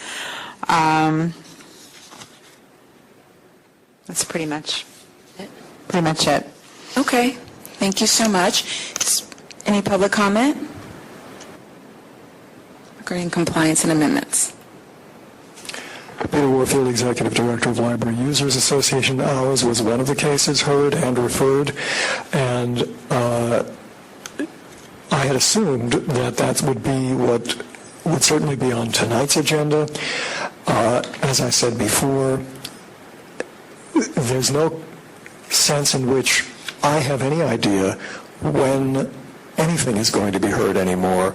It used to be that you could file a complaint and expect it to be heard not only within 45 days, but if you had filed it within 2 weeks of the meeting, 3 weeks of the meeting, you'd be on that meeting's agenda. I understand that in some respects, for reasons in part out of your control, there has developed a backlog, both of complaints and of referrals, and I think that the task force needs to address this problem for its own sake as well as for the public, so that you deal with your workload, your backlog, whatever you want to call it, outstanding complaints to be resolved, and their status, and your proposed schedule for dealing with them. Again, you have statutory requirements in some of the cases to have a decision within 45 days, which I don't think you're meeting. That needs to be discussed for your own benefit and for the benefit of the public. Thank you. Thank you. Next up, the administrator's report. Andrew, do you have anything you want to add? Before you should have the administrator's report. It was on the side as you walked in. But just to let you know that complaints mediated, there's been 3 of them, and they're on the first sheet here. Do you have any questions? Great. Thank you for mediating those. It's a big help as we try to get through this backlog. Item number 18. Sorry. 2 quick follow-ups on the administrator's report. The communications weren't attached. Could we get... Communications weren't attached because the department is going through a transition that's going from Lotus Notes to Outlook. Okay. And normally when to populate the information, we weren't able to. Okay, so the next... But it will be on the next one. Yes, part of the city is still on Lotus Notes. Well, what next? Physic help? What's your... Anyway, so a future report will have the communications going way back. Okay, that's cool. And just a request, last month we made whatever referral or determination, I forget which, with referrals or letters that we agree to, can we ensure that a copy of those go to all members of the task force? Because right now they go to the complainant, the respondent, whoever, and don't necessarily go to the task force, and I just wanted to be sure that we see those as well. Sometimes in the past they've been in the administrator's report, sometimes not. I just want, whether they're in the administrator's report or provided separately, just so that members of the task force get the final documents. Does that make sense? For the referrals, so when we made... Right, whether it's an order or a referral or a letter, all of those little communications pieces, just so that we all see them on a timely basis. So someone runs up to us on the street and says, you guys shouldn't have said... Like, I didn't see the letter, He's talking about the order determinations or the referrals that come out of task force when they're drafted and signed by you to have it in part of the administrator's report. Yeah, either there or in some other way, exactly. just so that we see them. That's all. Not a problem? Do you guys, I don't think that's a problem because it's in public. Yeah. Is that, you have to ask the administrator. Fantastic. Okay. If that's it, then Mr. Warfield? Thank you for calling public comment. The administrator's report with respect to the complaints seems, from my recollection, to have improved, so that it seems that one can pretty reasonably follow what happened with respect to the complaints, various appearances before the full body and the various subcommittees.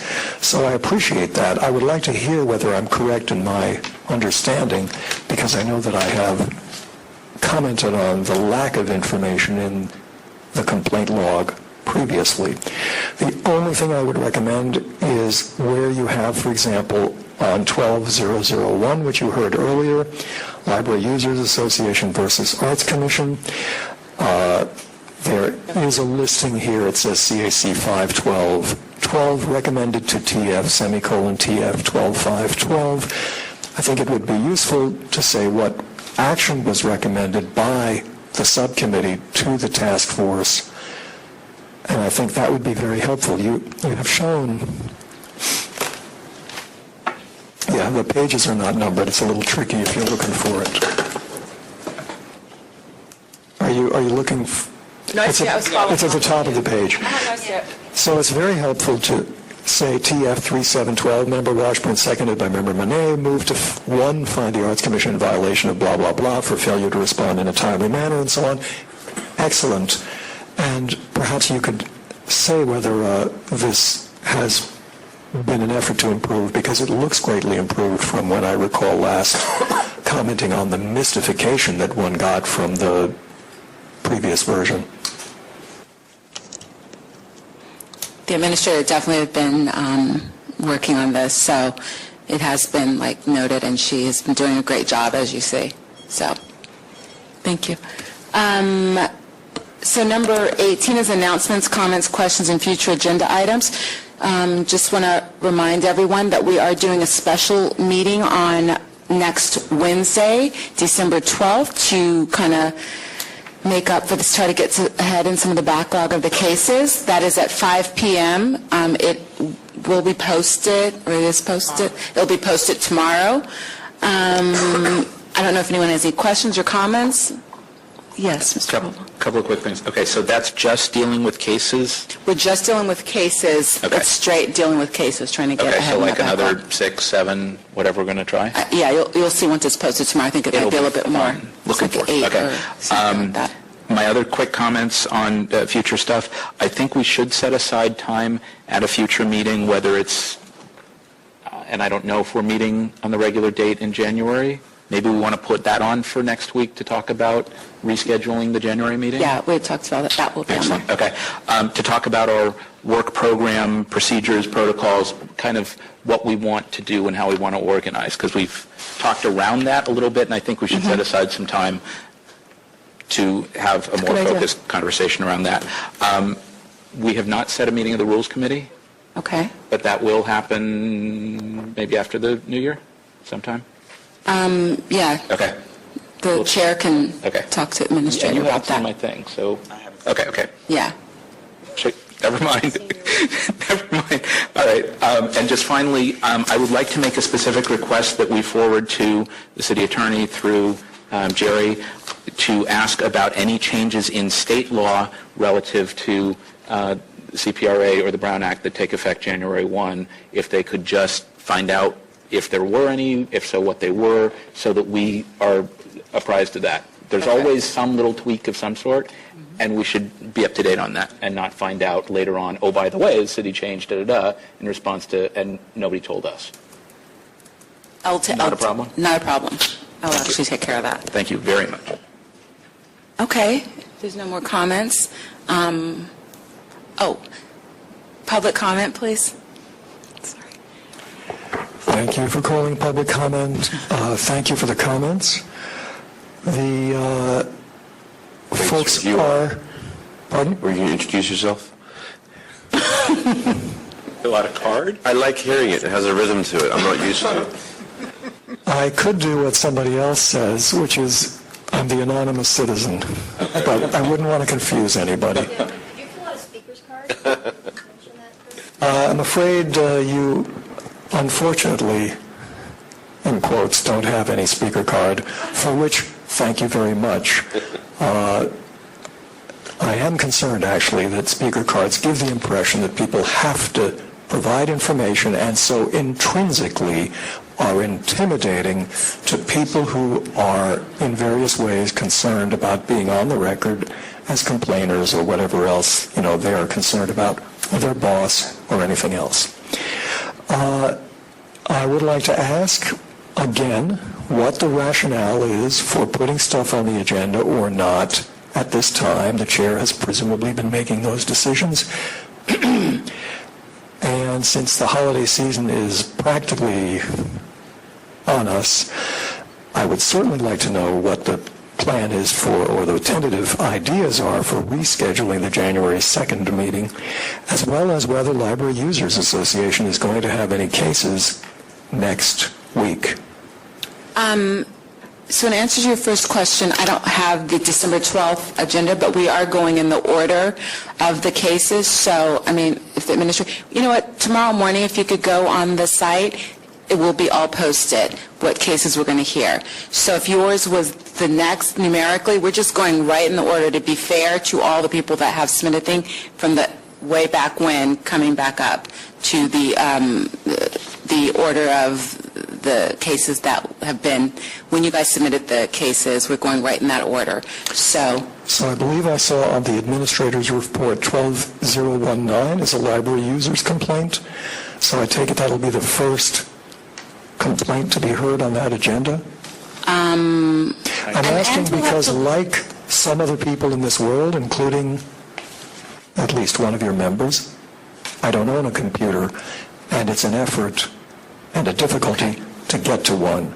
I'm here now, you're here now, you make up the agenda, Do you Just have the- asking. I don't have the I don't have the agenda. draft agenda. I don't have the draft in front of me, that's why. So I don't know the answer to that question. The last one, and also because of things that have been mediated, so there, to see the order of the numbers, file numbers, the administrator have to get that. The last one that we heard today was 12018? So you're right, so it's 12019, which will be the next one heard, and that's yours? Entirely possible. So it's, yes, so then that will be entirely plausible. So it's a 95% chance yours is going to be the first one. So, pretty positive, actually, if that's it. We're going straight in the order, so you know what, you can pretty much rest assured that that will be heard.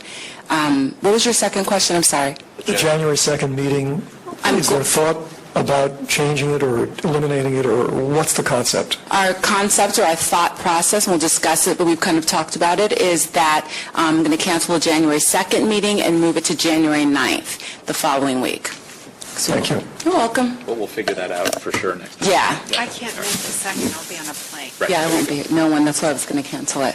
So if there's no more questions, I would like to adjourn this December 5th meeting of the Sunshine Task Force and thank everyone. I don't know. Oh, is it 1? Oh, no. Oh, is it 1?